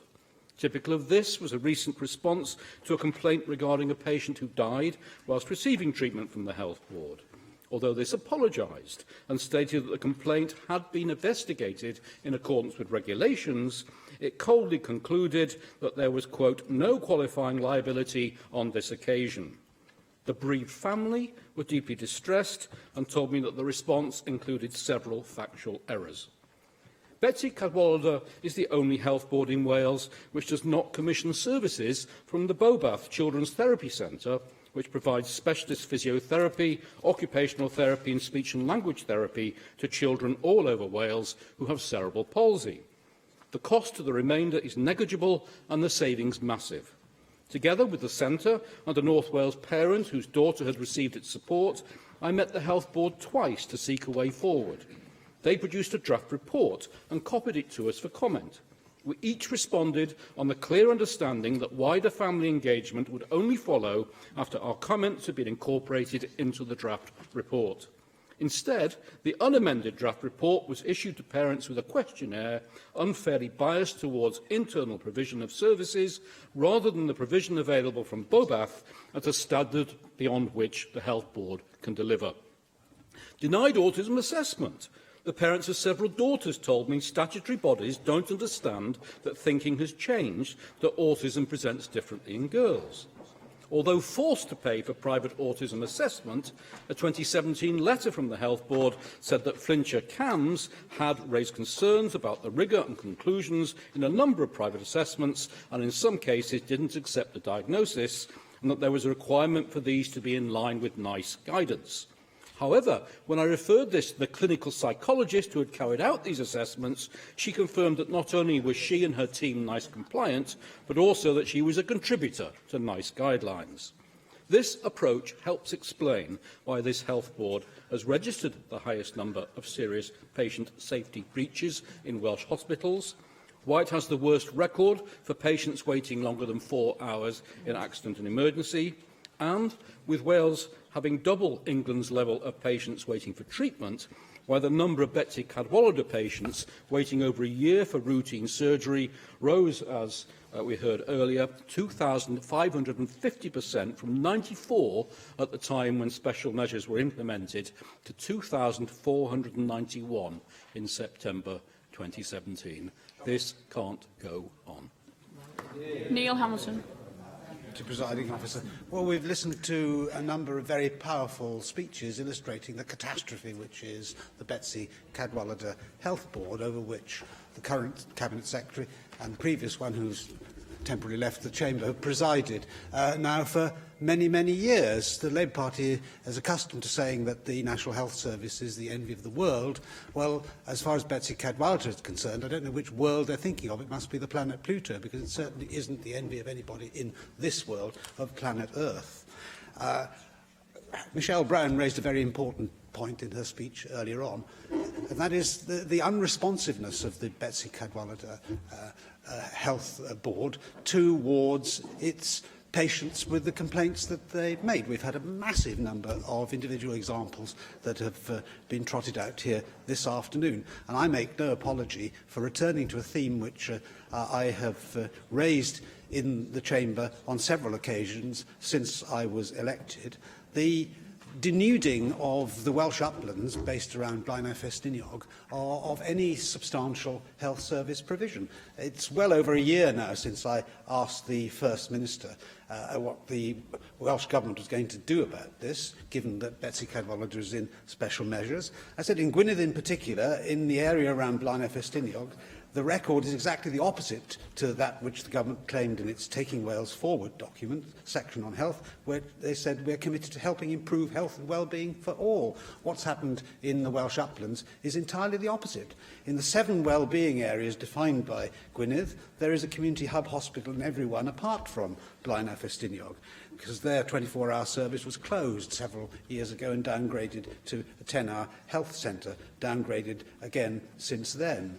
Since 2013, therefore, we've seen the closure of the hospital, loss of hospital beds, the closure of the X-ray service, closure of minor injuries unit, the closure of teledermatology clinics and therapy services, 2 rural branch surgeries are closed. The GP practice in Blaenau Ffestiniog was supposed to have 4 full-time doctors. It's only got 1 salaried doctor and a variety of locums. As far as Blaenau Ffestiniog is concerned, they haven't got a national health service, they've got a notional health service. And in the 14 months since I made that indictment to the First Minister, absolutely nothing has changed despite the special measures, and something has got to be done about it. Now, we all know, of course, that areas like Blaenau Ffestiniog and its surrounding district pose problems. There's always going to be a tension with the provision of health services in sparsely populated rural areas. But the models which have been chosen are more related to what is appropriate for urban areas rather than rural areas. In urban settings, of course, the tendency is, for very obvious reasons, to pull services together into community health care hubs. But in rural North Wales, it has been in the other direction. What we should be doing is pushing services into rural areas to gain the patient outcomes without too great a loss of financial efficiency. What we have seen is a very substantial expenditure of money in Blaenau recently, well over £1 million, I believe, but not a single bed is created. We've created dozens and dozens of desks for National Health Service pen pushers instead. So they closed the Memorial Hospital and replaced it with an office block. Now, that is not what we expect from a health service, and the poor residents of Blaenau and district deserve a great deal better than that. Other countries seem to be able to manage to do this. Why can't we? In the United States, rural areas have long enjoyed support and protection from the US Rural Health Clinics Service Act of 1977, and the Federal Office of Rural Health Policy and National Rural Health Association provide a mechanism for rural health campaigners to receive significant support in their interface with Congress. And we know that there is something called distance decay. There's the further away you live from a hospital, the worse the health outcomes tend to be, because people find it much more difficult to get to hospital, so they don't go for treatment in time and regularly enough. There are problems with poverty in rural areas. People have to pay to travel to hospitals which are a distance from their homes, so they don't have a free health service because it actually costs them a great deal of money often in order to get the treatment that they deserve. In Scotland, there are some more imaginative models than we've got here in Wales. For example, in the Isle of Skye, they have a model of rural practitioners where in the Broadford Hospital is staffed by GPs with additional skills and training in anaesthetics and trauma. The model was developed after consultation with the local community and the realisation that the size of their community, which is about 13,000, had a need for some emergency service but couldn't sustain a general hospital. Instead, the Broadford is now an enhanced community hospital. Why can't we do that in Blaenau?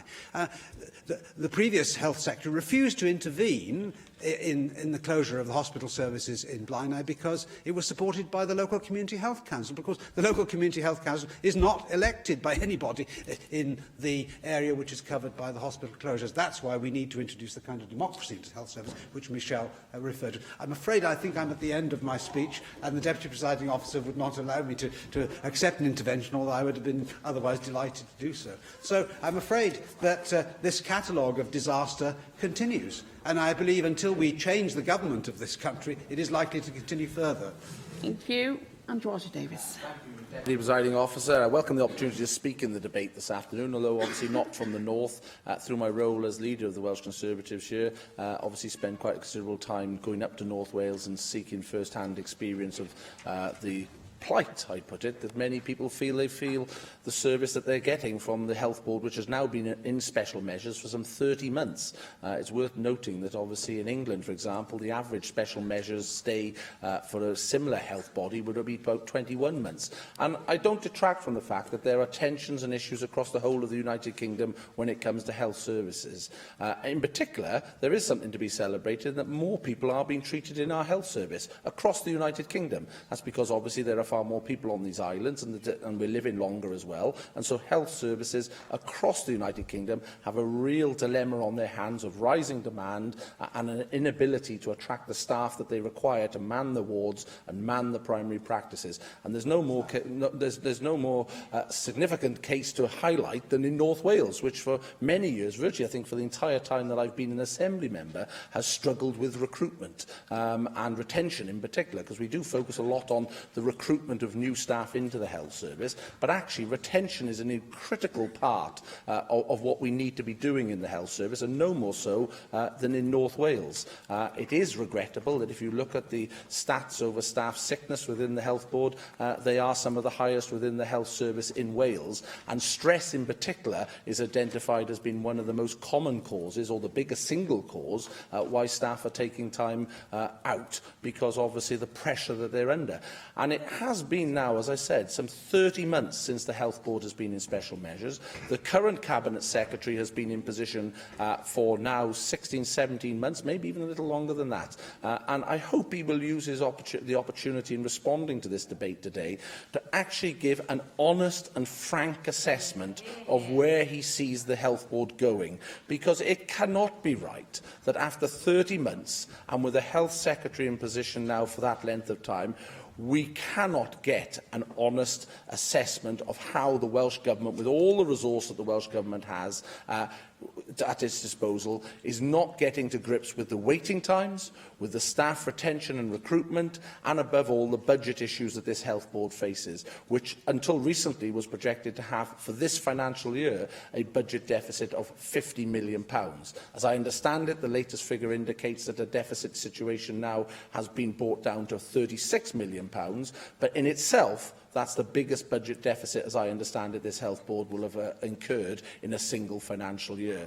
And when you do look at the waiting times and the graphic examples that have been given by members from North Wales, and in particular from my benches here, of the regional member Mark Isherwood and the Aberconwy member Janet Finch-Saunders, of people waiting 12, 18 months, 100 weeks, in excess of 100 weeks for treatment, that is something that in the 21st century we just should not be tolerating. And when you actually look at the numbers, if you take the 52-week wait for routine surgery, it has risen from 94 patients in 2015 to now a figure of 2,491 in September 2017. That's a rise of 2,500%. Those sort of figures for most people just are incomprehensible. And for most people, all they want, they don't expect instant treatment, but they expect a reasonable time for that treatment to be provided. And I do hope that the Cabinet Secretary will give us something hard and tangible that we'll be able to hang on this debate to say that the waiting time situation that is in the Betsy Health Board area is being grasped by the Cabinet Secretary and his officers in Cathays Park, along with the Health Board, to address these spiralling waits. A&E, for example, is another area of huge concern. My colleague Darren Miller has highlighted in First Minister's questions, and I believe in questions to your good self, Cabinet Secretary, of the appalling waiting times that people are having to face in Glenclwyd, in his own hospital, which serves his constituents, where under 70% of people are being seen within the 4-hour target, your own target. I mean, surely you do not agree with that situation being allowed in a major hospital here in Wales. And so I would ask in your address to the debate this afternoon that you do give us a clear roadmap, a route map out of special measures that we can hang the hat of this debate on, so that members can go back to their constituents and say the progress that has been made since the Health Board went into special measures. I do hope that you will clarify the budget situation that the Health Board finds itself in, because this is your opportunity to do that. And above all, I do hope that you will give us something meaningful on staff recruitment and retention, because without the staff on the front line within our Health Board, whether that be in a primary or secondary environment, there is no health service. And as Angela Burns touched on, they are the backbone, they are the blood that makes our health service work. And it is incumbent on you, with the levers at your disposal, to be able to offer a significant and substantial package of measures that addresses the chronic understaffing that the Betsy Health Board faces, both in primary and secondary care. Thank you. Can I now call the Cabinet Secretary for Health and Social Services, Vaughan Gething? Thank you, Deputy Presiding Officer. I'd like to thank members for a spirited and difficult debate with lots of criticism, but that is to be expected. I recognise at the outset the Government will support Amendment 2, as we do recognise the workforce challenges faced by the issue. We might have worded it differently, but I think it's wrong to try and dance on a pin about individual wording in the amendment. We recognise the central challenge that is made and recognise in the amendment. Following special measures in June 2015, areas outlined for immediate action at the time were governance, leadership and oversight, mental health services, the most significant area of concern, maternity services at Ysbyty Glenclwyd, reconnecting with the public, and GP and primary care out-of-hours services. Now, special measures themselves do not amount to the Welsh Government taking direct control and running the Health Board. They are the highest level of intervention, but the Health Board are still in place and running services. There's no one directly in Cathays Park making choices about how to run the organisation. The intervention in place has worked alongside the board and staff to try and make progress and improve services, and to significantly increase our oversight and the accountability arrangements. And I, of course, value the hard work of our staff in delivering services and supporting patients right across North Wales. When I visit North Wales, as I do regularly, I meet staff and I'm impressed by the recognition and commitment they have to delivering the improvements needed. And I am pleased that people in this debate recognise the commitment of our staff. But I would gently say to all members in all parties, not one point at any one particular person, but when recognising the commitment of staff and the hard work, to then refer to the Health Board as being a catastrophe or in crisis does undermine that. It undermines that it affects the staff on the front line. The challenges that the Health Board faces are not in every single area of operation. Having that broad brush does have an impact on staff as well as the politics in this place. In the Government statement of October 2015, I stated the Health Board would remain in special measures for a minimum of 2 years, and that longer plans were needed to build on the initial phase of stabilisation in order to tackle the more fundamental challenges that do exist, particularly to improve mental health services in North Wales. And in January 2016, the Welsh Government published an improvement framework, setting out the progress milestones to be met under 3 phases, the plan, if you like, for improvement. The Health Board reports on the first phase in March 2016, the second phase in December 2016, and is due to report on the third phase next month, December. Health Inspectorate Wales and the Wales Audit Office have undertaken the third review on progress on governance arrangement, and this was published in June this year. That review recognised the Health Board was broadly moving in the right direction. It noted leadership has been strengthened, the board is working more effectively, and special measures are helping to focus on areas where action is required. And progress has been made in meeting a number of the milestones set, including a full executive being in place, including 6 new appointments since special measures, Time and effort has been applied to improving performance of the board with an ongoing board development programme, and the Wales Audit Office and HIW joint review noted they had seen visible improvements to the effectiveness of the board. And complaints and concerns I've mentioned here are now led by the Nurse Director, and there's been a material improvement in responsiveness. A mental health strategy was developed in partnership with service users and staff and agreed in April of this year. There's been a successful approach to turning around primary care services in Prestatyn, now a model with not just interest across Wales but further afield as well. And on maternity services, one of the most significant challenges at the time of special measures, we have seen significant progress in key areas, including, for example, reduced reliance on agency from 50% to 10%. The service is now compliant with Birth Rate Plus, and pre-registration midwifery students who were removed in 2015 from Butsy Glan Clwyd have now all returned, so that all sites across the Health Board are being fully utilised for training purposes. And of course, the work on the Cernic is progressing well, and I expect the unit to open in spring next year. The HIW and Wales Audit Office review also noted continuing pressing challenges, including the need for a clear plan for clinical services, and that will require brave and visible leadership to build on and ensure progress. I am, of course, disappointed that some issues have escalated during the last 6 months in other areas that now require significant improvement, notably in terms of finance and performance. And I have never tried to shy away from the reality of significant challenges in finance and performance, so scheduled and unscheduled care. Due to the concerns that I have, I increased the accountability from summer this year with increased direct contact between myself and senior officials. I meet directly with the Chair and the Chief Executives. In fact, I have already arranged to meet them tomorrow in North Wales as part of that more frequent contact. Now, the Welsh Government amendment recognises the continual challenge to the Health Board to address its current financial situation and its unacceptable waiting times. My focus is on ensuring action and providing the support needed to stabilise and recover the position. I've already taken action and a number of steps to help do so. That's why we're trying to note support already provided under special measures and the additional action that I've taken, including the additional external advice and supported for the mental health team. We've placed more staff in and around the board. The allocation of over £13 million to improve referral to treatment waiting times. We expect that to improve by around 50% by the end of March 2018. There's £1.5 million of investment committed to the Unscheduled Care Programme team to transform the delivery of services and improve unscheduled care performance with targeted support from the NHS Wales Delivery Unit. Direct support has been provided by the National Programme for Unscheduled Care team. The independent external financial governance review that has been commissioned has been provided to discuss with the board. We deliberately chose to do that at an earlier stage rather than waiting for further deterioration in the Health Board's position. It was a proactive measure to understand the challenges they have and then to understand what further support would be required. And we've extended the timeline for the Independent Oversight Panel for Towel Van to April 2018 to make sure their work is done properly and to ensure there are conclusions that people can rely upon.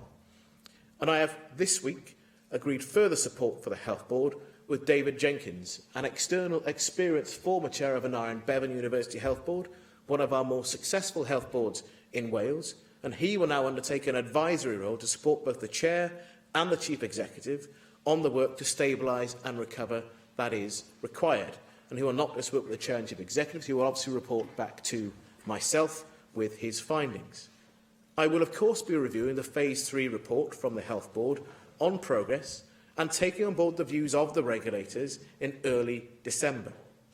I recognise the calls that are made in this debate for a route map out of special measures, and I will gently remind people what we said at the time when this Health Board went into special measures. It went in based on the advice we received, the serious, concerning advice from the Chief Executive of NHS Wales, from the Wales Audit Office, and also from Health Inspectorate Wales. So putting this organisation into special measure was not an act of political convenience for ministers. Coming out of special measures should not be a politically designed route map. There will be the obvious suspicion that would simply be a matter of convenience for myself or this government. I will, of course, receive and act upon the objective advice that I receive about what to do and when is the right time to do it. I will, of course, review the progress against the current improvement plan and see what further is required. My objective is to strengthen the work we are already taking to support a turnaround approach to ensure the Health Board makes the required improvements. There is no disguising the seriousness of the situation, or indeed the seriousness with which I approach the task. I know very well that questions will and should be asked until there is sustained improvement in the areas where this Health Board has fallen behind. I will continue to report back honestly and transparently on the progress that has been made and the progress required. I will, of course, update members before Christmas, following the review processes, on any additional action to be taken. Thank you very much. And I call on Darren Miller to reply to the debate. Thank you, Deputy Presiding Officer. And can I thank the Minister for his response to the debate, which I thought did acknowledge, in a greater way than has been the case before, that there's still a serious need to improve things in the Betsy Cadwaladr University Health Board. You've heard the comments from Assembly members from all parties this afternoon, which have spelt out in very clear terms the areas where this particular health board is failing. And I think what is very concerning from our perspective is that these things have further deteriorated, many of them, since the board went into special measures. And that ought to be a concern. I'm sure it is a concern of yours. You suggested that the Welsh Government was not in direct control of the board, but of course, in the immediate aftermath of special measures, you did appoint the Deputy Chief Executive of the department for which you are now responsible to run the Health Board. So to suggest that the Welsh Government was not running the Health Board, frankly, seems a little bit bizarre. And of course, we shouldn't forget either that the journey into special measures was a difficult one. We had been calling for a long time for that board to go into special measures, but it wasn't until the publication of the Towell Van report that the balance was finally tipped on the scales and that the Welsh Government decided to put that board into special measures. Yet, the publication of that report was some 6 months after it had been shared with the Welsh Government and actually shared with that health board. The Towell Van report that was done by Donna Ockenden, which spelt out the horrendous treatment, the completely unacceptable treatment and the shortcomings in care on the Towell Van ward, was given to the Health Board in September of 2014, and yet it still took until June of 2015, which I have to say was shortly after a general election, before that report was published in the public domain and this government decided to take some action. So I do think there are some serious questions to ask about why the special measures that this board has been placed in have not worked to date, and why you're now having to, how can I say, take more of a personal interest in turning that ship around that is Betsy Cadwaladr. We've already heard they're in financial turmoil. You know, when they went into special measures, their deficit was for 2014 was 26 million. It's going to be 36 million now. Worse performance, in spite of the fact that financial performance was one of the issues it was put into special measures for. You've already heard that more people are waiting longer for their operations than ever before in the Betsy Cadwaladr University Health Board. Some people in excess of 2 years from referral to treatment, particularly for their orthopaedic operations. It's completely unacceptable. And it is the worst performing health board when it comes to access to emergency departments. And this is a health board which is supposed to be under much more careful scrutiny than any of the other health boards in Wales. So if that's what very careful scrutiny does to a health board, perhaps you'd have been better off not getting involved at all, because it clearly hasn't been working. Now, GP services, you know, the crisis seems to be getting worse and worse and worse. 5 GP practices this year so far, 6, if I'm to believe what Mark Isherwood has shared with the Chamber today, have so far decided to hand back their contract to the Health Board because they're not able to sustain and deliver that contract. It's got the highest number of GP practices that are regarded as hotspots by the British Medical Association, which suggests that things are getting even worse in the future. So the problems seem to be accelerating on the GP and primary care services front as well.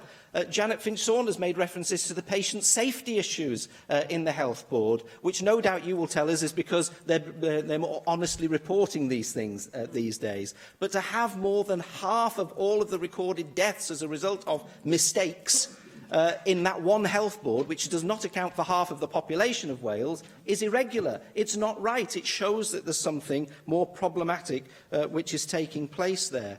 And quite rightly, we heard about some of the staffing pressures which that particular health board has faced. And I'll be the first to praise the staff of that health board. They do a fine and fantastic job in the face of significant pressure on the front line. But there aren't enough of them. You know, I visited 2 mental health units just last week, and they were telling me that they're having to rely on agency staff all of the time. And that means that you have people who do not know the patients from one day to the next. They're not regular people, and as a result of that, that causes pressure within those working teams. So what's been happening to date isn't working.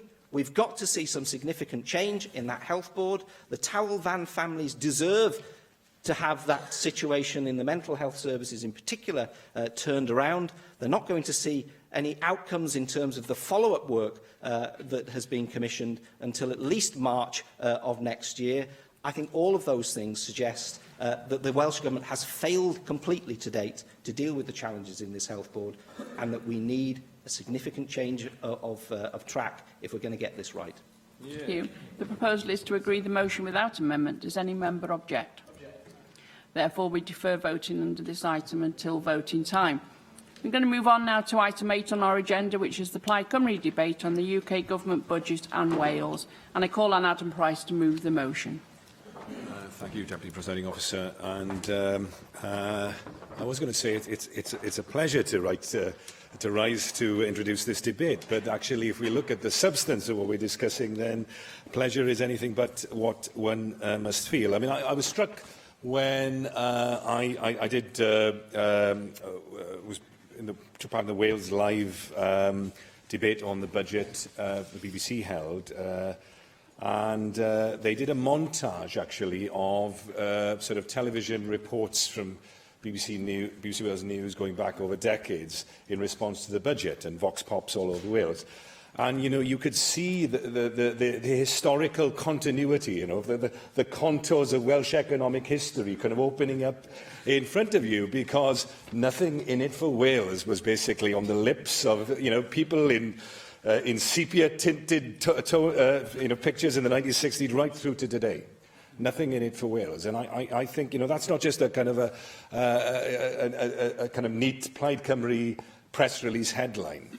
I think that is the lived experience, actually, of most of our people, you know, going back over generations, because of the centripetal nature of the political forces in these islands that is reproduced time after time after time in the economic priorities. There is nothing in it for Wales. And so, yes, it can't have come as a surprise. It came as a huge disappointment that this golden opportunity with the tidal lagoon, that we have to be there.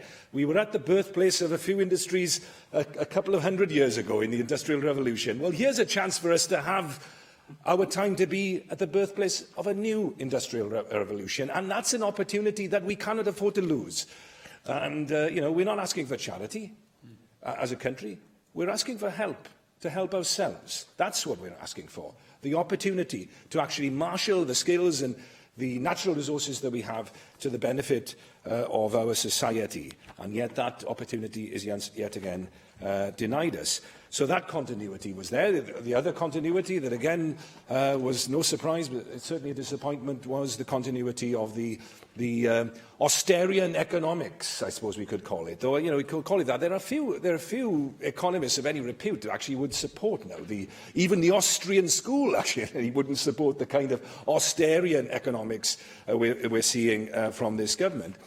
And actually, there's a very, very good reason why. Because we are entering, I think, some of the most troubling and worrying economic times that we have faced for many a generation. And the bit that was new, of course, in the budget was the downgrading of the growth forecasts. The OBR, which actually, it's fair to say, over many years, has constantly having had to revise downwards its forecasts on productivity, actually finally came up front with a revised growth forecast, which was very, very significant, actually, because members, you know, should know that only 2 years ago the OBR was forecasting 2.5% growth. So it's actually almost, close to halved that focus. I mean, there was a bit of hyperbole, maybe in Larry Elliott calling this the Suez of British economics. The budget was the time when we realised that we were no longer the force in the world that we once thought we were. But the Chancellor himself did admit, of course, that the UK is now no longer in the top 5 economies. It's probably going to be overtaken by India, and I suspect certainly by the end of the decade. And if you step back and you look at the broader picture, this is a very, very pessimistic scenario. I mean, you could say that this is the equivalent of our lost decade, that phrase which, of course, came to describe the particular circumstances of Japan following their property crash in the early 90s. Well, we've had a lost decade in Britain. The Resolution Foundation pointing out that this is, depending on your measure, it was the longest period of falling living standards, certainly for 60 years. Some would argue you can go back even further than that. We've had an average of 1% growth in GVA terms over the last decade. You've got to remember the long-run trend of the British economy is around 2%. This is as significant as it gets. And, in social terms, obviously, that, if you're bumping along at about 2 and 2.5%, actually that leads to rising living standards. At 1%, it leads to the kind of the falling real living standards that the Resolution Foundation is pointing out. And, yes, certainly, Anne. I noted, of course, that the economists in the International Monetary Fund last year warned that austerity policies will do more harm than good. That's coming to roost now, as you say, with the downgrade growth forecast. But also, would the member agree that it's increased inequality that also hurts the level and sustainability of growth? And that's what the IMF has said. Absolutely. I think there are deep structural reasons, I think, why we are in the crisis that we're currently facing. And the IPPR's work on the Commission on Economic Justice points to that. And there's both a conventional social inequality aspect, and that is also reflected in a territorial inequality. And in our case, of course, they both are intermingled. And unless you address that, actually, you can't really get out of this rut that we're in. Now, and if you look at the figures as well, okay, so we've had 1% growth, very poor level of growth over the past decade. Now, in every decade since the 1970s, there's been an actual recession, negative growth. We haven't had that yet. That's what we're staring into at the moment. Because if you think about it, right, even the 1% growth that we've had has been based on increased labour resources. It's been because of falling unemployment, record employment rate, high, I have to say it, high immigration, and also people working longer hours. Well, all of those things are either going into, in reverse in the case of migration, and with working hours, etc., there's a natural limit to the ability of the economy to sustain itself simply by adding labour input. That ship has now sailed. We are now at the limit of that. And, if you look at the real leading indicator, of course, is output per hour, actual productivity. And that hasn't grown for a decade, which is it's unprecedented for an advanced economy like the UK. So, things are bad. Certainly, I think all the indicators are that they're going to get much, much worse. And I haven't even mentioned the B word. And, let's take I'm trying to be as judicious and objective about this. Let's take the politics out of it. I mean, certainly, in the short term, this is going to be a very disruptive period in the economy. There will be winners and losers, and you can take your pick where you put, your finger on the dial on that one. But we are in probably the most trepidatious period economically that we have faced for a generation. What are the implications for us in Wales? Well, I think what we have to do is, we cannot insulate ourselves from these broader macroeconomic influences. Absolutely not. That's clearly the case. But we must try to arrogate to ourselves as many levers and as much autonomy as we can within this difficult economic and even worse political context. The late Rodri Morgan used to talk about the way in which the Welsh economy effectively had found its place, carved out a place for itself in a division of labour, effectively, a territorial division of labour across the UK. And in some sense, there was some kind of compact. There was some kind of territorial and social compact. There was a niche that Wales, for a period, actually carved out for itself by agreement. All that, of course, has been thrown up. I mean, we haven't had a regional economic policy in the UK, properly speaking, for over 40 years. And so that territorial compact has gone. And in those circumstances, while we can't insulate ourselves completely, we have to try and chart as much of our own course as possible. And the one bit in the UK budget, the one point amidst all the gloom, there are always some points of light. And interestingly, the one bit where actually it goes completely contrary to everything else in terms of the direction of travel is the publication of the industrial strategy. So here you have actually a reinvention or a reintroduction of an idea from 40, 50 years ago, which was a sister to regional policy. And actually there you have, for example, the biggest increase in R&D spending, about 4.7 billion increase over the period in question that we've seen for 40 years in terms of innovation policy.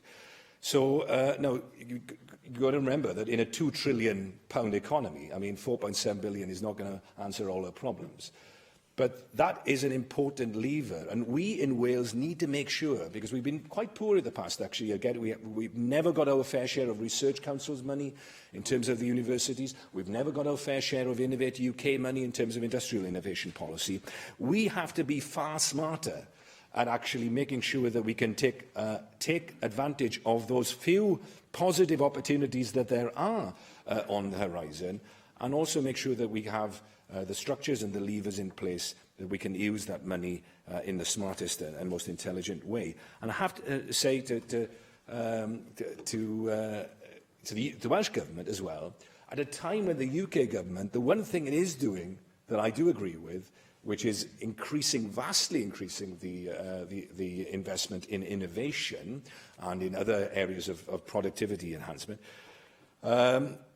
we are slashing our innovation budget. The innovation bell, the budget line in the Welsh Government's draft budget, is being cut, capital and revenue together, by 78%. That is surely madness, economic idiocy, at a time when we have to reinvent ourselves for the very reasons that I've set out, because we are entering very, very uncertain times indeed. I have selected the two amendments to the motion. If Amendment 1 is agreed, Amendment 2 will be deselected. I call on Nick Ramsey to move Amendment 1, tabled in the name of Paul Davis. Nick Ramsey. Diolch. Adam. I must say I enjoyed your speech a little bit more than the motion itself.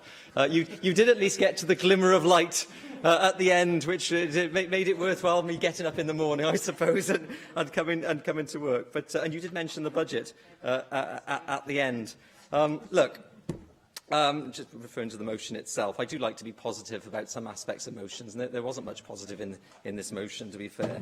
I don't think this UK government would proclaim to be the best thing since sliced bread, but I do think it does deserve a little bit more credit than you gave for there, and in this at least, and in this motion. And it's not my job to come here and defend the UK government, even though it's my party that is in power there. And it's my job to come here and represent my constituents in the National Assembly for Wales and to talk about what we can do here in this chamber. And that's why I was a little disappointed by the tone of this motion, because I do think it rather dwells on the negative and doesn't talk about the positive. What we can do If I can just, if we can just turn to the amendments, our amendments, we wish to note the 1.2 billion. You'll get mentioned in a bit, Simon, don't worry. We wish to note the £1.2 billion increase in the Welsh budget over 4 years as a result of this budget. Now, I know I'm going to anticipate the Finance Secretary's response later in saying that a proportion of that money is financial transaction capital. This was mentioned by the Chair of the Finance Committee in the session we had earlier. It's a term that's reared its head, and I'm not sure it is the talk of breakfast tables up and down Wales, but as the Finance Secretary will probably tell us, it does make it more difficult to deploy. But, as I'm sure the Finance Secretary would recognise, it is at least more money coming to us than we did have before. And that's key to this budget. There is additional money coming to Wales, so it is not all doom and gloom. And we must, of course, welcome the proportion of that additional finance that is coming to Wales as a direct result of the hard-fought fiscal framework negotiated between the Welsh Government and the UK Government. And as the Cabinet Secretary has said, very fairly, it's not an enormous sum of money in terms of the budget, the Welsh budget as a whole, but it is additional money that would not have happened without this agreement, and I pay credit to him in those negotiations and indeed the UK Government, and I'm pleased that I had a small role as well along the way in helping with that process. I'm not even saying we should shut the door on future Barnett reform. I think there is still a case, which we don't tend to talk about anymore, but there is still a long-term case, I think, to review the mechanisms that fund Wales overall, and perhaps that can be done in conjunction with the fiscal framework, because I think all of us here would want to have the best deal for Wales possible, and over time financing mechanisms do become out of date. So hopefully that can be discussed in future when we're looking at the UK's budget allocations. And of course our amendment also notes progress that has been made with the North Wales growth deal. We've called for that for a long time. It's in this budget, so it's good news. I didn't hear it get a mention, I might have missed it. Didn't seem to get a mention in Adam Price's comments. It didn't seem to be mentioned in the motion either. How many times do members in this chamber, particularly members from the north of Wales, stand up and say in debates that we don't think that there's enough going to the north of the country, that there's not enough going to rural parts of Wales? So here is an example where there is a focus on a part of Wales which, Adam Price is quite right, parts of Wales have been neglected in the past, and here there is an attempt to at least in some way rectify that. I heard what you said on the progress or lack of progress, as you saw, with the Swansea Bay Tidal Lagoon, and we will continue to call for that. We believe that the Tidal Lagoon is a very important piece of infrastructure for the Welsh economy. And, OK, it might not have been prevalent in this budget, but it is well known that we are still calling for that tidal lagoon. Not just this party, of course, the party opposite, the party of government, and it's very important to it's close to Mike Hedges' heart as well, I know. So we will continue to look for progress on that. Of course, we are getting electrification of the Great Western Railway line to Cardiff, I admit, before you jump up. The 7 tolls have been scrapped. How long have we been calling for that? That's good news, isn't it? So that's another glimmer of light at the end of the tunnel, if you pardon the at the end of the bridge, pardon the pun. So that's a commitment from the UK Government that's going to happen. And also, of course, there's a commitment of the UK Government to fund future maintenance of that bridge without that cost falling solely upon us here in Wales. So that's good as well. So let's acknowledge the positives. If I can just mention the Welsh Government amendment very briefly, I was rather bemused that it deletes point 4 of the motion and then reinstates it in a reworded format that basically says the same thing, but tries to blame the UK Government instead of blaming the Welsh Government. But I won't intervene in private grief between Plaid and Labour on that. Adam Price, you made some very good points, as you always do, to be fair, but I do think you could have been a little bit more upbeat about the prospects of our economy. I'm grateful you didn't mention the B word, because I think we've all had enough of that over the last few weeks being mentioned. But there is more than a glimmer of light at the end of the tunnel, and let's all of us in the Assembly work together to send a positive message to the UK Government. Yes, give us more support in the future, but at least we're getting somewhere. I call on the Cabinet Secretary for Finance to move formally Amendment 2 tabled in the name of Julie James. Formally. Thank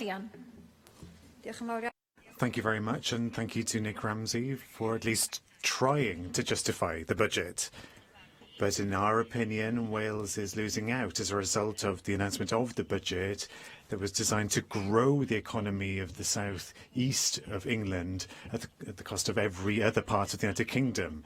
It's a budget of austerity in every way. Not only were we promised more financial austerity from the Chancellor, we're also reminded of the poverty of ambition of the Conservatives and the lack of compassion when it's a matter of dealing with the most vulnerable in our society.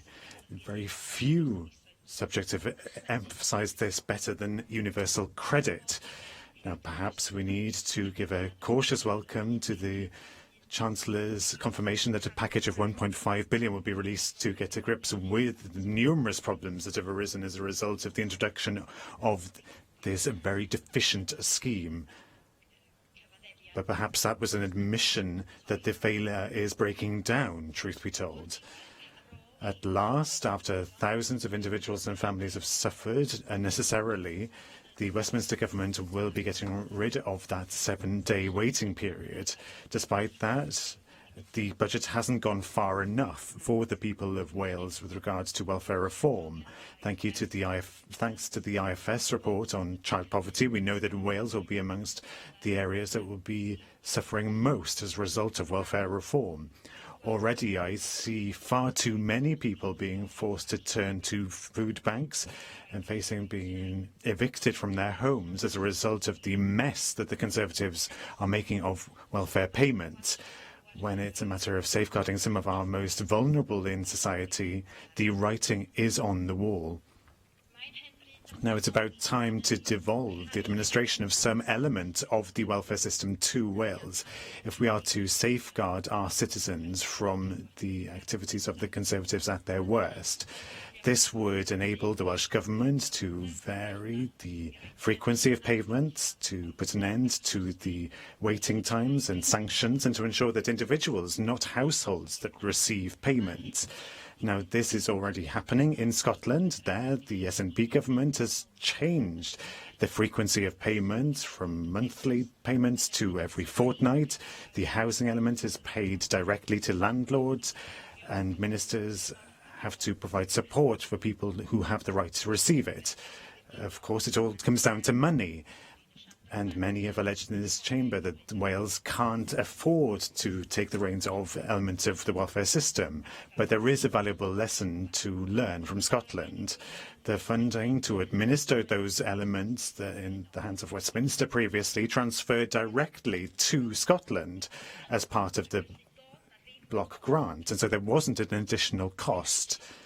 So I call on the Welsh Government to negotiate a similar settlement so that we can administer some elements of universal credit and the welfare system ourselves. Then we can safeguard citizens of Wales from the cruel policies of the Conservatives in Westminster. It's about time to demand the devolution of flexibility of payments and the housing element of universal credit, with the objective of ensuring a fiscal framework that can facilitate the devolution of those elements. Now, this is a golden opportunity to prove the value of devolution as a tool that works for the benefit of people of Wales. We'll show that there is a way more justified, an equal and kinder way of governance. We'll show a willingness to implement elements of the welfare system ourselves to show that there is a better way of doing things for the benefit of our most vulnerable people in society. Diolch, Llywelys. The Conservative government in Westminster now appear to accept low growth, low productivity increase, stagnation or reduction in real wages for the many as a new form of economic reality. Can I say from the start, I don't accept that. Low productivity is a direct result of government policies. Pay is low, easy to reduce the hours or terminate the employment of workers, many companies having serious concerns for the direction the economy is moving in, then it is inevitable that investment in equipment that will increase productivity will not take place, and the consequence of this is a further slowing of productivity increase. It would be churlish not to welcome the additional money. £1.2 billion is a large figure. And the revenue budget will increase by £215 million, and the capital budget will increase by approximately £1 billion over 4 years, equating just under £54 million of extra revenue a year. or, as Andrew R.T. Davis just described it, enough to get Betsy Cadwallader out of trouble. Whilst welcome, this is not the sort of amount to end austerity. It's certainly not economy-changing. Of the £1 billion capital, £650 million of additional capital funding is in a form of funding which must be paid back to the UK Treasury, and there are tight restrictions on what it can be spent on. So that leaves £350 million, or just under £90 million a year. When you actually take it down to what it actually comes down to, you discover it's nowhere near as mouth-watering as the government tried to make it. However, even with this additional funding, the Welsh Government's budget was 5% lower in real terms in 2019-20 than it was in 2010-11. When the Conservatives are following the same failed policies of Herbert Hoover in 1930s America, where he managed to turn a recession into a depression. And just remember this, as Adam Price said earlier, we haven't had the downturn of our economy yet, which comes every 10 years or so. We are waiting that. And despite that, we're still doing very badly as we move along the bottom. The recession is yet to come. It took the New Deal of Franklin Roosevelt to get the American economy outgrowing. It will take the New Deal of Jeremy Corbyn to get the British and Welsh economies moving. The Conservatives used to say they were running the economy like a household runs theirs. If household follows their policies, then no one will ever buy a larger house or increase their mortgage. I agree with that part of the motion that we should regret the UK Government budget did nothing to commit to Swansea Tidal Lagoon. You have to invest in new technology. We know that tidal lagoons are reliable in terms of electricity production. We know they're renewable energy. In fact, somebody can tell me what the tides will be in 100 years' time. This is a technology which, by the tidal bore of the Severn, gives us in Swansea a huge advantage, where the tidal range is the second highest in the world, reaching a maximum of 50 feet. We have an advantage of the country. We need to use it. Tidal lagoons will be built. One will be built in Swansea. The question is when. If we are the first, then we develop the technology, we develop the supply chain and become an exporter of the technology. If we are number 20, become an importer. That's what happened with wind turbines. And the wind turbines are now designed and made in Denmark and Germany, because they were there at the very beginning. You need to be at the beginning to develop an industry. Well, the design skills exist there. They build up the supply chain. They get all the advantages. That's why we see, when we have wind turbines coming in, we see them coming in by boat and then being transported to wherever they're going by either very big lorries or back by boat out to sea. But we know that they got the advantage because they were there first. And it's really important that we are there first. Public sector workers are paying the price for the banking crisis and the Tory failing austerity measures. Plaid Cymru calls on the Welsh Government to take steps to lift the public sector cap. What they have forgot to add was, and more redundancies in the Welsh public sector. As the Welsh Government has basically a fixed income, with only small amounts due to its tax policy and any income it gets in, then every penny it spends on something has to come off something else. Sorry.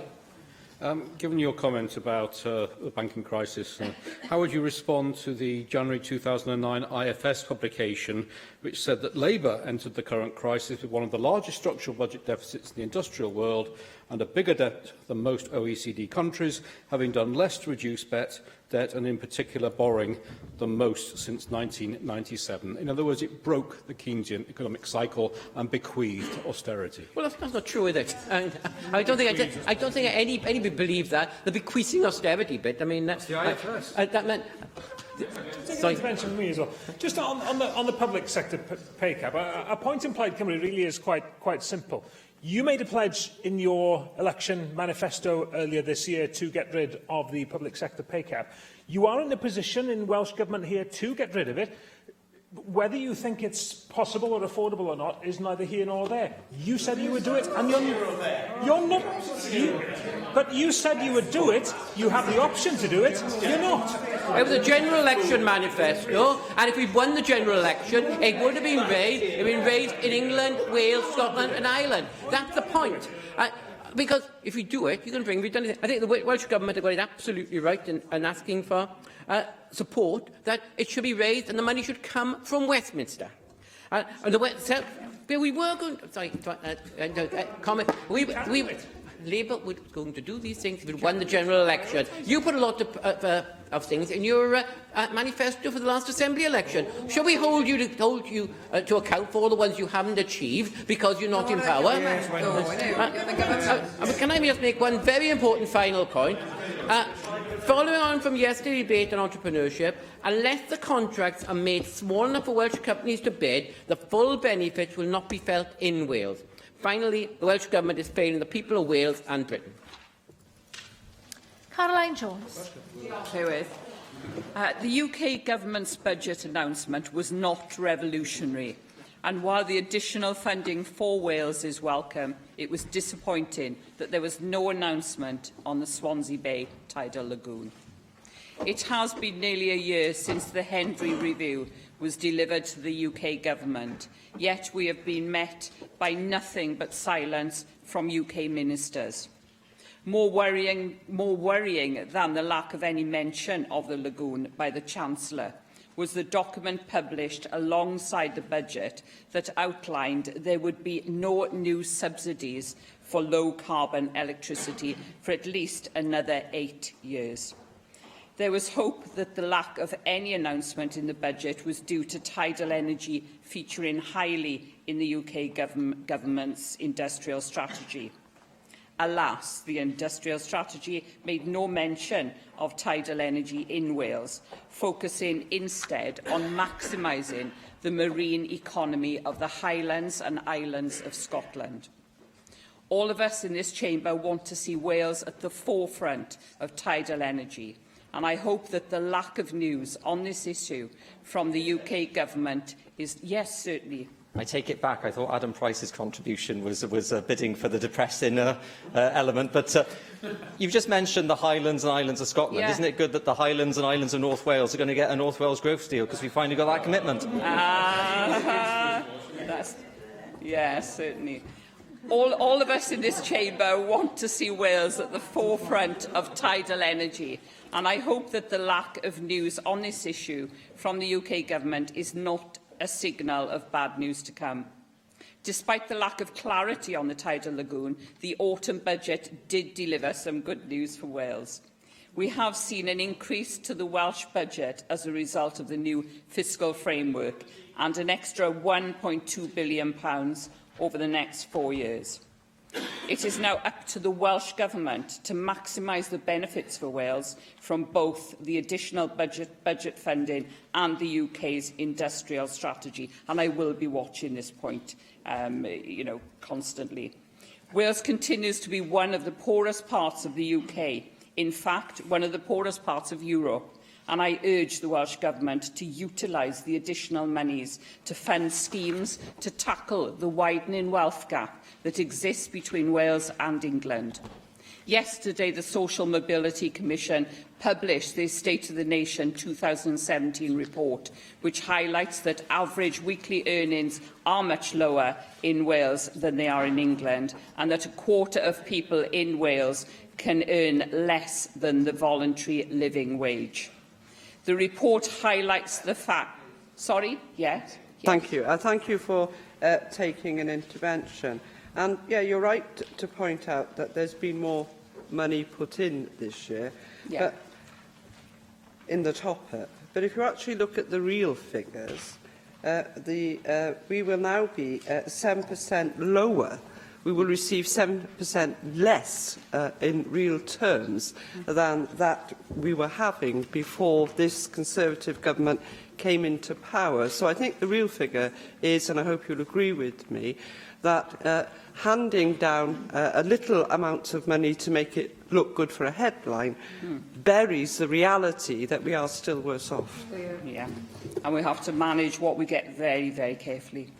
The report highlights the fact that the Neath Port Talbot local authority area is the worst area in Wales for social mobility. The stark truth is that nearly a quarter of our population are living in poverty despite 2 decades of Welsh Government economic policies and in excess of £4 billion of structural funding from the European Union. The fact that our young people are being left behind is not a result of austerity, but the result of failed economic policies here in Wales. We can't rely on John McDonnell's magic money tree, nor can we saddle our young people with even more debt, which we are doing at the moment. We are saddling young people with debt. We therefore have to think smarter and spend smarter. And I urge the Welsh Government to use the additional £1.2 billion that came out of the UK budget to improve social mobility in areas like Port Talbot. Simon Thomas. Diolch yn fawr. Thank you very much, Llywydd. I also wanted to talk a little bit about the missed opportunity in this budget around energy and industrial strategy. It was quite disconcerting to hear Caroline Jones say some things that I would agree with, but there we are. We've got an agreement on some of these things, and it particularly turns around the missed opportunity, of course, around the tidal lagoon. And at the beginning of my remarks, I'd state very clearly I'm a community shareholder, as hundreds of people are in the Swansea Bay area, in the tidal lagoon, because people want to see this development move forward and take place. It is disappointing not to have a statement in the budget around the tidal lagoon, but it is even more disappointing, I think, to see the lack of detail in the industrial strategy around tidal energy. And I don't think it's betraying any confidence to say that when we went to meet with Greg Clark as committee chairs in the summer, on behalf of and following a debate in this Assembly, when we all voted in favour of the principle of the tidal lagoon, though we weren't expecting anything to be said at that meeting, the Minister there was very keen to emphasise how important the industrial strategy would be for tidal development, not just in Wales, but throughout the UK. And what we end up with is an industrial strategy that virtually doesn't talk about tidal lagoons at all, doesn't talk about tidal development in Wales, does talk about Scotland, and I'm concerned there because it leaves us in a situation where the already tidal development that we are seeing in Wales, which is off Pembrokeshire and Anglesey, in a number of wave and tidal developments, which the Welsh Government has invested in, seems to be completely ignored by a UK-wide industrial strategy. So there's a huge, complex issue to be addressed in this budget around support for new green technologies or decarbonising our economy. And it's reflected as well in the debate around the Compact for Difference, because that's been in discussion around the tidal lagoon for at least 2 years. We've had an independent report, a Henry report, that says the tidal lagoon can be a pathfinder for this technology. And I very much agree with what Mike Hedges said. If we do it now, we're the ones that will benefit from that early investment. Yes, there is investment up front, but that pays off many times over in our skills development, in our industrial development here in South Wales. Either than that, we become the recipients of whichever Chinese company decides in 15 years' time it would like to build a tidal lagoon in Swansea Bay. I think there's a complete misunderstanding of the need to get ahead of this investment. Now, it has been said that and it is true that the Treasury in the budget and the papers around the budget says there's no new low-carbon electricity levies or compact difference likely before 2025. That's been mentioned already. However, there is still about £500 million in bays for low-carbon technologies, and I still think there's an opportunity for the Welsh Government to press for that to be utilised for the Welsh projects as well. And I'll give way. Does that mean Hinkley Point? Well, you put your finger on it. It could mean lots of technologies. It's not yet identified for which technology, but I think it's reasonable for the government, on on behalf of everyone in Wales, to press for that to be accessible for a technology such as the tidal lagoon. We also got today a very interesting, and I fully support it, a position paper on onshore wind and solar, which the government launched with the support of numerous organisations, including community co-ops, National Trust, Renewable UK, CLA Cymru, talking about the need for investment in, forget about tidal lagoons, what about the investment in renewables of wind and solar that we can do tomorrow? And setting out, some of the incredible, to reiterate Adam Price's earlier points, the incredible difference between investment made in England, Scotland and Wales on renewable technology. So wind projects, for example, in the most recent allocation of UK government renewables investment, 2.3 thousand megawatt capacity installed in England with UK government support, 1,000 megawatt capacity installed in Scotland and 0.05 megawatt installed in Wales as a result of UK government support. And that's reflected in the UK industrial strategy. Those are figures from the Welsh Government's own statement today, which I think just underlines, if we had control over our own resources, we wouldn't just be going ahead with the tidal lagoon. I think we'd be really motoring ahead with solar and wind onshore and offshore, and decarbonising the wider economy with transport systems, and going beyond electrification to Swansea, which we never got, a broken promise, but going direct perhaps to hydrogen trains and a real exciting offer for the Metro in South Wales. The final thing that I just want to mention is there is mention of a North Wales growth zone. There's also mention of a Mid Wales growth deal. And we need to understand, before we can celebrate this, I have to say, let's understand what it is. Is it an extra train to Newtown, or is it a genuine investment in Mid Wales? And a growth deal for Mid Wales or North Wales, we have to understand what it is, what we need to work with. It's part of something that I think we need to understand. This Welsh Government, I hope they look at the financial transaction capital. It's an awkward tool, but if we can make that work for investment in things like electric vehicles, where there's a payback and you can use the loans as well as retrofitting on warm homes, if it can be used to support our rural communities, facing the challenges of Brexit, there I have said the B word, then let's use that. Let's be creative about that. But before we celebrate what the Mid Wales growth deal might be, let's understand what it is and what it really will try and achieve. Mark Reckless.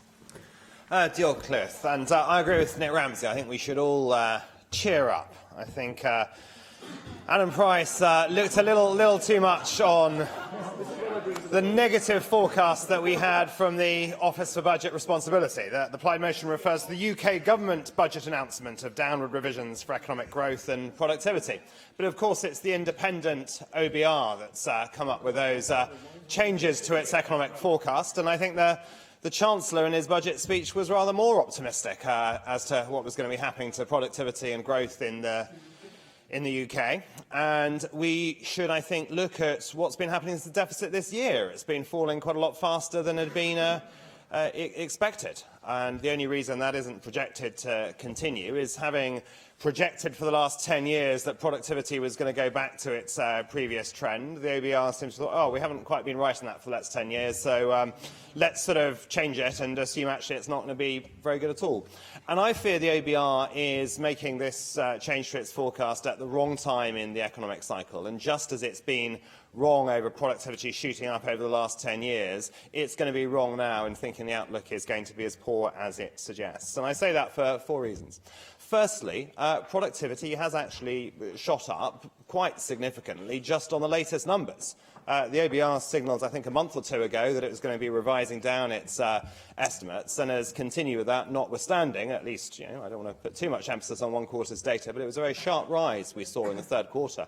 And if we do see that continue even for another quarter or two, it will make it very difficult to get to the OBR's numbers for the next year or two. I'd also emphasise that for the last 10 years, we've had very, very strong employment growth, which in many ways is to be welcome, but it's also been associated with record levels of immigration. And at the same time, we've seen a shift in the employment base, with growth being highest in some low-wage and relatively low productivity sectors, as we had large numbers of people come to the country, often from the non-EU, with certain skills tests for some of the areas of immigration, but for the EU migration without a requirement for a minimal skill level, and very often people with very, very good qualifications actually in their home countries coming, but then working in industries where they're not applying those qualifications in quite low-skilled areas with relatively low wages and low productivity.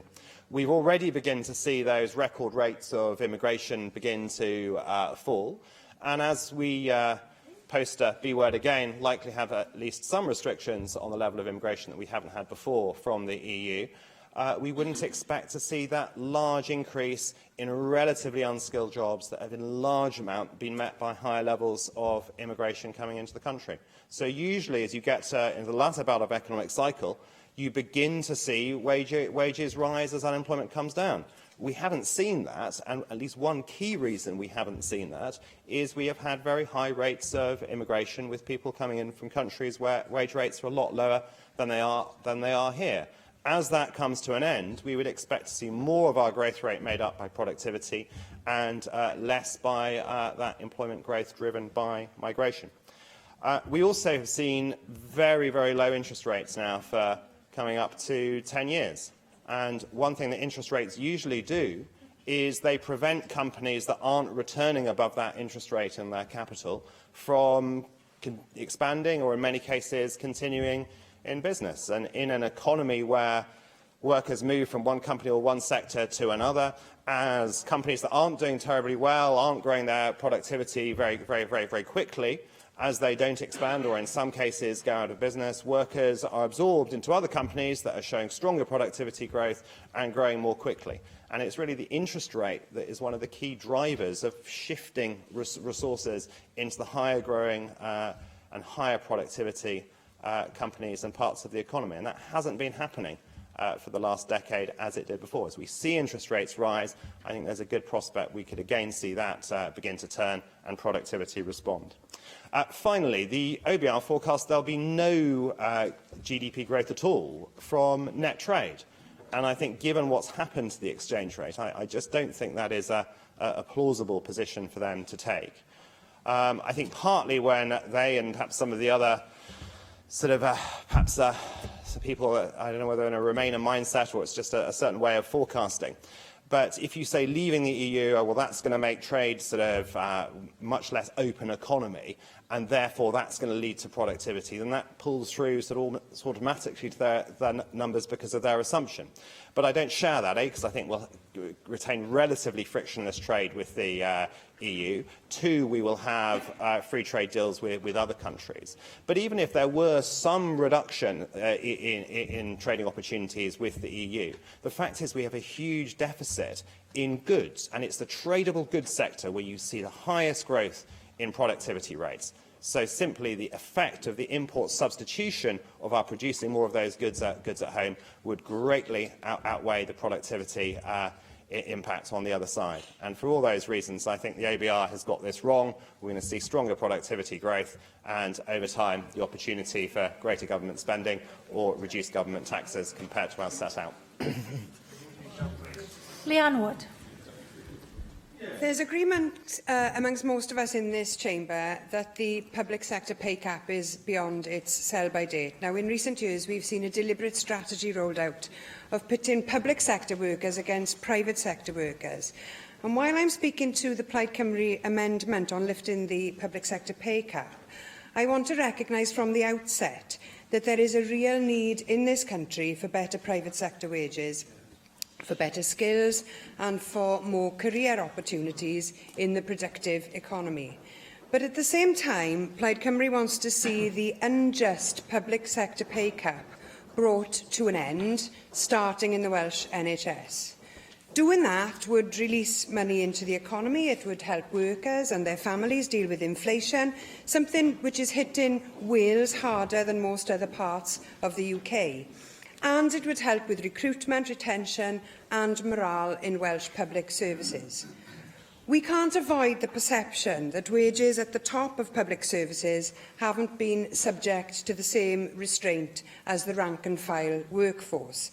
It's a perception created by the fact that many senior posts have had their pay determined through separate arrangements outside of the pay review bodies and often outside of UK government policy. And of course, it makes people feel as though we aren't all in this together. Today's Plaid Cymru amendment comes at a crucial time following the UK budget. I want to be clear about the implications for Wales. The Chancellor has refused to lift the pay cap in full, but will give Secretaries of State permission to lift the pay cap on a departmental basis if the independent pay review bodies agree. This is what he announced. The Treasury note on public sector pay accompanying last week's budget also makes it clear that pay in this case is devolved. It says, for most workforces, pay is the responsibility of devolved governments in Scotland, Wales and Northern Ireland. The Finance Secretary in the Welsh Government is waiting for the pay cap to be lifted in full so that he receives the Barnett consequential funding. The hope is that this can happen with the NHS if the NHS pay review body recommends it. But the UK Government also says that they will impose a condition of productivity. So the Welsh Government's approach is linked to a UK Government condition being imposed on an apparently independent pay award, which will then be decided by Jeremy Hunt. Plaid Cymru proposes that the Welsh Government should have already lifted the public sector pay cap in the NHS. The Welsh Manifesto in 2017 made this commitment on page 65 in a chapter dealing with NHS staff. That chapter mentions a host of devolved issues, from the living wage through to nursing staffing levels and GP training. The idea that one of those pledges can be carved out as non-devolved without that being specified means that the promise cannot actually be delivered, even though all of the pledges that are listed, every single one of them, are within devolved competence. The cost of an NHS pay rise of 2.3% would be an additional £40 million. Now, the Government is already committed to 1%, so that £40 million is the additional cost. Now, I accept that resources are strained. I would accept, for example, that local government simply cannot afford to do this. Austerity is very real. But while it shouldn't be up to the opposition parties to say how the Government should pay for its own promises, there are options available to the Labour Government if the Chancellor doesn't lift the pay cap. The Welsh Government has £100 million in reserves kept aside for possible efficiency savings. There's also £68 million in resource funding through the Barnett formula in the coming years. And a Plaid Cymru Government would have saved £40 million through reforming NHS agency work, creating a non-profit medical staff agency. The fact that the Labour Welsh Government hasn't taken any of these steps isn't Plaid Cymru's problem. It's your own fault, and you need to take responsibility. So when it comes to lifting or keeping the pay cap, there are two courses of action that the Labour Welsh Government can announce today. Either the pay cap is lifted, or an explanation can be made as to why the manifesto was misleading. Only one of those answers would enable Wales to join Scotland as a devolved nation which has lifted the public sector pay cap. The other will leave our nurses and frontline NHS staff facing real-term cuts to their wages. I'm out of time. With your permission, Presiding Officer, I'll take an intervention. Oh, she is taking just a clarity, as a matter of principle, are you for or against regional pay? I'm for us here being able to adequately pay our public sector workers, and I am for this Government delivering on its manifesto pledges. So yes, we are for pay being decided here for Welsh public sector workers. I call on the Cabinet Secretary for Finance, Mark Drakeford. Thank you very much, Clywyd. First of all, I'd like to welcome the opportunity to respond to this debate on the UK budget announced last week, before turning to some specific aspects of the budget and what it will mean for Wales. I want to say a few words about the bigger picture. The austerity policy of Westminster is not working, as people across the chamber have recognised, and it is damaging the UK economy as a whole. 22, Llywydd, it is estimated that the economy of the United Kingdom will be £41 billion smaller than in the OBR's last estimates back in March. That is practically the production of the whole of the Welsh economy disappeared in 6 months in the way that the UK economy has been managed. I don't want to repeat a great deal of what has been said around the chamber. There's a good deal of agreement amongst many of the contributors. Indeed, Adam Price spoke for 8 minutes 47 seconds before he said anything with which I could take any exception at all. And even then, it was more of a nuance than a disagreement. What we've heard is the truth of the impact of austerity on living standards. Here in Wales, the economy is going through its biggest crisis of our lifetimes as far as living standards is concerned. The Resolution Foundation estimating that average pay will not recover to its pre-crisis levels until 2025, a full 17 years after that began, and with all the lost opportunities in the meantime. On productivity, as you've heard, the OBR has repeatedly revised productivity prospects down since the year 2010. Last week's revision was the largest yet no one should be surprised. The deliberate suppression of wage levels leads to a collapse in productivity. Adam suggested that we may be at the limits of Labour-induced growth in the economy, but that is certainly the case when the share in the UK economy taken by Labour is falling at the same time. That's the point that Jane Hutt made about the way that rising inequality combines with wage suppression to have its impact both on productivity prospects but on growth as well. So here we have an economy which the OBR says will fall in its potential to grow in every year of the coming period, down to a level where we are so far below trend growth that the economy is barely self-sustaining. We had two very different analyses, I felt, from our Conservative contributors here this afternoon. We had the I Say Buck Up School of Economics offered to us by Mark Reckless. If we all just pulled our socks up and sang a bit louder, things would be a lot better. I enjoyed more, I think, Nick Ramsey's contribution, more biblical in its tone, I thought, an approach to the future of the economy, which offered us to lead kindly light amid the encircling gloom. At least he was willing to offer us a way forward. His slogan for the next election, the Conservative Party's next election, vote Conservative, not the best thing since sliced bread. I thought that was a slogan that even those who advise Mrs May might have thought twice about adopting, but it's a contribution to political... What I actually said was that the UK government would not describe itself as the best thing sliced bread, because I was pointing out they're modest. I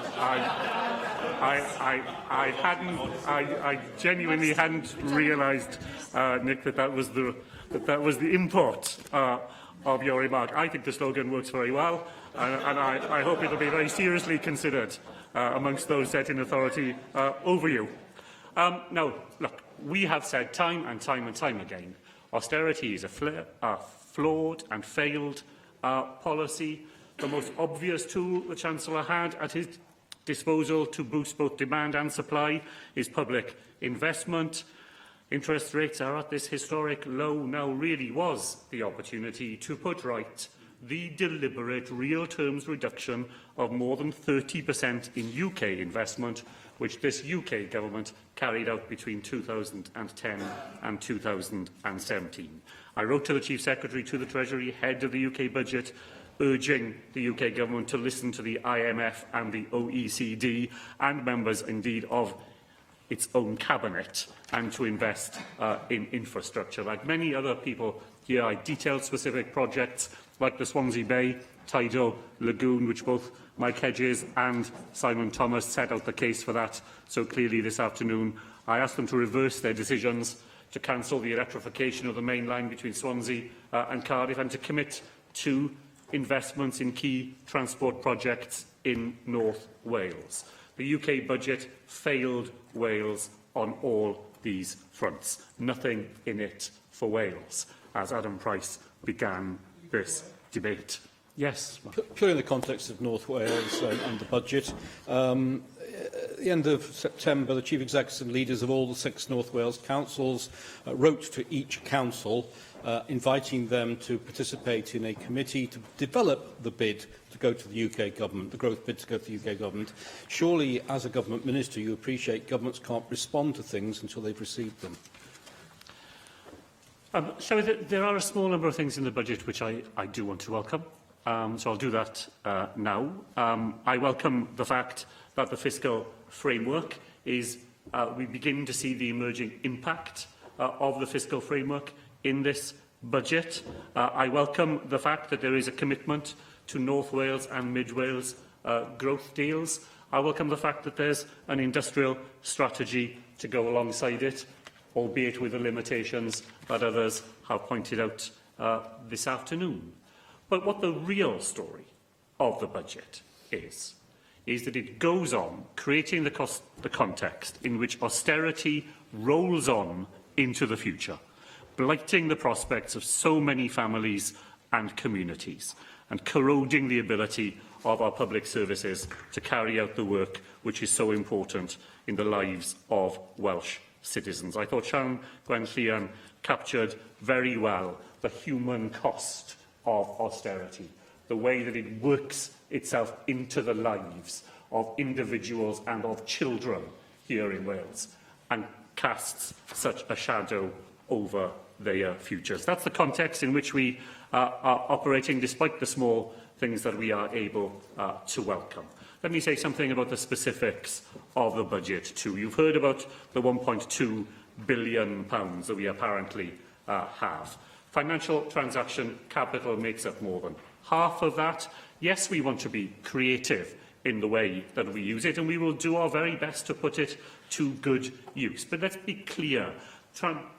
Financial transaction capital comes for purposes identified by the UK government, with rules set by the Treasury, and has to be handed back to the Treasury when we've made that use of it. It is not money in the sense that we are normally able to deploy it for Welsh purposes against Welsh priorities in ways that this Assembly is able to take a leading part in shaping. Nonetheless, we will do our very best to make the most we can of those parts of the budget which are in our hands. £215 million in revenue for everything that we want to do for public services in Wales for all of 4 years. £350 million in conventional capital over the same period. Joyce Watson said, and she was absolutely right, that before this budget, our Welsh budget would be 7% lower in real terms in 2018-19 compared to a decade ago, and this budget leaves our budget 7% lower than it was a decade ago. In other words, it doesn't move the dial on the reductions by even 1%. Our job in the Welsh Government is still, though, to use all the opportunities that come our way.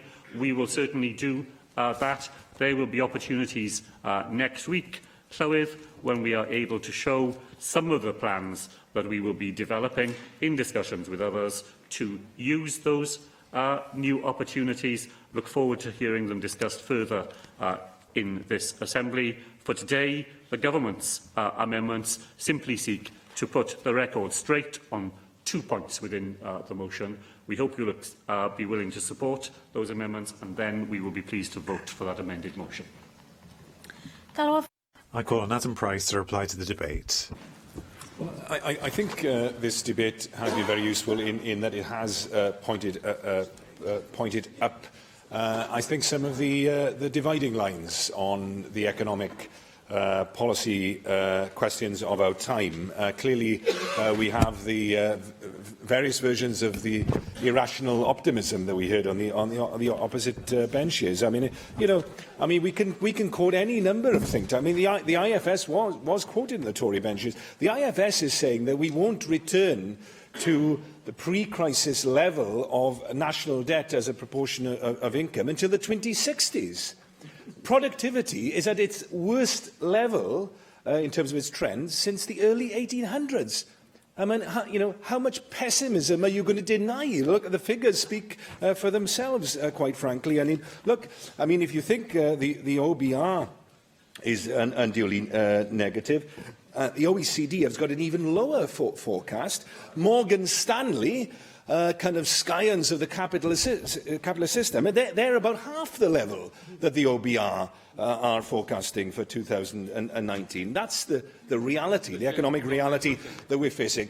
There are other dividing lines. I think, it's an interesting time that we're living in when, Andy Haldane from the Bank of England says that, the question of our time is Labour's share in the economy, almost sounding like an old-school Marxian economist, right? That is the fundamental question. Globally, Labour's share in the economy is falling. And that's why I would appeal to those on the Labour benches. You need to focus on this question, right?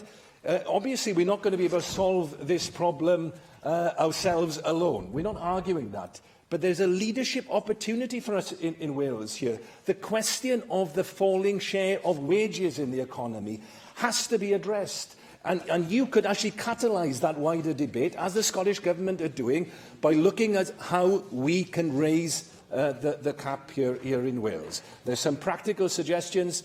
Others are available about how that could be done. I do urge you on the Labour benches to look again at this question. Yes, certainly. Yeah. As the leader of Plaid Cymru has already stated, that it's good use of public money to use reserves to fund ongoing pay rises. Well, I honestly think, and I honestly think that this question, this political question, which is at the centre of global economic policy at the moment, is so important that we have to find a Wales has to lead on this question. We cannot be at the sidelines, okay, using excuses. We have to show moral leadership, and we have to find a practical way of doing it in a way that, as much as possible, protects our public services. So I do urge Labour members to look at this question again, and also to echo some of the other contributions that were made from my own benches and indeed by Caroline Jones as well. Look, in these difficult times, in these difficult political and economic times, we have to show a sense of agency here, rather than we can't just hope for Corbynomics. We need a better Carwynomics, right? Rather than just talking about nationalising an UK energy company, why aren't we setting up our own publicly owned energy company in Wales, so we can use those few pots of money that are available there at the UK government level to actually, if the First Minister wants to intervene on me, then he can. We need to be smarter in these difficult times. There are good ideas on some of his backbenches. There are good ideas out there in wider civil society. We are facing the most difficult challenge economically that we've faced in a generation, and we have to be much more intelligent and much more innovative than we've been to date. A question here. The proposal is to agree the motion without amendment. Does any member object? Object. I will defer voting on this item until voting time. David.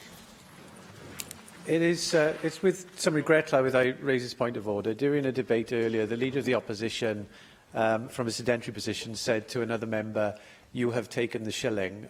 Would you rule that that is not in order, in particular reference to Standing Order 13.9, 4 and 5? And if so, would you give the member the opportunity to both withdraw and apologise for that remark?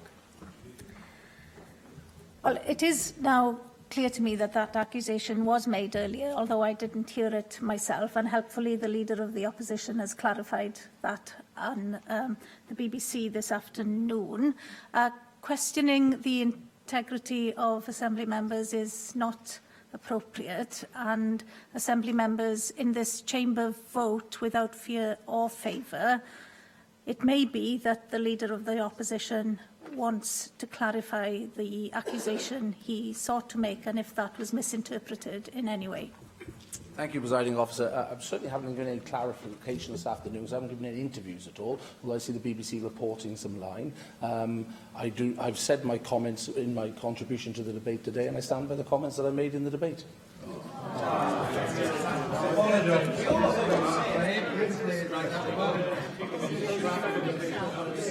I think you may wish to reflect on the fact that you are certainly reported as having said that your accusation referred to a member who was taking absolutely no part at all in the debate at the time, rather than the member you did refer to when seeking to clarify later on in that debate. Given the nature of the debate we held this afternoon, I ask you to think again, and we will discuss this outside of this chamber, and if we need to, we will bring it back to the chamber, but we will move on to a vote now, but these matters will need to be addressed later on. Felly, I ni yn... That brings us to voting time. And unless 3 members wish for the bell to be rung, I will proceed directly to voting time. And if I could have your attention for voting time, the first vote is on the debate Understanding Order 17.2 to give instructions to the Committee for the Scrutiny of the First Minister, and I call for a vote on the motion tabled in the name of Paul Davies. Open the vote.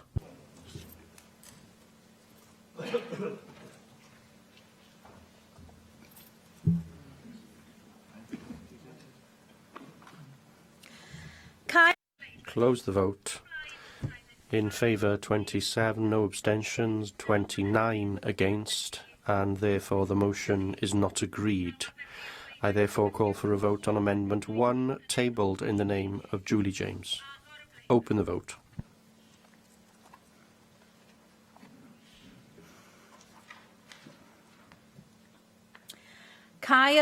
Close the vote. In favour 29, no abstentions, 27 against, and therefore Amendment 1 is agreed. The next vote is therefore on the motion as amended. Open the vote.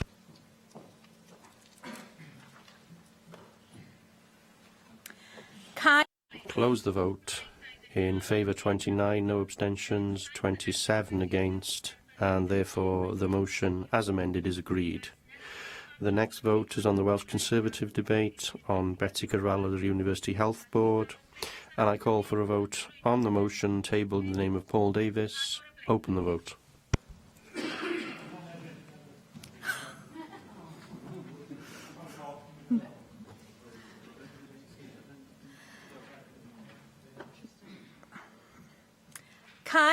Close the vote. In favour 17, no abstentions, 39 against, and therefore the motion is not agreed. I call for a vote on Amendment 1, tabled in the name of Julie James. Open the vote.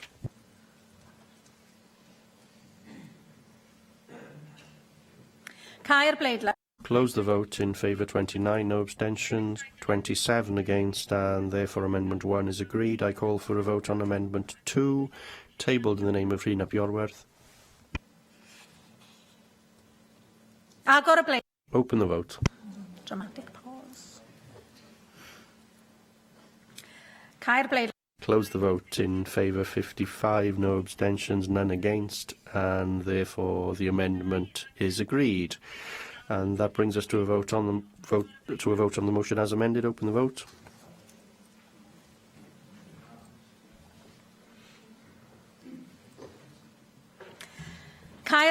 Close the vote. In favour 32, no abstentions, 23 against, and therefore the motion as amended is agreed. The next vote is on the Plaid Cymru debate on the UK Government budget in Wales, and I call for a vote on the motion tabled in the name of Rhys ap Iorwerth. Open the vote.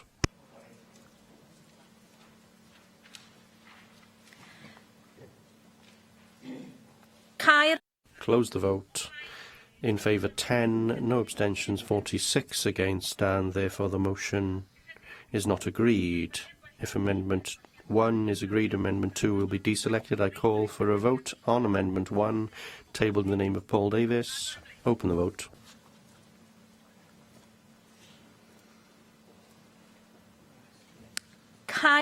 Close the vote.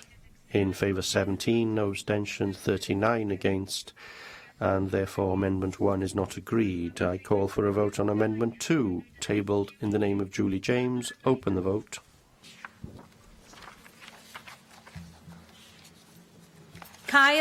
Close the vote. In favour 34, no abstentions, 22 against, and therefore the amendment is agreed. I now call for a vote on the motion as amended. Open the vote.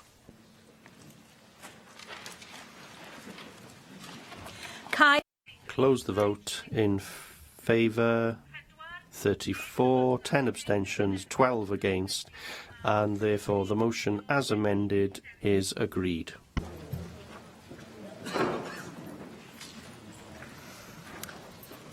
Our item next.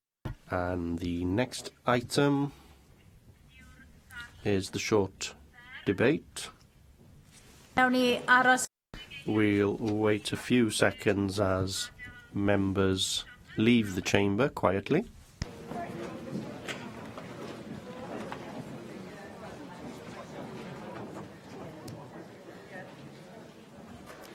Y ddadl ferf. The short debate, therefore, on Wales's invisible problem, the social impact of gambling, and I call on Jane Bryant. I've agreed to allow Mick Anthony and Jane Hutt to have a minute each in this debate. Gambling has a long history. Most of us have gambled in one form or another at some point in our lives. Last year, over half the UK population aged 16 and over gambled. From a game of bingo and a flutter in the bookmakers to the National Lottery and betting online, it's now easier than ever to gamble. For the majority of people, gambling is likely to be infrequent, fun, social activity, a form of entertainment played with reasonable boundaries and limitations.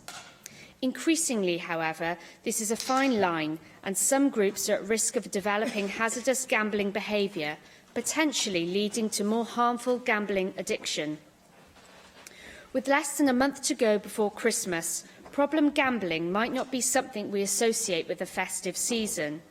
But while it is a happy time, it can be anxious and stressful for many.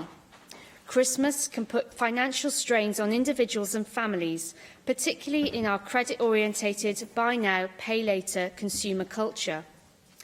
Worryingly, the Children's Society have estimated that 43% of families in Wales are expected to borrow more money to pay for Christmas, the highest proportion of all regions in the UK. Gambling can present an attractive escape route for those desperately seeking to pay off debt accrued during the Christmas period. For many, the painful financial effect of Christmas won't be felt until the new year. February always shows a huge spike in gambling rates, with the arrival of credit bills from several months earlier. Individuals facing critical financial pressures are more likely to think that they have nothing to lose when placing a bet. Experts in problem gambling, Newport Citizens Advice in my constituency, provide one of the few face-to-face services for people struggling, specifically with gambling addiction. Their knowledge and expertise on the issue of problem gambling in Wales is invaluable, and I would like to take this opportunity to commend them to the Cabinet Secretary. Problem gambling can be defined as a situation in which gambling disrupts or damages personal, family or recreational pursuits. It's now widely accepted that it has the potential to become a disorder comparable to that of drug or alcohol addiction. Anyone who gets caught up in the downward spiral of problem gambling finds only too soon that negative impact on his or her life can be devastating. Finding money to gamble is usually the most immediate and obvious issue, which brings with it enough problems. But an all-consuming compulsion to gamble at any cost leads to difficulties which affect employment, quality of life, family relationships, and mental and physical health. The Gambling Commission has highlighted more than 2 million people in the UK are either problem gamblers or at risk of addiction, and warned that the UK government and industry were not doing enough to tackle this problem. Carolyn Harris, MP, who has been a tenacious campaigner on problem gambling, has consistently raised this issue in Westminster, saying this problem is not going away, in fact it's getting worse. She and others have been severely critical of the industry, particularly with the prevalence of fixed-odd betting terminals, which have become known as the crack cocaine of gambling. Identification of a gambling problem is paramount if an individual is to receive help. For some people, recognition of a problem is straightforward. For many individuals, however, problem gambling remains undiagnosed, often coexisting with debt, mental health or substance misuse. For those who turn to gambling in difficult personal and financial times, the temptation to risk it all in the hope of a win can be too much. The problem is exacerbated as significant gambling debts are often accrued secretly without the family's knowledge. Uncovering this secret debt has a truly devastating impact on individuals and families. The health and well-being of partners, children and friends can all be negatively affected. Harm can also extend to employers, communities and the economy. The numbers of those experience harm as a result of gambling by others would be considerably greater than the number of people who harm themselves.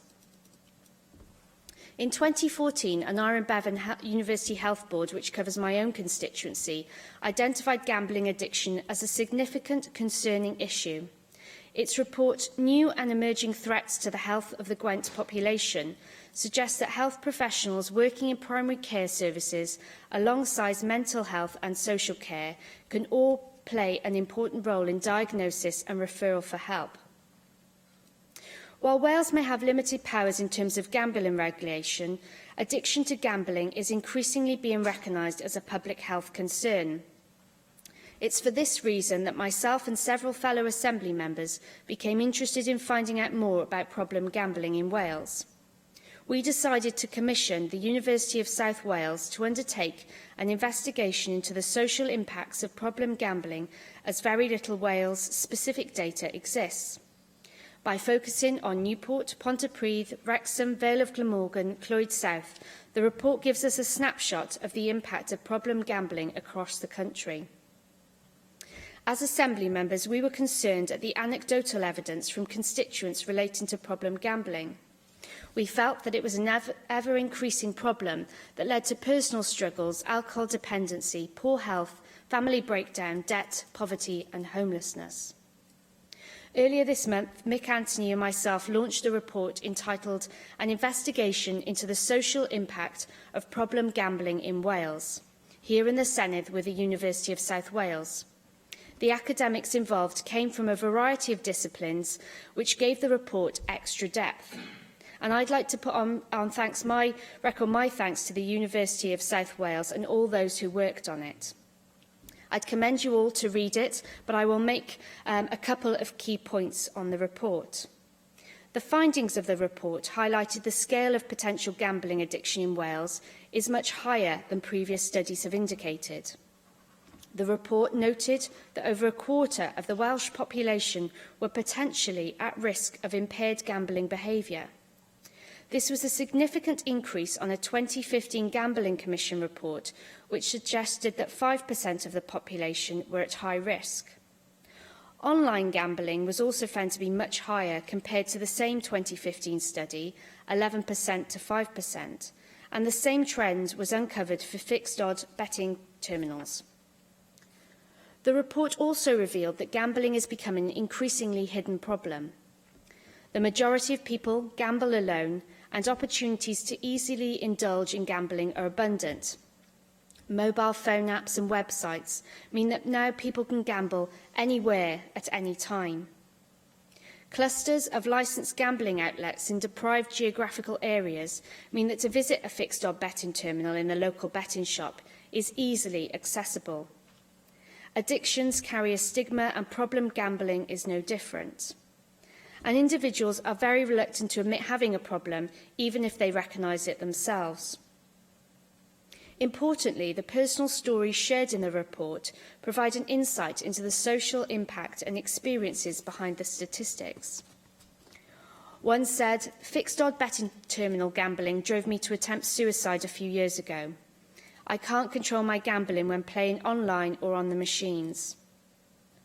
Some highlighted the impact gambling has on family life, saying it kills families and it's a problem that's hidden and not helped. And nowadays it's too easy on phones, online, in shops. They should be covered in black, just like cigarettes. Another said, "I have a parent who gambled excessively for 25 years.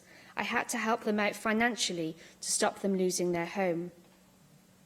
These statements are a stark sample of the stark reality of the hidden human cost of gambling addiction.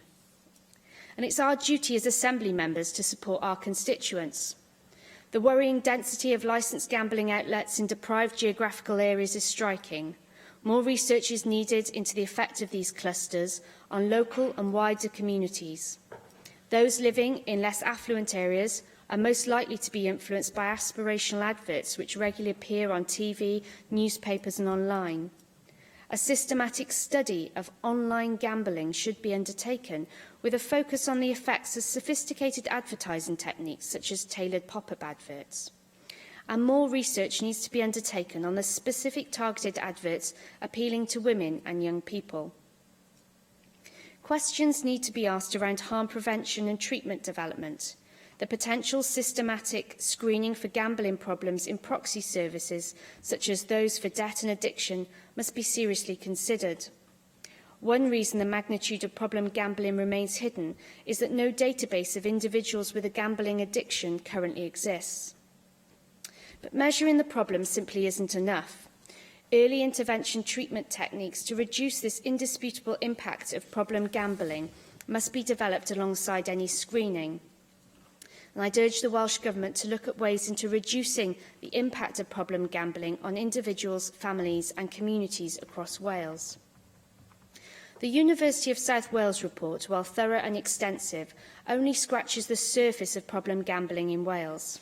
We aimed for the report to give us an indication of the potential problems in different areas, and everyone involved in this project would be the first to say that this report raises more questions than it answers. It's a snapshot across Wales, and further research needs to be undertaken. It does, however, say for certain that there is a problem in Wales, a growing one, with a devastating impact. My hope is that this report is a wake-up call for all of us to this invisible problem. Already our health and social services are picking up the pieces of lives that have already been devastated by the impact of gambling. A public health approach to gambling needs to address its effects on young and vulnerable people, on families and close associates of gamblers, and on the wider community, as well on those who suffer harm from their own gambling. Now is the time to act. Mick Hanson. Okay, thank you for that really important short debate. I'll just make a couple of points. One, I'm glad you mentioned the report, which is the first really new evidence we've got specifically focused on communities in Wales. The second thing is to draw attention to the fact that we are all now being lobbied by an industry that's getting concerned, a £37 billion industry, and we need to be very alert. This is very similar to what happened with the tobacco industry, and we will have similar sorts of representations lobbying about. It's really about fair lobbying, just like in America, it's all about, you know, fair gun control and so on. So that's important. Our concern is, of course, that we've got to deal with this issue because it's too late to deal with it once it becomes an epidemic. And can I just make a point then very quickly to the Cabinet Secretary? I think what's really important is that the Welsh Government formally recognises the gambling issue, formally decides to develop a strategy and formally decides to start carrying out research and also demanding proper funding from the Gambling Commission, from the industry, to actually fund some of this. Jane Hurt. Can I thank Jane Bryant for allowing me also to speak in her short debate? I was one of the AMs who jointly sponsored the study. I was interested to read the data regarding my constituency, the Vale of Glamorgan, and in the report, Barry Town Centre was not considered high density in terms of the number of bookmakers, but the high number of amusement arcades on Barry Island was noted. And, of course, that would be reflected in other seaside towns in Wales. As has already been emphasised, the report is just the tip of the iceberg. Inevitably, it raises more questions than it answers. But I wanted to pick up on one area highlighted in the research that warrants further exploration. That is an investigation into the changing demographics targeted by the gambling industry, and that includes older people. The report states that younger people tend to be more affected by gambling, especially online gambling via phones and tablets, but we know that an increasing number of older people are using social media and engaging with new technology. And how vulnerable to aggressive gambling advertising will this group of people be in the future? But furthermore, from casework, anecdotal evidence suggests that when facing loneliness and isolation, older people can be more susceptible to scammers and gambling promotions. And we've heard this afternoon, gambling is a hidden problem, and those who live alone and feel isolated may be particularly vulnerable and desperate to engage. Perhaps further research into the potential future risks for the elderly in relation to gambling would help answer some of the questions raised in this report. Thank you very much. And can I call on the Cabinet Secretary for Health and Social Services to reply to the debate? Yes, thank you, Deputy Presiding Officer. I'd like to thank Jane Bright for bringing forward this debate today, for a very thoughtful contribution, and equally to both Mick Anthony and Jane Hutt for adding to that with particular points as well. And I do welcome this opportunity for dialogue and engagement in the Chamber to discuss issues relating to the social and health impact of problem gambling. And I'm pleased to see, because I recognise there is cross-party support for addressing this issue, and I'm pleased to see that the Chair of the committee has stayed in the Chamber for the debate. Because we do know that many people, as Jane Brant set out, participate in gambling activities without any apparent problems. But we also know that for some people, an increasing number of people, gambling becomes an addiction, which leads to harmful health and social consequences. As many of us know, the prevalence of problematic gambling in Wales is relatively low, but the health and social impact is significant. And it disproportionately affects our more disadvantaged communities, who are 5 times more likely to have financial problems from gambling. And of course, gambling is now more accessible than ever, as the contributors have set out. Online gambling with 24-hour access at home, at work, anywhere we are, commuting or connecting with our mobile phones or tablet devices. And online gambling in the UK has increased between 2008 to 2014 from 9.7% of the population to 15.4% of the population.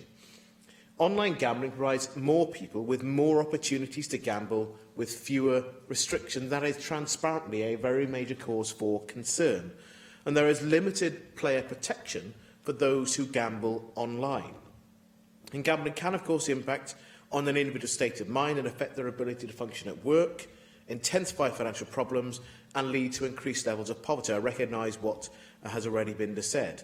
But the harm from gambling to wider society includes not just the loss of economic output and the cost of treating an addiction, but the health impact and the action taken to mitigate the effect on poverty of the families affected and the wider community impact as well. And we know that this can extend into fraud and theft, as with a range of other addictions as well.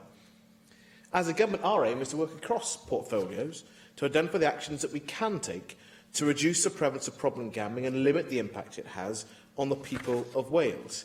And as we know, the regulation and licensing for gambling is not devolved at present, but the Wales Act next year will provide Welsh ministers and the Assembly with new powers in relation to fixed odds betting terminals. And the new powers, though, will only apply to new licences issued under the 2005 Gambling Act, and they will only relate to gaming machines which allow stakes of £10 or more for a single game. The restriction is in itself disappointing. They will not apply to betting premises licences in respect of a track, so that doesn't cover horse or dog race tracks or any other place at which a race or other sporting event takes place. Fixed odds betting has, of course, been the focus of much media attention in recent months, and I was pleased to hear Jane Bryant reference Carolyn Harris and her work in Parliament. So the UK Government has now just launched a consultation on proposals for changes to gaming machines and social responsibility measures, with calls for greater regulation, including for fixed odds betting stakes to be reduced to £2. That consultation closes on 23rd of January next year, but in the meantime we look at options on how we can use our new powers in the future to reduce any identified harms from this type of gambling, whilst we await with interest the final outcome of the UK Government consultation. I would make clear that it is the view of this Government that we should have our powers regularised. If anything is going to change the gambling architecture and the powers available, those powers should be transferred to Wales as well, rather than having an artificial divide in measures that this Government could take and other measures where the UK Government must act or no action will take place at all in Wales. That would be a highly undesirable outcome to the consultation, and what I hope will be action from the UK Government, because this is not a party political issue. The Welsh Government recognises the need to act now to address the determinants of gambling-related harm with the powers that are devolved to us. And in Wales we have a number of interventions and policies in place. And these include the Cabinet Secretary for Energy, Planning and Rural Affairs. She's already commissioned a review to look at changes of land use permitted without the need for a planning application. and she'll consult on proposed changes in the new year. Now, that review will also consider whether changes, as part of it, whether changes are needed to prevent the over-concentration of betting shops, consider both health issues and the need to sustain the vibrancy, viability and attractiveness of established retail and commercial centres. And it does go neatly back to the point that Jane Hutt made. When we think about some of our centres, and actually where there is already a concentration of this activity, and to understand the form and the impact that that has on that community, and not simply as a form of tourist activity. Public Health Wales has commissioned research to map out all of the gambling venues across Wales. That should help and dovetail with the work commissioned by the Cabinet Secretary for Planning. Now, Public Health Wales work should include a visual heat map showing the density of gambling venues geographically, which will highlight areas where gambling venues are concentrated, and that will certainly aid our discussion on this issue and any steps we might then choose to take. Now, I know there's no specific medical intervention for gambling, but in some cases, psychological interventions can help to motivate individuals to change their behaviour. In Together for Mental Health, we have agreed a plan with the NHS to expand psychological therapy services for both adults and children, and we provided an additional £4 million a year to help deliver the plan. Although patients can discuss anything with their GP, for those affected by pathological or problematic gambling addiction, there are also other services outside the health service, like Gamblers Anonymous or Game Care, who can provide information and support. And it's worth noting that actually, in terms of a range of the gaming opportunities that exist, many of them have in-app purchases and are a range of challenges that are not dissimilar to some of the problems that we recognise in gambling. And of course, there are many, many gambling games that are available on mobile devices. Other organisations across Wales provide information and advice, such as Citizen Advice Bureau. For example, the Newport CAB is undertaking some work to support gambling-related harm, funded by Gamble Aware, and they're delivering a gambling harm minimisation project in Wales that aims to tackle gambling-related harm at its root through education and awareness with young people and other vulnerable groups. And I do want to recognise the point that Mick Anthony made about our ongoing conversation with the industry and the reality of needing to be socially responsible as far as possible, and that is an unfinished conversation. I suspect that as we move closer to having some powers in this area, we're more likely to have a more productive conversation with the industry. I'm sure that people in this room will be aware that the Chief Medical Officer is leading work on the harms caused by gambling as part of the development of his annual report. And I look forward to seeing his initial recommendations in the new year. And I reiterate at this point the offer that's previously been made in answering a previous question, both to Jane Bryant as a mover of this debate, but also to Jane Hutt and Mick Anthony as backbenchers who helped to jointly commission this report, to meet with officials who are considering the Welsh Government's response in the new year.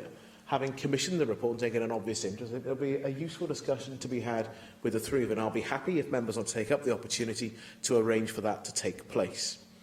But it is clear from the contributions today that there's agreement that we need to work and not simply to wait for the problem to escalate. And that work must take place across portfolios within government, but also with partners outside government. This is not an issue that one sector can tackle successfully alone. But there is an opportunity to take a leadership role in helping to reduce the number of people who experience problem gambling and those others who are affected by it. A multi-partner approach has the potential to reduce the prevalence of problem gambling and the impact it has on the health of the people of Wales and the wider societal impact. As part of that work, I reiterate again that it urge the UK government to do more to tackle concerns around gambling advertising, to improve consumer protection, and to maximise the various options available to address the issue of problem gambling and to protect people from gambling-related harm, including the powers that we could and should have available here in Wales, and to reflect my commitment to work in partnership with members in this chamber and outside to do all that we could and should do here in Wales. Thank you very much, and that brings today's proceedings to a close. Thank you.